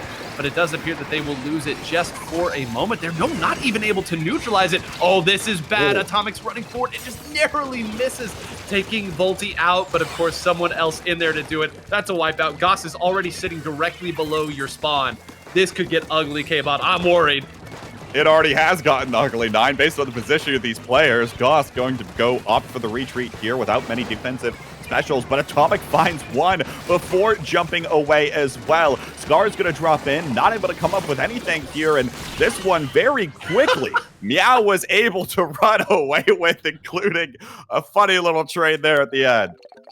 Yeah, trade, man, if you ever want to know why people do these shopping spree style tournaments, excuse me, it's because you're not going to get that engagement anywhere else except your solo queue matches. Like, yeah, it turns out if you're a melee weapon, you can just run right through anything that Inkvac is trying to do. Funny trade at the end, but again, it starts when you've got 2 people firing at Goss on that right side, 2 of the only 3 up on your team at that point. You can't close it out. That just means the other half of the map, the rest of the team is coming in unaccosted. And listen, if there's 2 themes today that I want you all to take home, it's, again, the role of bombs and what the game can look like if you don't have bombs, and also just how difficult it can be to close out kills, right? So many of the weapons that people play at top level, I mean, they're going to take you out. If they have you in their sights and their aim is true, one or both of you are heading back to respawn, and it's only going to take a second. When you don't have that luxury anymore, when one of your weapons is kind of just painting to build up your cooler and maybe isn't the best at fighting, suddenly those players can, well, kind of just throw caution to the wind, go in, fight you, do whatever they want, and I mean, what come will come at that point. But you can see that has been very much in favor of Meow as this tournament has gone on. They've figured out the Formula 9, and they are continuing to execute it to near perfection. Now, of course, counter picks coming out once more. And okay, this is deja vu 9. I'm seeing both Marlin Airport Splat Zones and Museum de Alfonsino clans. Now, next thing you're going to tell me is Game 4 is going to be back to Tower Control Inkblot, and we'll be set. Let's pack it up. Let's just run the same map list for the rest of the tournament. Why don't we? Yeah. Deja vu. I've just been in this place before. Museum d'Alfonsino. When it happened before, I thought, okay, this is clearly just an FT win style counter pick because, they had a kit. They had, I would say, a pretty good loadout for something like this map mode, particularly this mode, I will say. I think that the comp that they were running very good on Clan Blitz, but I think now Grugru, if they're not just trying to flat out copy it, have a Kraken that they can use to kind of steal a win on this map where it's a little hard to score points, it's got to just be they want I don't know, a wider map, a little bit more room to find ways to push in. I don't really understand this map as opposed to any of the others, but it's not going to be a change on the compositional side. They must have something they really believe in, or they really feel like it's their only option. I think one of the things potentially here is that it feels like, in general, this map in particular, you don't have a lot of flanks that you have to worry about, right? Atomic or Gauss can't get behind you if you're sitting on your own flag, right? There's only 2 ways they could enter from, and one of those is probably unlikely, especially for the roller to go up, right? So it's very easy to keep that roller ahead of you, and maybe that's one of the reasons why they're considering something like this. But even still, Biao comes out of the gate swinging. There's the Zook into the face. Atomic looking for another one here as well, and now going to start retreating. Another 2-down situation, though, for Gru, and feels like, once again, it is all Biao. Another 2-down, 3-down situation. Atomic's got the big bubbler as well, and they're going to power up here with a power clam. There's the bubbler, and there's the toss 9. We just saw Curling Bomb get a kill. I think all bets are off at this point in the tournament. But look, bombs. Bombs are important. I mean, what more do you need to see other than this exact sequence where poor Gru, who have been able to do it against every type of team in the world for years now, having trouble even finding their footing there, and thank goodness for that splash wall, or I think 2 more of them would have probably respawned there. I just don't know how they fight out of this situation. They've got a team comp here that I think is as good at fighting as you can be with these rules, but clearly there's something that's just not going through. They haven't closed it out. Even the almighty Fizzy Bomb can't close it out at this point. Goss is going to have a Trizuka here. If they're all lined up in the right spot, they're certainly all marked. They could just score 60 or so points here with no actual threat. They're going to be able to jump into this spot. 2 of them went in, and Yosho's going to get a 3rd here. No, didn't. No. Oh, I said it too soon. Wait, is Goss gonna Master's Curse. No. Okay, Goss. Okay, Goss. Just do it all. Jump out too. Why not? Sure. Oh, hats my goodness. off to Biao coming up with that kind of a push. But now, once again, Gru has to find an answer here. You have to find a way to shut things down, and maybe they're starting to do just that. Atomic now has to retreat here thanks to some of the specials coming out, but now it looked like someone else was able to find 2 coming in from the other side there. Must have been Gauss, and suddenly, once again, even though it was looking good for Gru, they have to regroup. They have to find more of these specials and more of these claims before pushing in again. And 9, we're already halfway through the game clock. This has to be like punching nails or kicking a cement wall. I don't know. This has got to be so frustrating. They finally feel like they get a little bit room, and then one wayward Trizuka shot shuts it all down. Now you have to do everything else all over again. And K-Bot, the other frustrating thing for them is the only reason they got that mid control initially that they were pushing off of is because all 4 of the members of Meow either jumped out or were simply dead after they had scored. So that's that classic, okay, you went 4 down to push, we'll get mid-back control from that point and then kind of go around. Now they're not going to have that. Did they set up the jump? I don't know if they did. It looks like Zenith had more important things to worry about, but I mean, why not? If Goss gets away, you can run that trick all you want. Once again, Goss being slippery, going right behind the front lines here of Gru, trying to go for a little bit of this interception play. Now, though, Gru looking to build up one thing at a time. Booyah Bomb out in front of them, but now another 2 down as Atomic dives in once again to come up with 1 or 2 members. Zenith's taken down to the process, but even still, Gru is struggling. 9 still haven't gotten a power clam on the board. Now just 90 seconds left to play, despite having 3 on the map in orange. Yeah, I mean, this is the worst situation to be in. You've got 3 on the map in orange. We all know how difficult it is to push in with multiple power clams. Typically, you have one person that's leading the charge, or you use a special or something and you try to get it there. That one player might end up being Volty, though. That is 2 down. They were tactical, so they're going to be up here pretty quick and with their specials, but this is certainly as good a look as they've had. Yeah, fire that right there at the center. They clear out Yoshel, K-Bot. There is life yet in this game if they can close it out, and nice job. They actually took out Atomic there at the start, but of course, 2 more go down. K-Bot, it's got to be so painful. It's got to be so painful. The second you think there's an opening, there's the H3 with longer range than you were expecting to come up with that very pick. And now 40 seconds left to play here, 9. I'm afraid Gru might just be out of time flat. They've got no clams to their name at all right now. Both those power clams had already despawned. The only thing they've got left is that pity clam. They've got to find a way to come up with 70 points on the board the next little bit here. Meow is never going to let them have an inch. No, Hermano leading the charge here with this H3. That's the only option because your other members are either way ahead or simply sitting and sharking below to try to see where Atomic is going to dive. So everyone has done what is a pretty good job to get themselves into this position, but they are going to need so many points.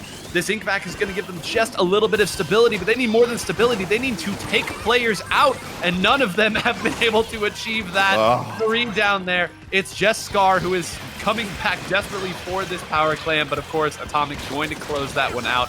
We'll have a little bit more fun here on the fireworks there. Volti moving forward, but I mean, at this point, well, maybe. Nope. Okay. I mean, frames away, but let's be real with how that game was going at that point. Man, what a masterclass by Meow. Just pure class all the way through it. The other thing too, Nine, you know, we were talking about the map pick at the beginning of this, right? And, going like, all right, what's the thought process here? Well, can you keep the roller? Can you keep Goss on this shot in front of you? The answer was no, they couldn't, even still on that one, right? Because it was a little more wide open. Things like this Inkvac, right, that Gray's trying to use right now on this Rapid Pro, you're hoping that you can keep everything in front of you, keep everything very linear, especially paired up with a Fizzy Bomb or something of the sort, but this map didn't necessarily allow for that. There was plenty of angles for Atomic to come in from the side, come in at a different angle completely, and perpendicularly take you out. There's a vocab geometry word for you all on your Sundays. Welcome to Sunday school, I suppose. But even still, right? Just plenty of room, even still, for these short-range weapons to get up there, get in your face, and come up with something. So now it's back to the drawing board for Crew. They get a Splat Zones map here, which means that they've got the most flexibility, of course, in the map pool. But they've got to come up with something, Nine, that's going to limit an ability for Atomic and Goss to stay in front of the objective, stay in front of them, right? And I don't think there's going to be a lot of Splat Zones maps that'll let them do that. Well, let's also not glossy it up too much here. You want to keep Atomic in front of you. You want to keep Goss in front of you. But then you got to cash the check and actually take them out when they're in front of you.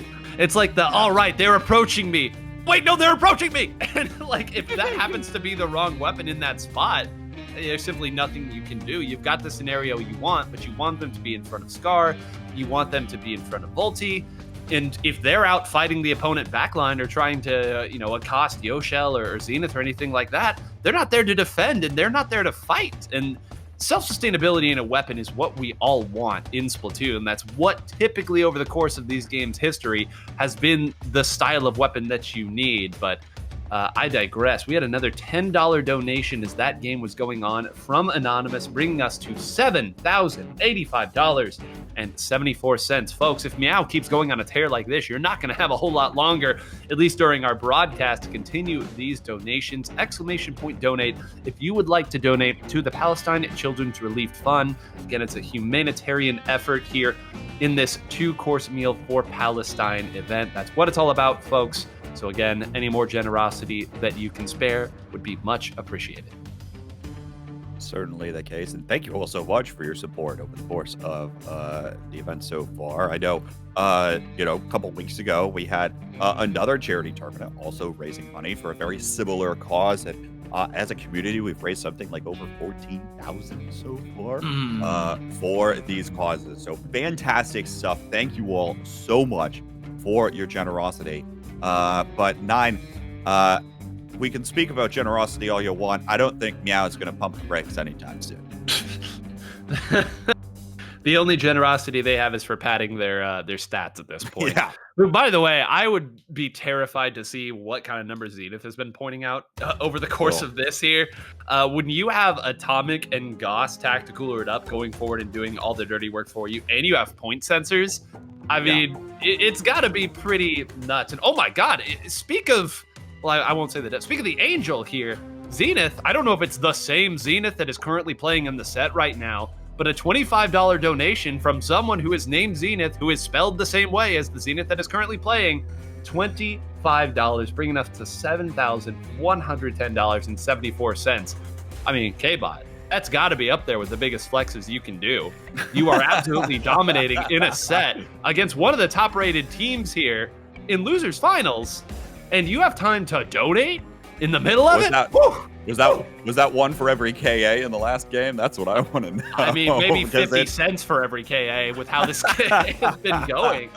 I mean, my goodness. I want Gru to find something here. Of course, we all love a good competitive set, and we know that these are some of the most accomplished players in Splatoon's history, but sometimes you just, be it by rule set or your own team's decision making, you just don't have the tools on the weapon select screen to keep pace, and that seems to be the spot that Guru finds themselves in. They're going to fight it out all the way to the end, but man, Mako Mart, if they're going here, maybe there's a consideration that they put Volti over on the Carbon Roller. I don't know what that is, if that's why they're trying this and they've decided that nothing else is working and now is the time, but there is no risk too far at this point for Gru. They have no answers right now and only one game to find a lot of them. Yeah, do you fight fire with fire here? I mean, that's the real question that we're going to be looking at. We were close, Nine. We were close. We just got the KAs from the last one. And 22 for Zenith on the last one on this nozzle nose. Certainly of course, supports don't get enough credit, I think, in general, right? But now you see topping the charts there in terms of that leaderboard, especially with the other thing I want to comment on too is the tactical lure is useful also for the jump aways, the faster, quick super jump time, right? That's coming in for both Gauss and Atomic, allowing them to escape in a lot of situations and allowing them to be back in the fray so much faster. Yeah, well, back in the fray so much faster, and you also lose track of where they are. I mean, that's kind of the name of the game there. They jump out, suddenly every spot that they could have approached from, you have to kind of throw out and then find that information all over again. And as you're thinking and wondering, the opposing team is now approaching you at an alarming rate of speed. Here we go, folks. The last stand for Gru. We called it out. We wondered, is it going to be the Carbon Roller? Yes, it is. And with Scar switching back over to an old favorite for an awful lot of players, the Splash-O-Matic. And that's the thing. If you're going for this Carbon Roller style, especially that Alliance Rogue Gru wants to play, they're trying to funnel Volti as much as possible. Can Volti pair up with the Crab Tank, pair up with the Strikes in order to get in there in time? Here comes that Crab Tank. We'll see whether or not Volti is going to be able to find an angle on his left side, but looks like the rest of the members of Meow actually retreating back away from this Crab Tank, trying to conserve their lives while Volti dives in, not able to come up with anything just yet. Finally finds Gauss, but it's 2 for 2 right now. Even still, all Meow, and now Volti comes up with one the second that big bubbler comes online. There's a third. Gauss will finally take him out. Now has Zuka to go back the other way. I mean, if you needed an answer to why this change works out, right there, Atomic comes forward, and Roller meet faster Roller. That's how it goes, baby. Now suddenly a new life for Gru here. One of them went down there. They're splashed. That means no crab, no stabilizing, so they will give up the zone as a result. But Volti seemingly not caring if there's any stability. The job is all the same. They got to be careful here. They get pushed out, and oh my god, I blinked. Gauss came up with like 3, I think, in that Zuka. Fantastic shots and fantastic special use there as all of Gru was lined up and ready to take it. Now, though, how will this further stabilize for Meow? We see Strikes burned early just to try to get back in at all. Now, finally, here comes the Zuka coming in from Volti. Another set of strikes preventing Gru from actually moving in. We'll see whether or not they're able to make it. Romano going to get taken down on the front lines. 2-down situation, of course, for Meow as Volti looks for an entrance on the right side here. Now, actually, is going to be pressuring and applying this to Yoshell, forcing Yoshell off this stack, maybe opening the window up for the rest of Gru to move forward. And indeed, let's take back control of the zone. Volti comes forward, able to come up with 1 and an assist. 3 down now for Meow, and it's Gru in complete control of the middle. All of you players out there, I hope this is what you wanted to see with your different rollers. You can see how these players find new and innovative ways to attack. And yeah, I know, Carbon Roller attacking right stack, how very innovative. But hear me out, the angles that they take in order to get through are the difference. It's the little things, it's the finer details. And it is a beauty to see now. Suddenly, no more penalty points left. 20 ticks. They're all pushed back there. Keep an eye on the top of the screen. There are still trip strikes from Promano on this bucket. Are they going to fire it down there? Will they land safely? Can they even paint? There's nobody left in the zone. 2-1. And there's your answer, K-Bot. We said that everything was available for them to switch over to. Well, a full compositional change, everything shifting. And finally, Gru draws some blood. Nine, I am going to be completely honest. Every time you give Volti a carbon roller, Volti will reform. I don't think you would rather have anyone else on a carbon roller if you had to force someone to play that weapon other than Volti. And again, that funnel composition, that funnel style, how many times was Volti able to come up with an angle pairing up with Scar's Crab Tank? Volti comes up with 12 in that game in terms of KA on that last one, and certainly was able to put in enough work there, shutting down Gauss, shutting down Atomic in some of those close-range firefights right off the rip.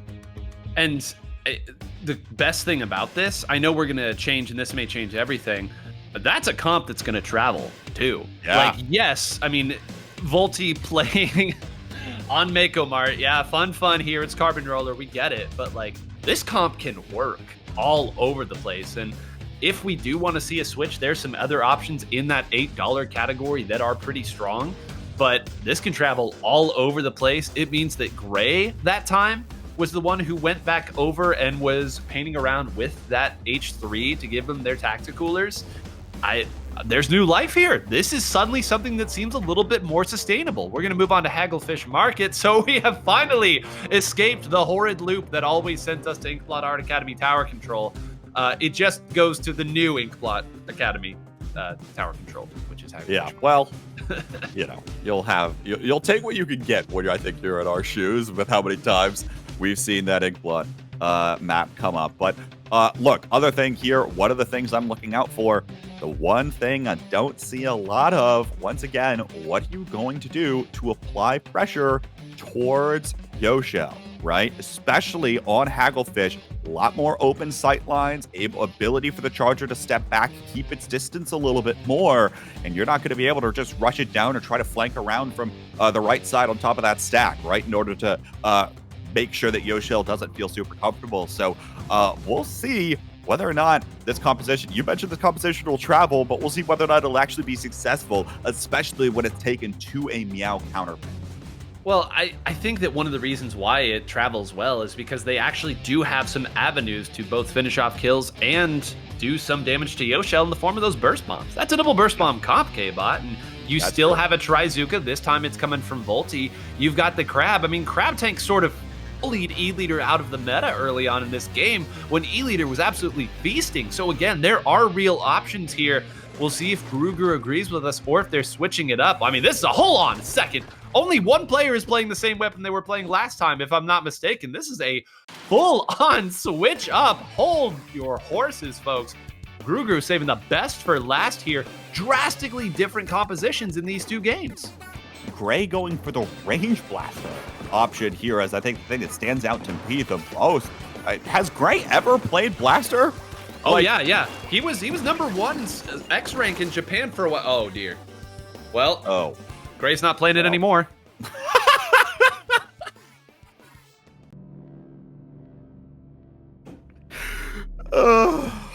Wow. Okay. Well, false start, folks. We'll get right back into that one in a moment. That one got me, Nine. That was good. Yeah, I heard the hit of the desk in the background. That's how you know it's That's when you know you've got me.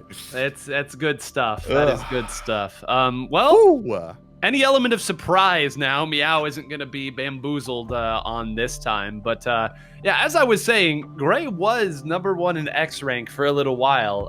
In JP X rank as well with that. He had a hilarious post where he said, "He's right behind me, isn't he?" And it was Melon had just woken up and was about to catch up with him. And then, you know, Melon would then go on to score 5,000 points. But the point is, yes, Gray has a very, very strong range blaster. Plays it a little differently than some of the others will. In the very Gray fashion, he picks his spots. He's very deliberate about how he goes and attacks. But I also want to talk about the vanilla dualies. Because I was saying, yeah, Crab Tank, that'll do it. We love Crab Tank. And then there was no splash, and I was like, oh, no Crab Tank. And I was like, wait, no. There's dualies here. There is a Crab Tank still. I think everything that we talked about, this comp will still have. Volti switched over to, I believe, Neo Machine. What was that? Neo Machine. Yeah. So they've got their Trizuka as well. So they have everything that they need, and that was working for them in that last game. The other thing, too, that composition has, 9, 2 suction bombs on the dualies and on the range blaster, right? So, and we keep talking about the importance of these things. Maybe it'll be enough to throw something down there. Again, can you displace Yoshel even temporarily, right? Try to open up some kind of sight lines and try to open up the map just a little bit more for your team. You mentioned whether or not this crab tank's going to be successful here. It's going to, whether or not that crab tank is successful is probably going to be a resultant of whether or not you can get Yoshel away, right? Making sure that that thing can stay alive for its full duration. We'll see this one coming out in just a moment as we go back to tower control on Hagglefish Market here. Hopefully no false starts this time, and we'll get right into the action. Take a deep breath, folk. Gru's Last Stand Part 2. They met the call last time. We'll see if they can do it again. What a comeback this would be with how those first 2 games looked. Switching ProMono back over here is a little interesting. I thought ProMono was doing a fantastic job kind of facilitating the middle of the game. And now a completely different position from Gray. Gray opened up that last game right up the gut, firing at that spot. This time comes over from that left side and it almost closed a couple other players out. I know there was at least one indirect that had hit on that side, but because of that trade-off there, that means they don't really have a lot of control in the middle of the map. Meow happily moves forward with that in mind. We'll see if they can get any points off of this, or if it's going to be shut down early. Yoshel moved up pretty far forward. It's going to get met with the fire of the grab tank from Star, who now tries to move up on this right side and immediately gets taken out by Yoshel. Here comes the Zuka in from Volty. Once again, looking for Yoshel. Not going to be able to find him there. And the triple link strike will come out here as well, buying more space for Meow. 3-down situation as Atomic moves super far forward. There's that big bubbler in position super far forward as well, buying so much space for Meow in the process. And this will be a very easy first check. Yeah, I don't even honestly know how Gru, aside from specials, is going to even approach this spot. Scar takes a spot that you always end up putting your crab tank over here on the side. Not a whole lot that's going to be able to directly challenge it either, but they need to find these players. Gets one down, was not able to close out Goss there. Someone else managed to in the process, so a lot of the big immediate threat is gone, but Seed is holding position and taking out one of the frontliners. The H3s are going to duel here, but the real battle is on top of the map. Promano will get the better of that. Atomic now moves forward to clean up, but Promano, with that trade, that's essentially what, 3 that Promano took down there? This could have been a lot worse, believe me. Absolutely could have, and it's going to buy some space here for Gru, though not so fast. Goss tries to move forward there a little bit. Will find a trade in the process. Gru, once again, can't quite find firm control that they want, but here comes Gray chipping away towards Yoshel. That's the Charger taken down now. Maybe an opportunity for Gru to start moving forward as they start building up a little bit of map control. Gray far forward here on this tower. Yoshel already back and will immediately take out Gray before he can put down the wave breaker. It's going to mean that once again, Gru struggles to find everything further forward. They'll hold that thought because now it's another 2 down. Atomic now jumping in. Here comes the big bubbler. Now is able to find Scar. Wavebreaker comes out and immediately gets shredded by that roller. But even still, looking dire for Atomic right now. Forced to jump away. And Gru finally will reach this first check. Yep, good on them. I will say, I didn't realize how horrifying an immediate jump in with a big bubbler could possibly be, but, you know, now I know, and I hope to never see it again in my life, but past checkpoint 1 and scoring further. Great shots right there. That's a wipeout. All the while, we were watching over here, and Gray and Volty were doing a fantastic job of warding people down, chipping away on them. And take a look at the top of the screen here. No specials immediately there, but who cares? You've got a range blaster that's moving forward. Takes 2 out with the Rex. A third goes down. If that was a bomb, I don't know. Gray, can you give us a quad? Is a quad from Gray. Everybody else sitting on the tower. That's the final checkpoint out of the way. Promano just has to dance around. They will do so. And Gru, 2 drastically different compositions down 0-2. I said absolutely everything is on the table after the way that this set started, K-Bot. There is no risk too far, and Gru agreeing 2 drastically different compositions on 2 elimination games on 2 separate modes, and they have now brought this back to an even set. Hey, my bad for doubting the range blaster there of Gray, I suppose. Promano and Gray teaming up for the fist bump here. Likely, no small part thanks to the end of this game where Gray went on an absolute tear. You see it replayed here once more, able to dip and dive around enough shots and able to come up with the splats when Grugru needed them most. Once again, 9, Splatoon, not a game about the sum of your performances. It's only about the best performance, and that is the best performance Grugru could have asked for in that game. Forces the game 5, but we are back on Splat Zones on the counter pick of Meow. And take a deep breath, folks. What a joy of a Losers Finals this has been. I'm going to take a moment as we get our breath to read out some donations, because we had some heavy hitters here in the donation. Desire Angel, $40. Anonymous, $30 with the note V Roller W. Kai, 303, $50. Booparus, $25. And Raisali, $10. $7,265.74, folks. There is still time. I made the joke earlier, you might not have a whole lot of time to get your donation in. Apparently, Grugru wants to extend this tournament as long as possible to give time for more donations, and we thank them for that. And we thank you for your donations. Robo Ramen, which has been a darling as of late in the community, K-pop. People seem to love this map on Zones. And now it's going to be the pick here for this Meow team. Will Gauss and Atomic be able to replicate the same kind of things that they were trying to do earlier, or has Grugru finally figured out the formula in order to try to shut these members down? It seems as though they're working on something for the most part here that has worked, and they've worked on 2 different renditions for that matter of something that has worked, and now we might... I don't know what we're going to see out of this Grugru team. I mean, they play just about everything under the sun that I think is in their back pockets here.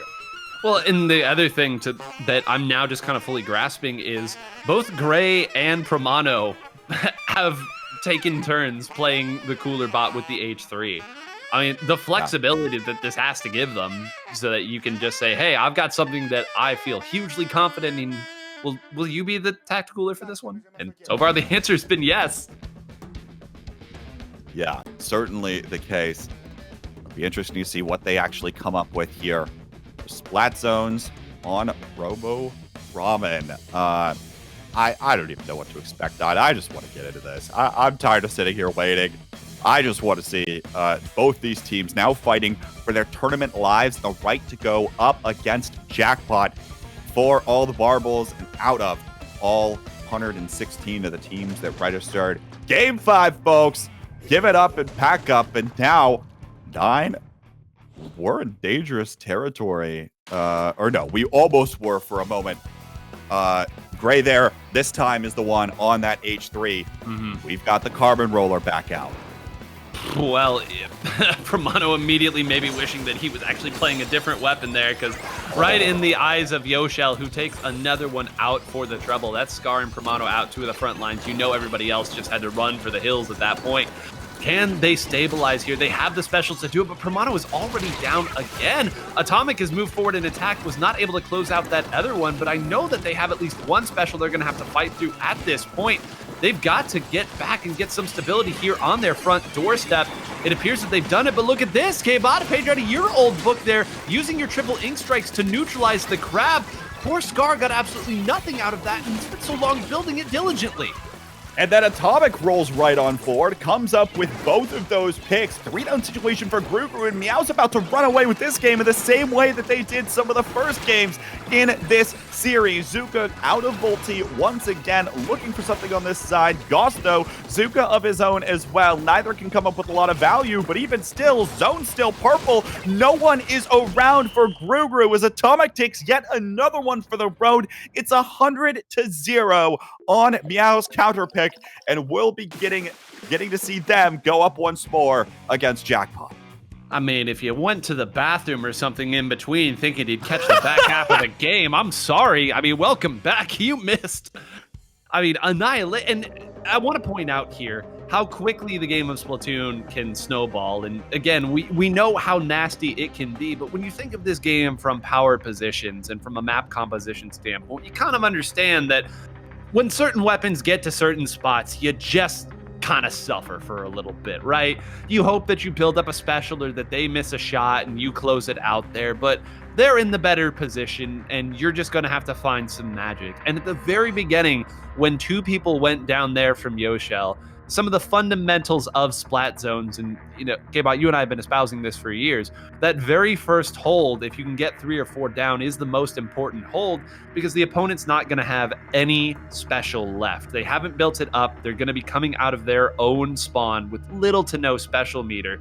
And that's even more important now that we're in the world of Tacticooler. Well, you'll be coming back in with your entire special meter. Not at all. There were very few specials that even a team like Grugru was able to build at that point. Once Atomic gets up there, when that roller's in there, if you don't have a special, I don't know how you're breaking out of that. But Grugru came up with some great answers midway through that set, and they just ran out of time. Meow got too many chances to figure him out, and that's what it looks like. And that is it. I mean, look, end of the day, right? One of the things you're talking about there, Nine, is committing specials to try to dislodge a member like Atomic. On one hand, you're like, oh, come on, it's just a roller. How bad can it be, right? There's only, my roller's challenging one person. Do I really need to send a special over there? The answer is yeah, probably, right? Because otherwise Atomic's going to continue running over member after member and continue being a thorn in the side of these teams, and was able to come up with it there. I mean, the funnels on Robo Ramen, there's not a lot of room to go around that very roller, right? You've got to go through it or take it out. And they just were not able to do that. But Nine, we've gotten a couple more donations coming in, including a $100 donation from Pyronite. And a $25 donation from Nexalodin. Thank you all so much for your continued donations. We are now at $7,400 raised for the Palestinian Children's Relief Fund. Thank you all so much for your consistent support over the course of the entire day. And we've still got at least a couple more games, but Nine, I have a feeling this one could go pretty long in terms of grand final sets. If the previous set that these two played is any preview of what we're about to get here in grand finals, Meow gave Jackpot absolutely everything they could handle. A delightful show that was, in a set that, if you're just joining us, production actually jumped into partway through. So a big thank you to production for bringing us the back half of that set, because it was a doozy and tells you all you need to know about how these two teams stack up against each other. Jackpot got some momentum. They did what they so often do. Once they have a little momentum, they can fight with absolutely anybody. Their technical skill is unmatched from a full team standpoint. And I mean, come on, they're heading to the World Championships for a reason. Any format doesn't matter. I do want to make a call out here to the audience, because again, we don't know how many more games we have left. Luco, a $10 donation, Grand Finals hype, free Palestine.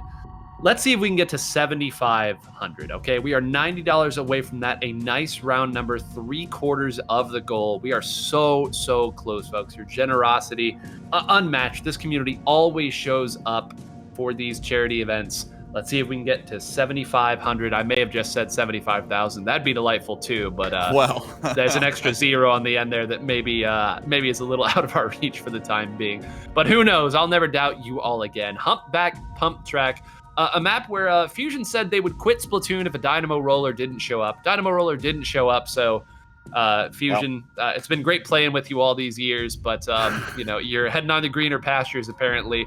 And I would not be surprised if the Dynamo stays on the shelf here.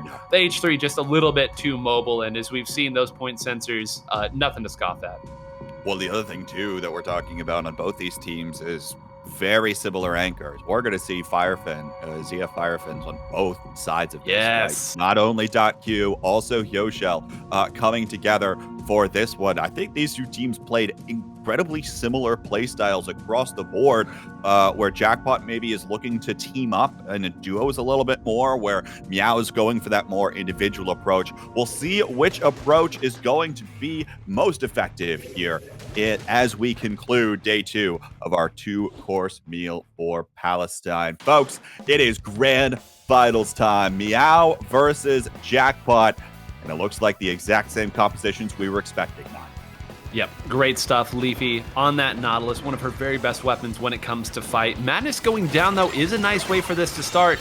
One thing that Madness does when the comp is like this is it really is his responsibility to find the engagements and make it easier for Leafy to find people to fire at. So him going down that early does sort of change the dynamic of this first engagement. And sure, they got the points off there, but Meow, a nice way to open this one up at the start.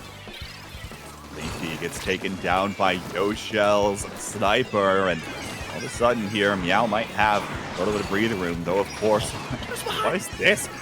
.Q coming up from the backside now, applying some pressure on a completely different angle. They'll never expect the flanking charger. Man, she made her money doing this all the course of Splatoon 2, and, you know, because of the Snipe Rider here, people may have forgotten how absolutely devastating her positioning could be at times. Atomic waits for a long time to try to figure out where to go here and where to attack. Waited an awfully long time and is able to get one player at least out of it there, so a nice way to now is pushed up in a great position here. They would love to take this zone before these strikes land and do, but 3 of them went down there. They were jumping to that big bubbler, I think, K-Bot, and they got wiped out in a hurry. Certainly the case there, is all it takes is one member to get inside that big bubbler, and suddenly you're just as much sitting ducks as you were if you didn't have that big bubbler while those jumps are coming in. .Q forced to jump away, and means that Jackpot might have some kinds of chips in the armor here as Meow starts to move back on forward. Strikes traded. Both sides of the zone here for both teams. Here comes Atomic dashing in again. There's Big Bubbler trying to apply some pressure towards Jared, or at least will stabilize the zone in Cyan for Meow. Here's Goss's Zuka trying to look for .Q, it looks like, but not able to come up with anything, and now is just going to have to try to apply some pressure. Here comes Leafy, though. There's the splashdown coming out. Can't find anyone, but now is going to be enabled to go even further forward thanks to Madness coming in from the rear. Here's Leafy going in, finds Goss, will get traded out by Zenith, and now the H3s will go up against one another. Zenith will come out on top that time. Yeah, totally bizarre here. Both of the chargers are on the opponent's side of the map, K-Bot. I mean, this only happens with the fire fin. That wall completely changes how these chargers like to play. Hey, they like to fight too, okay? They love hearing that beautiful sound whenever you make target with your opponent, and it's wonderful how well it happens. It's a matter of how well you can follow up once you've got there. Look at the positioning that Jackpot's taken there. You know everyone's been expecting the push to come from the right side of the map. Instead, Madness comes over here on the left side. They are totally strewn about here. Atomic in the middle of the map without a lot of support. They do finally get some support by way of a special. And now suddenly maybe Jackpot a little bit too strewn about to finish up on any of these shots.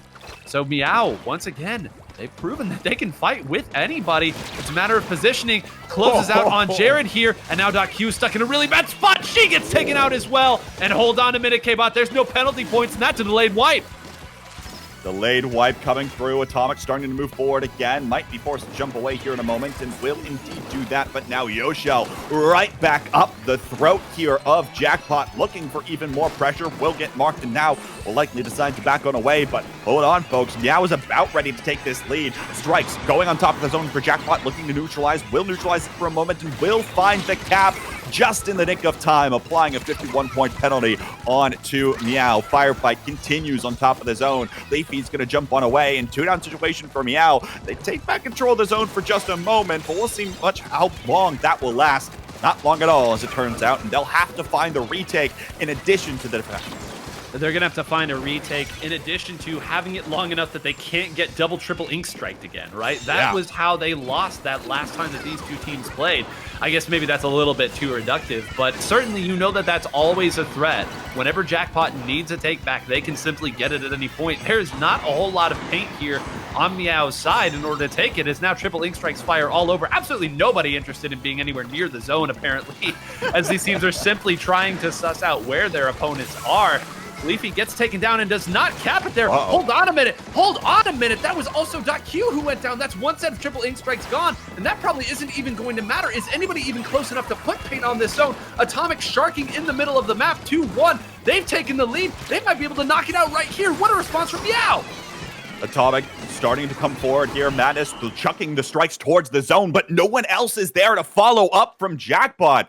And it will be Meow striking first in this grand finals set. Now, 9, worth noting to the audience that, of course, Meow has to win not only this set, but an additional set afterwards in order to doubly eliminate Jackpot. But they're showing once again they can go toe-to-toe with some of the best that North America has to offer in this format.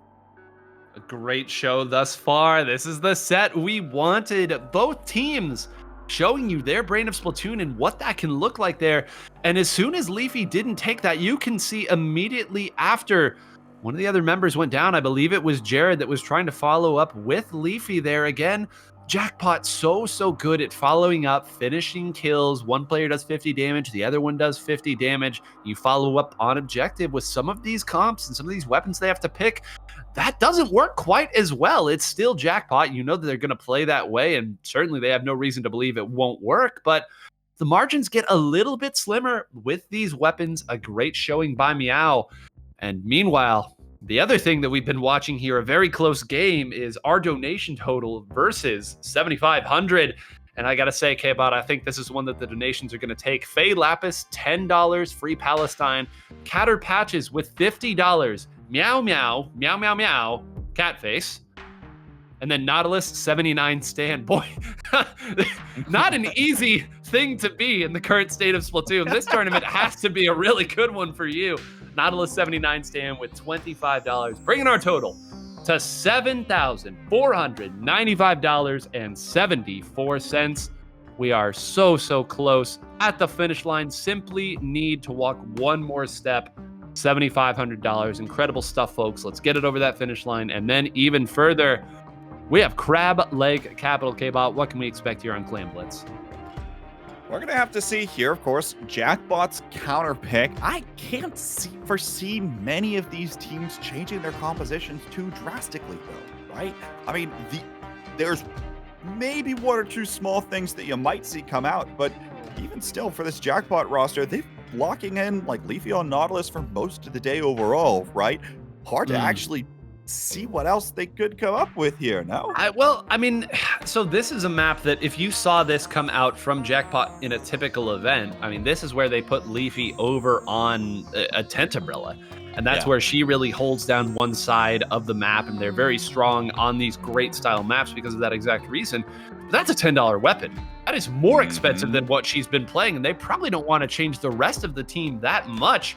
Everybody else playing pretty expensive weapons here. They've kind of been going with a lot of $7 to $6 weapons, and we'll have to see here if that's where the switch comes out. So Leafy is playing it. So I guess they feel like they've got everything else that they need, or maybe they just had a couple dollars that they could give up. Oh no, excuse me. That is not the camo tent umbrella. That's the $10 weapon. This is some good old-fashioned vanilla, which is the cheaper variant, $8.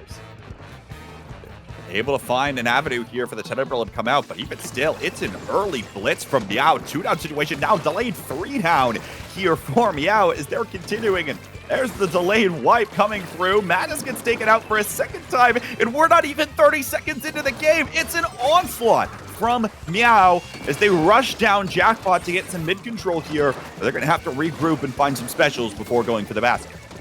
Yeah, but I think that's the big thing. They got to the middle so quickly and painted up so quickly that I think they just didn't have the specials to get any sort of snowball started. And admittedly, when .Q has her laser trained on you as well, it's a little bit more difficult to get yourself to fully commit. But now, with .Q out, you have Leafy that you have to get through, but you have more than enough specials. There's a real opportunity here if they opt to push all the way through with Atomic at the right spot. Jared is going to get away. Leafy going to be using it, but we talked about it earlier, folks. Inkvac, no match for a roller. Some points already off the board here. Not a huge explosive score for the time being, but again, points can be difficult to come by with these comps. Other thing, 9, with this composition from Jackpot that I noticed, 0 lethal bombs. You get, what, 2-point sensors, right? You get beacons, and you get a wall. That's it. So breaking back out is going to be a near nightmare, assuming that you have to rely on finding some of those special picks, right? You have to absolutely throw out Azuka, throw out an Inkvac even to try to get something going forward, and we'll see whether or not Jackpot's able to do that now as Leafy starts going up this ramp. Here comes the strikes as well, dispersing Meow. But now, will they be able to find the follow-up here? .Q starting to walk up the grates, going to get met with Goss and taken down to the process. Looks like one football is going to be able to get taken in, but Goss is going to drop on down, and it's going to be a 3-down situation. Jackpot only finds one power clam in. Solid defense overall from Meow. Yeah, and you saw right there exactly the situation that Jackpot is trying to set up. Everyone is firing at Leafy and dealing with that, and then .Q goes to the top right side of the map. That is exactly what they want, and I think that Meow may have gotten a little lucky there. There were 2 full charges there on players that .Q was not able to hit. You know she's not going to let that opportunity go to waste a second time. So that is the formula for Jackpot. You see what it looks like. I don't even know if they're going to get another chance to look at how quick Goss is moving in here. They want a lot of points in not a lot of time.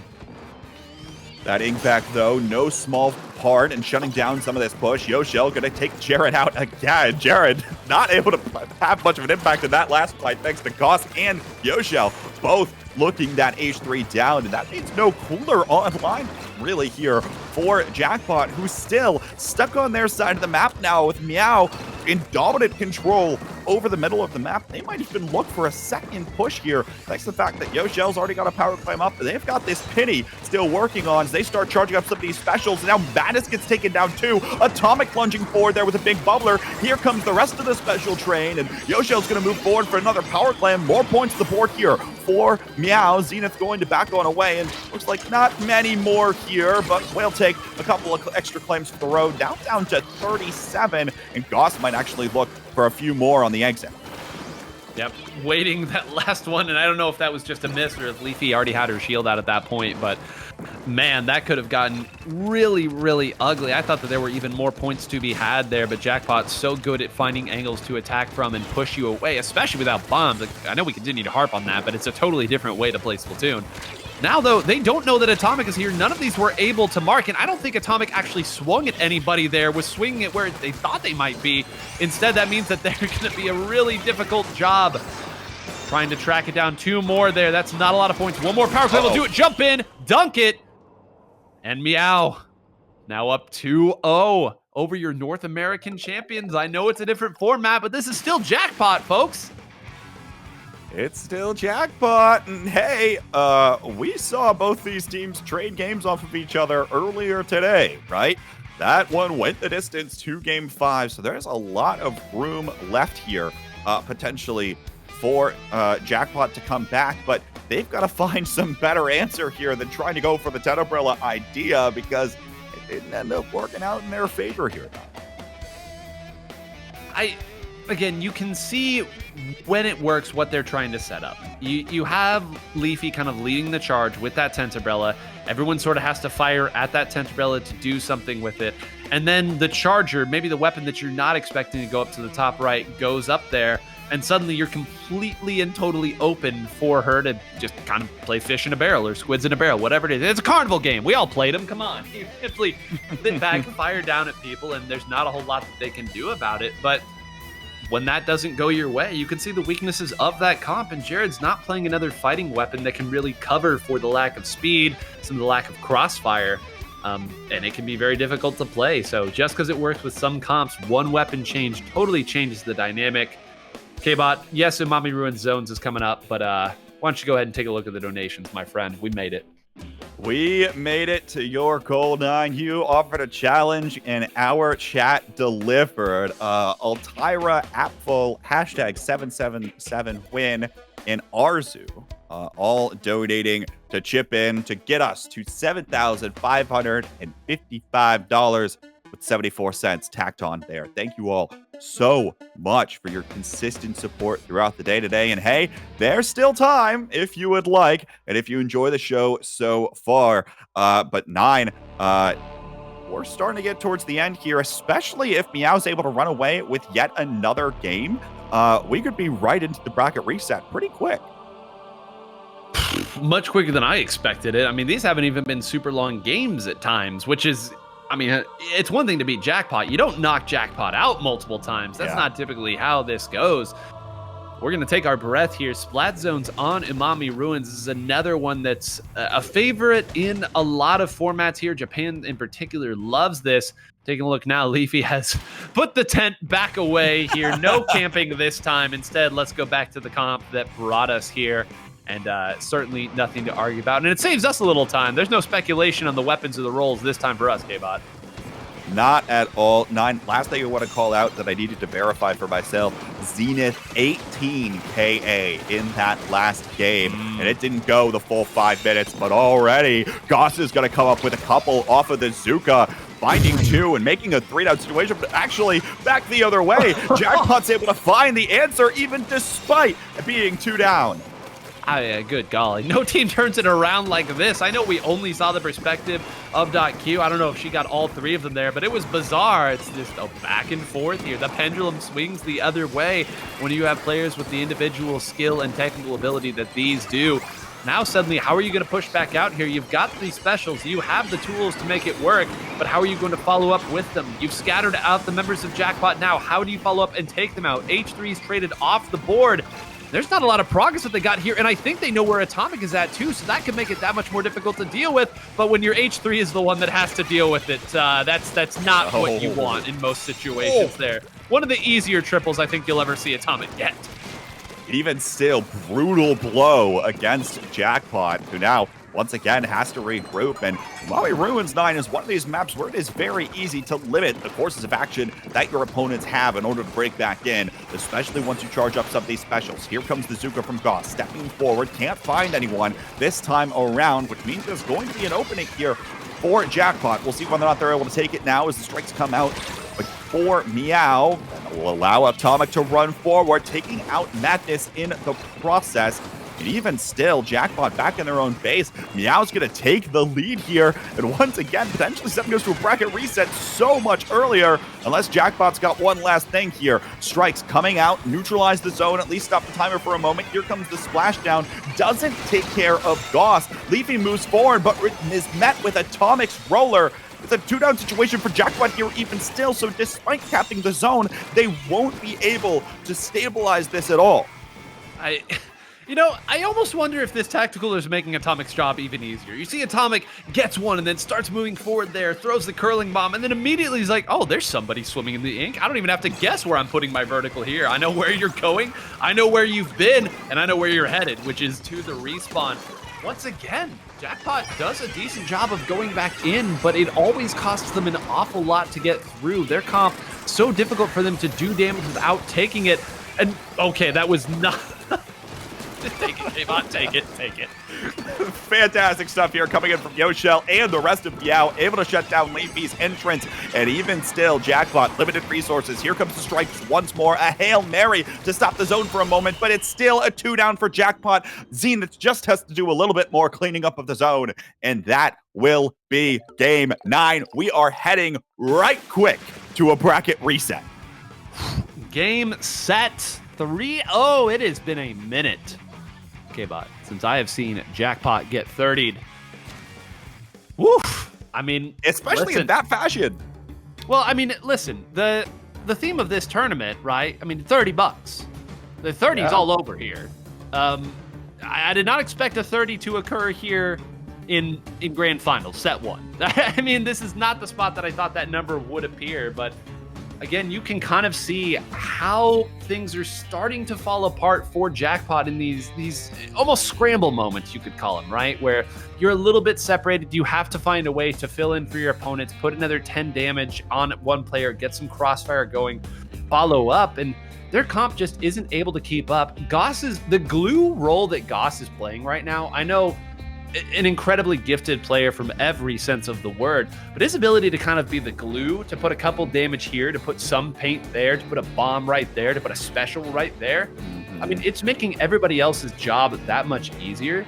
And Jackpot just doesn't seem like they have a consistent answer. They're able to fight through anything because they're Jackpot, but I just don't know what their formula is and if it's consistent enough to keep pace.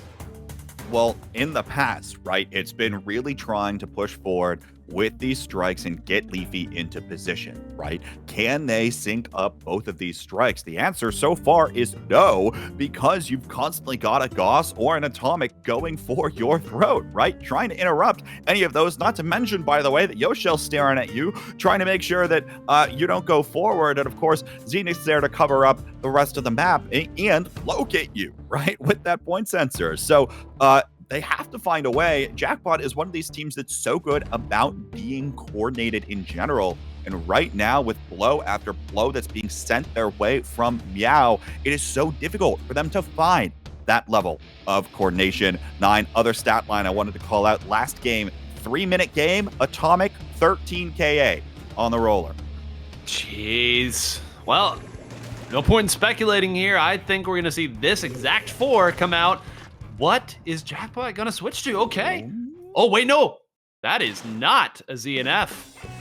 We got some pencil action here. The red pencil coming out. I mean, listen, if you feel like you're getting painted over, there's not... Okay, Leafy's already gone. Wow. Yoshell, chill out here. I'm trying to talk about the other charger on the map right now. If you feel like you're getting painted over, I see why you go over to red pencil.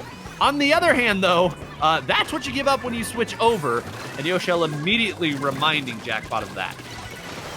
And now Goss in position here will be forced to jump out of the way. Almost met with the strikes, but is going to be able to dodge still.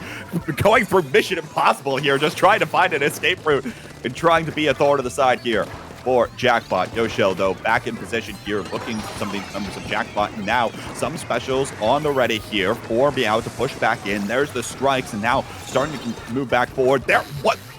Did Goss just take out 3 with 1 shot? Or was that Atomic moving forward too? Doesn't matter. There's the wipeout, and it blows the door wide open for Meow. Flip the coin. Both sides on this double-sided coin coming up for Meow right now. They have taken the lead, and they are in a commanding position there. Atomic just barely gets marked. Is instead just going to go ahead and throw a couple of those curling bombs out. And then, yeah, what is Jared supposed to do in that situation? I mean, back up? That's exactly what they want you to do. Your main weapon can't challenge Atomic from that position. Now they have diligently fought their way back out, and they're going to try to use these triple ink strikes to at least get Meow to look at something else, that being the zone. They'll go ahead and neutralize it pretty quick, apply a little bit of penalty, and it may have given them enough room to go in. That is 2 out. The Tacticooler isn't going to find a whole lot of recipients because they had already been taken out. This is Jackpot's chance, K-Bot. They've got to make the most of it. Will they be able to find their way forward, though? It doesn't look like it because Yoshell continues to assert himself in the middle of the map, throwing up this wall and saying, here, come fight me. And still, Leafy goes back over this wall, instantly gets taken out once more. You can't keep going to the same position over and over again because Meow's got you dialed in, has your number, is making sure that you can't go anywhere. Finally, 2-down situation. Jackpot once again has to find a way forward. Leafy going to come in with Splashdown, forcing Goss away. And now Goss is going to meet Leafy right there. Is going to be able to get traded out. And finally, Jackpot has found control of the zone. But even still, they've yet to take out Yoshell. And Atomic's coming in on the back lines once again, going to start infiltrating, taking out Jared, and once again making Jackpot swerve. Yeah, did a pretty good job there of holding it on. If Atomic had been able to get both of them down, this could be a real bad spot. Instead, Jackpot did manage to stabilize, and now .Q with this weapon doing exactly what this weapon is made to do, which is just keep zone forever and ever. A fadeaway shot there from Goss, the Kobe, to take one out. Again, now suddenly, though, you're starting to see the difference in the paint between these two comps. .Q saying it doesn't matter what charger I play, this weapon can do things that ZNF can't. She's basically been single-handedly holding the zone there, takes 2 out, and they swing the lead back. Jackpot not dead yet. Atomic has that big bubbler, which is the only thing that saved them from .Q's laser as well. Madness gets taken down now, and here goes Leafy as well. Meow's found the recap here. Even though they gave up the lead, they're looking to take it right back right now. Tacticooler out here is hopefully it'll allow for these members of Meow to start building up some of that space. But Jackpot not letting them breathe very much at all. Here comes another special towards the zone, and there's that splat bomb once again, pushing Zenith and pushing these members of Meow back. Jackpot takes the zone right back. Now it's 2-for-2 trade. Yoshell's going to be able to find one against Leafy, and it looks like the zone will stabilize in blue once again. This is the moment if they want to gain some sort of sustainability to go for the knockout here. They're in a good spot and might steal the lead back. They just need to not go down. As I say, at the very edge of the Snipe Rider, takes one down, but isn't going to take too long. These trip strikes are coming in, trying to land, and they do, and not a moment too soon there. A nice penalty level applied, and they're in a great spot because of the players that they took down. They've marked Goss, who was waiting there for a while. Yeah, Goss just gets the heck out of there. Going to try to figure it out again, and they take out Madness, who is trying to go for that super jump. man. K-Bot, I mean, this is hanging on a razor's edge here. One of these players could open it up at any time. Oh. It might be Yoshel who gets a great shot, but can they follow up on it? They've been trading players back and forth, but no one has made the big error thus far. This penalty is going to go down real quick, though, for Meow, especially with how far forward they go. And Yoshel finds the flick shot against Jared. 2 down now, no cooler to their name. Here comes Strikes out as well. But Meow's going to be able to find the lead here once more. And once again, will neutralize the zone. Back to blue. Jared will be able to find one versus Goss. Now turns to Yoshel, but Yoshel's going to be able to find that one. 10 ticks the timer left to go here. But actually, the game clock's just going to run out before we can even get there. 9. Meow now is on 4 straight games against Jackpot in a row. And the frustrating thing for Jackpot is you don't really have a ton of changes you can make in your comp, K-Bot. I mean, all of the really strong chargers are pretty costly already. I mean, that red pen, it's actually more expensive than the ZNF here. So, you know, .Q doesn't really have a lot. She's got a $10 weapon and a $9 weapon. And Jared, the player who's, again, kind of stuck in a position, is using a $4 weapon. You can't really put him on a better weapon without drastically changing the rest of your comp. We've already discussed what Leafy is doing, and all the really good buckets are also pretty expensive. So Jackpot doesn't really have an answer on the receipt. Nothing from the shopping list is going to save them here. 9, they need to find something more than just hitting the jackpot, right? They need to come up with some strategy and can't rely on their luck in order to take them out of this one. So we head now to Clam Blitz. It'll be interesting to see what Jackpot actually elects to pick, because 9, I'm pretty sure more so on Splat Zones, but we've seen both teams actually opt into going to Marlin, and it is available on all 3. I'm wondering who's going to pick it, or if they're both afraid of what could potentially happen here coming up with the remainder of this set. Yeah, it's... Oh, man, I would be surprised if Jackpot picked it. I'll be honest here. The threat of Atomic getting up near your fan, I think, is just a little bit too strong to really risk. That can snowball out of your control in a hurry. We've already seen what happens seemingly every time that poor Jared is faced with Atomic. It's suddenly losing the tactical battle, and that is never going to be great. And it is going to be Museum d'Alfonsino. So headed back here, I do want to say, now that we've apparently hit the fast forward button on this grand finals here, folks, ! Donate. It is still up and available for you, and it will be beyond the end of this tournament. We're simply trying to use this as a tactic to keep everybody hyped when everyone is feeling generous. We had a few more donations I'm going to blast through here really quick. $5 from Tara, $50 from Milana. We have a $100 donation from PKMK2 or KII. I'm not sure, but we thank you all the same. And then Hollow with a $10 donation saying, bark it reset. Get it? Bark? Because it's meow? My bad. Hey, you can do no bad when you're making donations to such a great cause, my friend. Thank you once again. Thank you all for your, once again, consistent support throughout the day. And now we'll see some kind of climax here, 9, as Jackpot down 4 straight games to this Meow team. Now we're going to Clan Blitz on Museum d'Alfonsino, where we've seen multiple teams take this Meow roster, so they know what to expect here on this map overall. No real weapon composition changes. .Q back on the ZF here. Well, we said earlier, there's not a lot of options they have from the weapon select screen to change it up. So any answers they find will not be found in a Gru-Gru-esque fashion. They're simply going to have to find plays in these little moments. A nice shot there to open it up, and Leafy almost also taking out Yoshel. Instead, it's going to be fairly even. Jared moves through, but again, the H3, not the weapon that's going to find a lot of success pushing through here. You don't really have a choice, unfortunately, as Leafy holds serve once again against Atomic. So they've done a pretty good job to keep things from spiraling out of control at the start the way these last few games have. And with 3 down, now they're the ones in a commanding position. They'll start shuffling around the clams here to build up that power clam. Leafy notably has to utilize some of this Nautilus range, right? Can you limit the effectiveness of a player like Goss or of a player like Atomic by sniffing them out before they come for you? And every one of those curling bombs could be a potential threat They'll force Jackpot away here, and they'll only get one power clam in. Goss forces Zuka early here and gets taken down. Leafy also taken down in the process, so it's a 2-for-1 trade, but Jackpot's going to continue having mid control and control of the majority of the clams here. They're going to look for another push forward. Yeah, this is the moment of every Clam Blitz game where it becomes a battle of patience here. Who is willing to wait it out and let the opponent make the big mistake? Right now, Meow wants nothing more than for Jackpot to run into their waiting Maws, and they make good on that with 3 down. Of course, that's the way it goes. You hope that eventually they get a little too overzealous in attack. You close it up. So easy to defend if you know where the opponent is coming from. But they aren't able to get a whole lot out of it here. Atomic has to move back in a wisely timed triple ink strike to give Jackpot a little bit of presence in the middle of the map. We'll see whether or not Jackpot can come back in, though, because now Meow has 3 specials to their name. Goss, yet again on the Zuka, has one more shot, will fire it, but it's a Hail Mary. Can't find anything there. Once again, Meow has to find a way to regroup here. Worth noting, of course, that Atomic does have access to this big bubbler, so we might see them rush in for a moment, but especially as Yoshel's able to find one against Leafy. No, Atomic actually gets taken down before that big bubbler goes out, and here comes Jackpot coming back into mid, but Yoshel got to take one for the road. Leafy up in the air with a splashdown, able to take down Yoshel at the very least.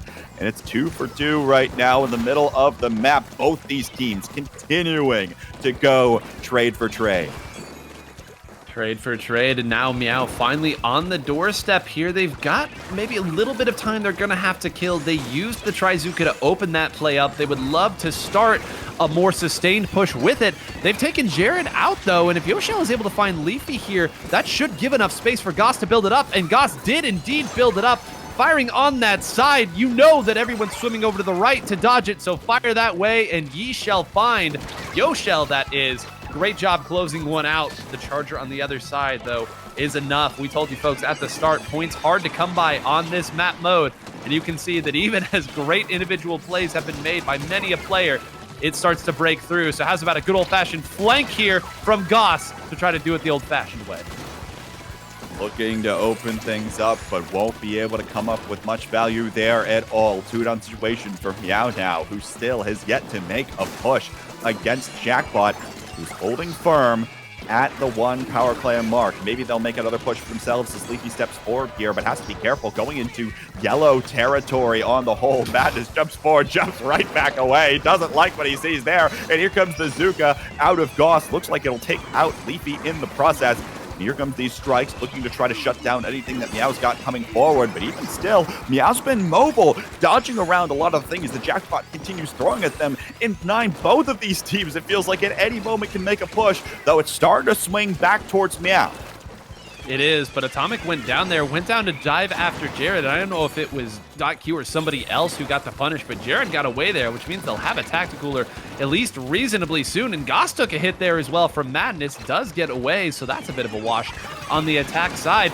Now Goss, because of that escape, is going to have a Trizuka here, and these teams are throwing specials out willy-nilly. They understand they need hits. Where did Atomic go? Not like this, not like this. They take the lead off of just that.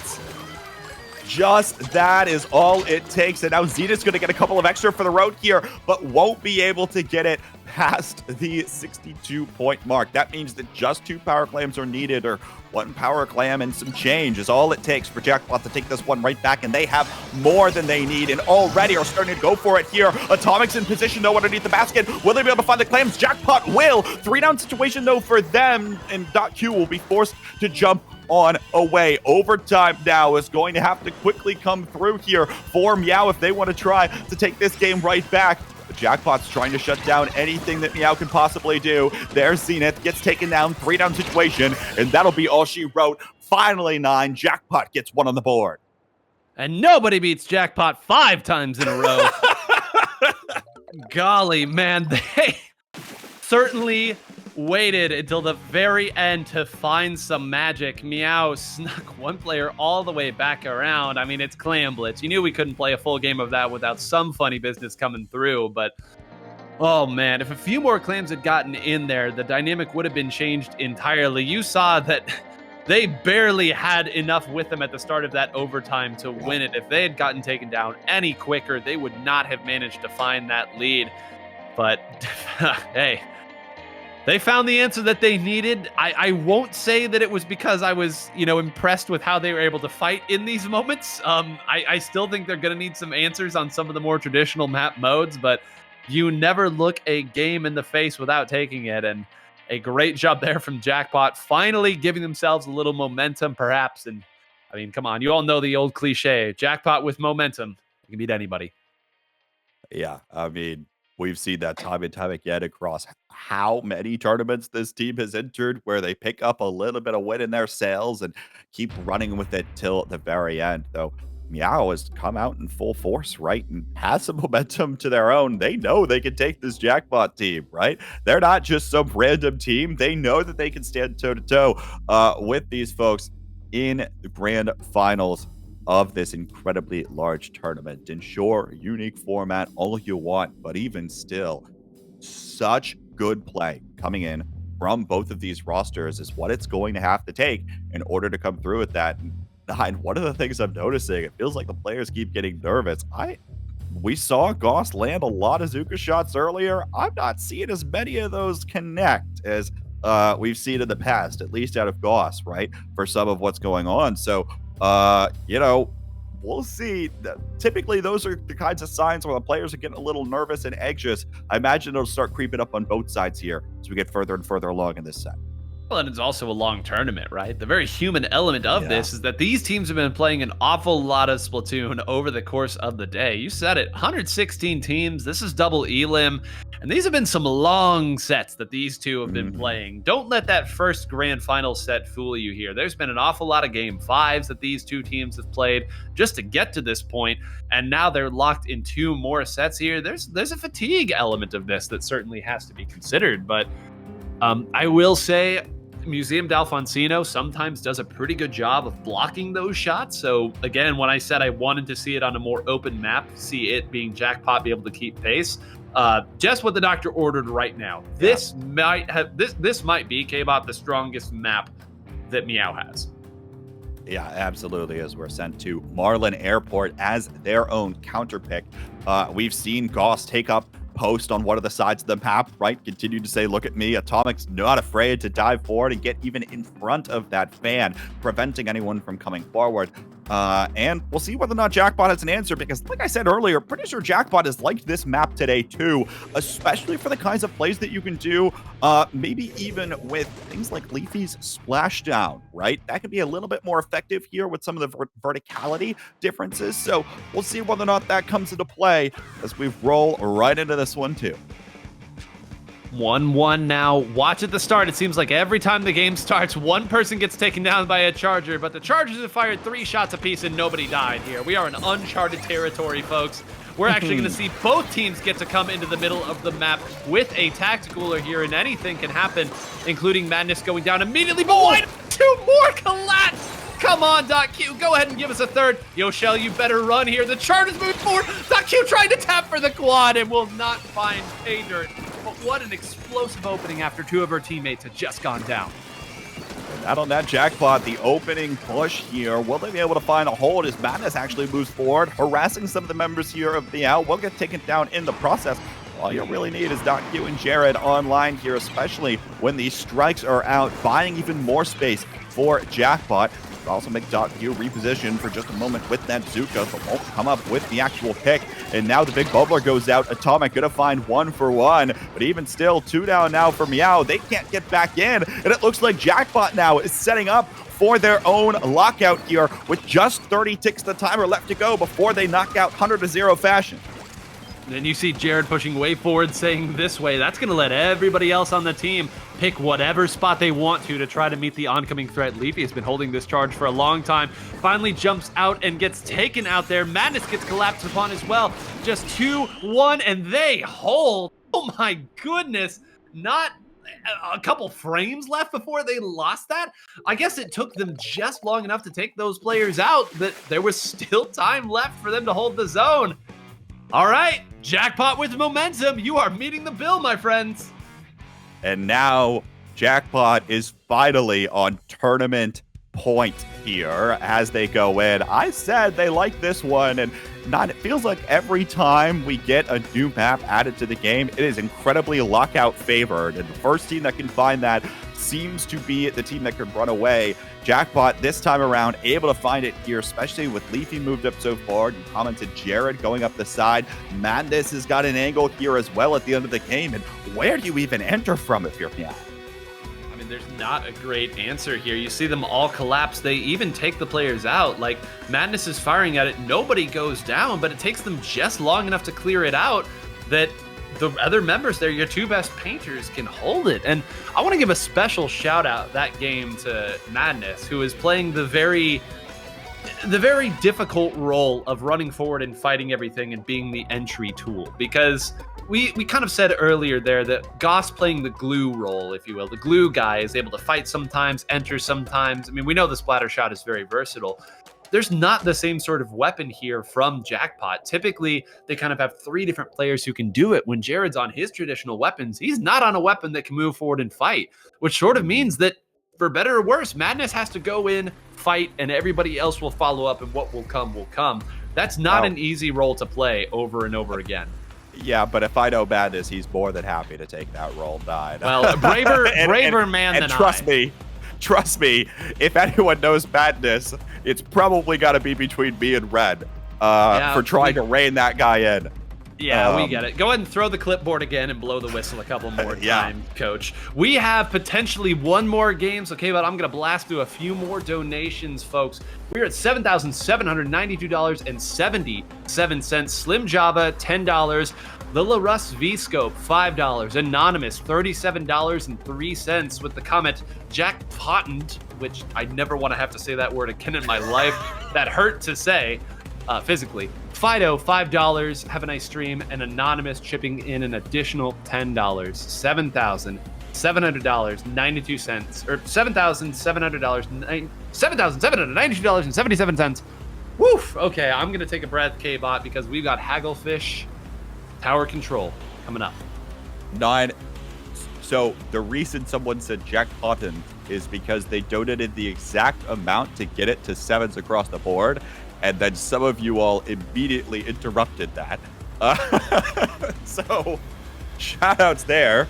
Now surpassed jackpot numbers, but nonetheless, you see Tower Control Hagglefish is the map pick here, which is a map we've seen some success for, right? For both these teams. Meow is going to be the one that comes through with this one, and now 9, they are on their tournament lives. They're the ones that have to find some kind of an answer, because it seems like Jackpot has picked up the pace, started finding avenues to actually get in, and as you commented, actually maybe are starting to fight fire with fire once more and send Madness, send Leafy even further forward, looking for some of those lockout decisions. Here we go, folks. For the first time in what feels like 5 sets, some answers need to be found here for Meow. They have made the run and gone further than certainly what they were seeded to, and they have made it look easy, finally hitting the roadblock.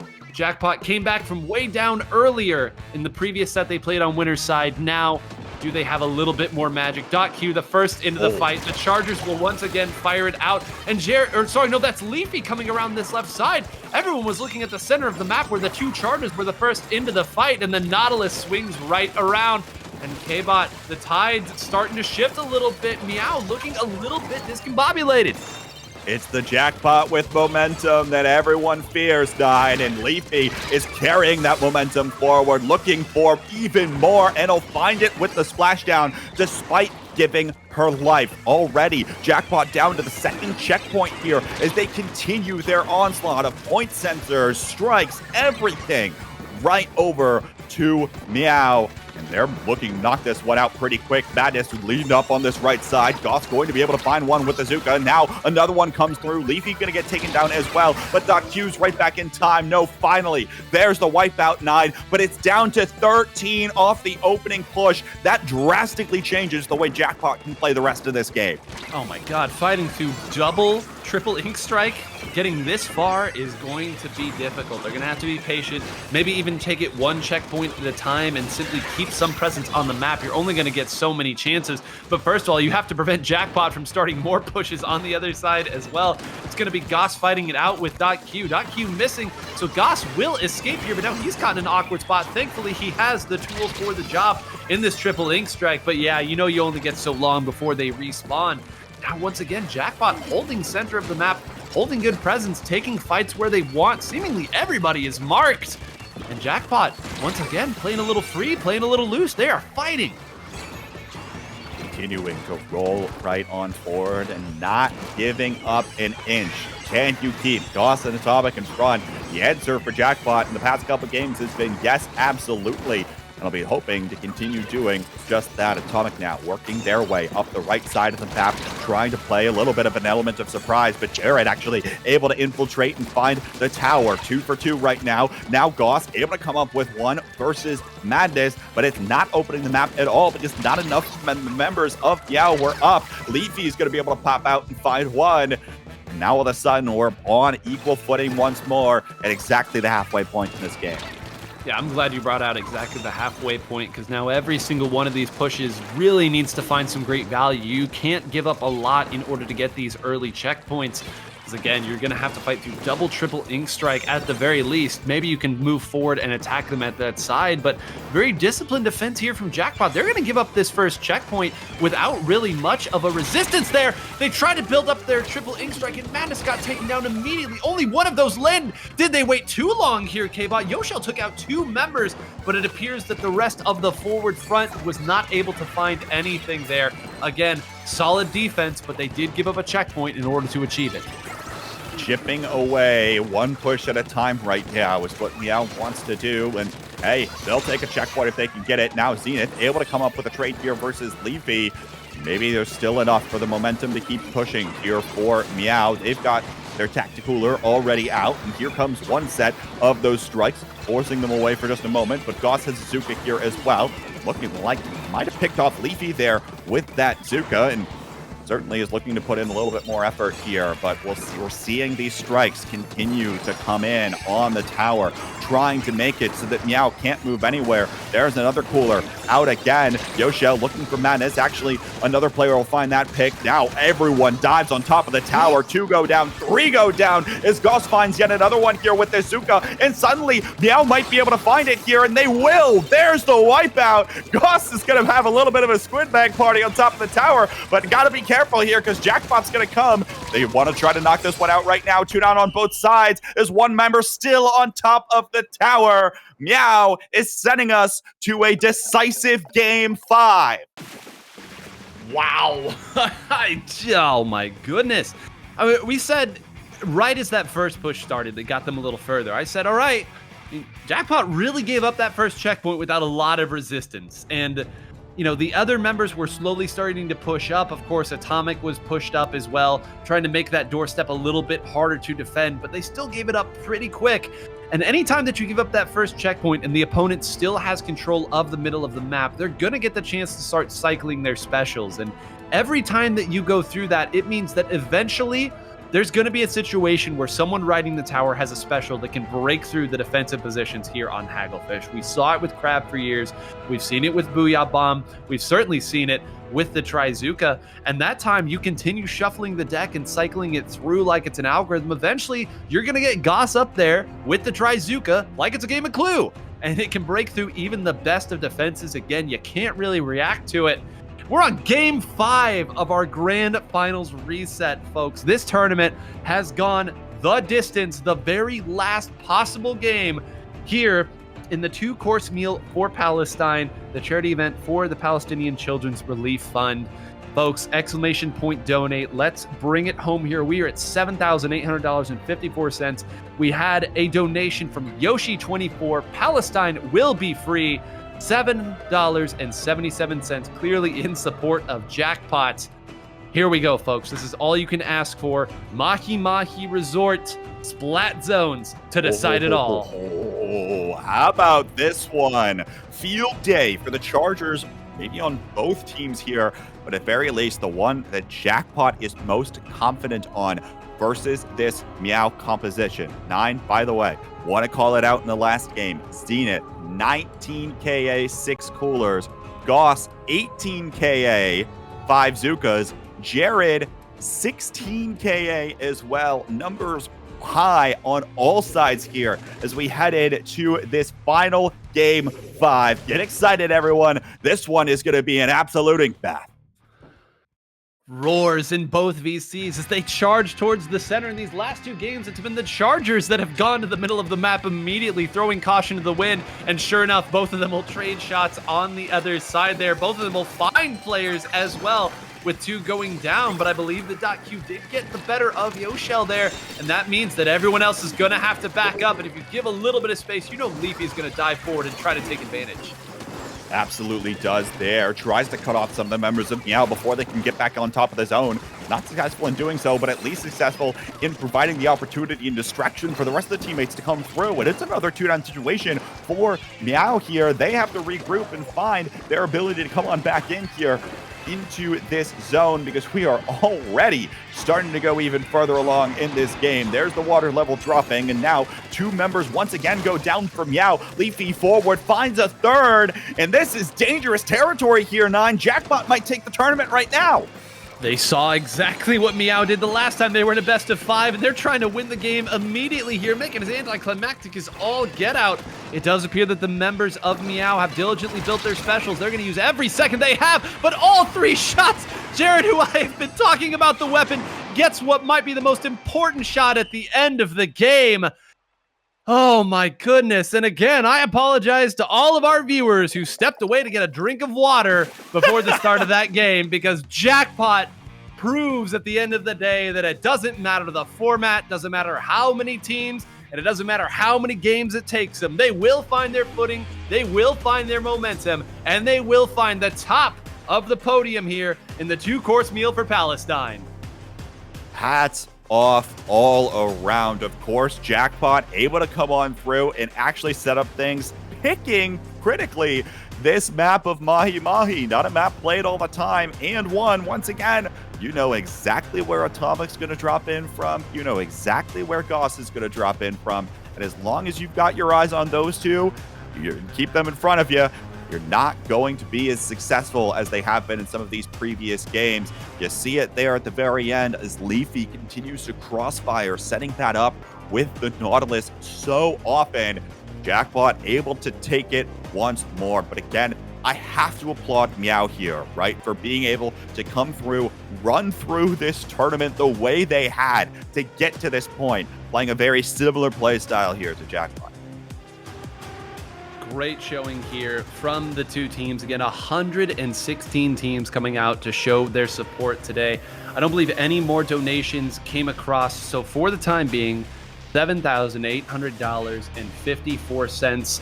I do believe that this will be open for quite some time. I mean, K-Bot, we've got Chara himself in the voice chat right now. We need to close this out here and turn the ball over. Is there anything that you'd like to say before we pass it? Just thank you all so much. It is times like this where it is so awesome to see the Splatoon community come together for a fantastic cause. Of course, this time around, raising money for the Palestine Children's Relief Fund. Thank you all so much. It's been an honor to be a part of this event and lend my voice to the cause here as well, 9. And it's been a pleasure to do it alongside you. But shout out to everyone putting this together and all of the fantastic staff we've had helping out. Chara, Ellie, Grace, Paulo, Luis, Milana, Strings, all coming together, putting on this event for you all. Thank you all to the event hosts. I know exactly the kind of effort that it takes to put on an event of this size, and they pulled it off fantastically. 9, I'll set it off to you. Any closing thoughts or final remarks? Just that for any misgivings that we may have, any squabbles that we may have in the community, I've always held, and it is held true, that this community shows up for the right causes with charity, and they move mountains for the size of community we are. Splat for Pink, Splat for a Cause. The breast cancer awareness was over $5,000. Kendall's legendary Black Lives Matter event raised over $11,000. And between this and a similar tournament that happened, I think you said last week, about over $10,000. Sounds like in the realm of $14,000. And rising, by the way. I love you all. You always show up every time. It just simply doesn't matter. And I know that there are future charity events on the near horizon that will have a similar amount of support. So thank you, as K-Bot noted, to all the staff. I won't name them all a second time. I'm sure that you will see them around. Give them a heartfelt thanks for everything that they do. Now coming in through our ears here, close to $15,000 total for this fantastic cause. So thank you to everybody. And most of all, Chara, this is the perfect time to bring you in. Thank you for putting this all together, for putting your name on this event, putting it on your channels. We're going to back out now and let you do your thing. Thank you so much for the commentary, guys. I really appreciate it. It was an awesome set. I had a great time watching. Thank you. Thanks for having us. So hello, everyone. I'll keep it brief because obviously the tournament's already done. But I also want to give a brief thanks to everyone on the staff who helped out. I want to give a special shout out to Ellie, who helped run the entire stream today for this insanely long day 2, as well as Milana for helping out a lot with feedback and reaching out to a lot of different people for different events. I want to also give a shout out to Lantro for the speedrunning event, as he was the main one that connected most of the speedrunners that competed to be able to play in this day 1 tournament. And I'll give my final main shout out to Zen, who did both the trailer for this event as well as the commentary graphic. There's a lot more people involved. I could ramble all day. This was a big project that required a lot of other people, and I definitely needed way more help than I originally thought to make this event a reality. I really, really appreciate everyone who competed. I hope this format was a nice and fun change of pace. I hope everyone who played had a great time, and I appreciate the support from everyone either watching, sharing the stream, or donating to the cause. It's much appreciated. And this took a lot of work, but it was absolutely worth it. So, yeah, again, thank you so much to all of you, the Splatoon community, for supporting this event. I very much appreciate it, and it was a blast. Thank you all for watching.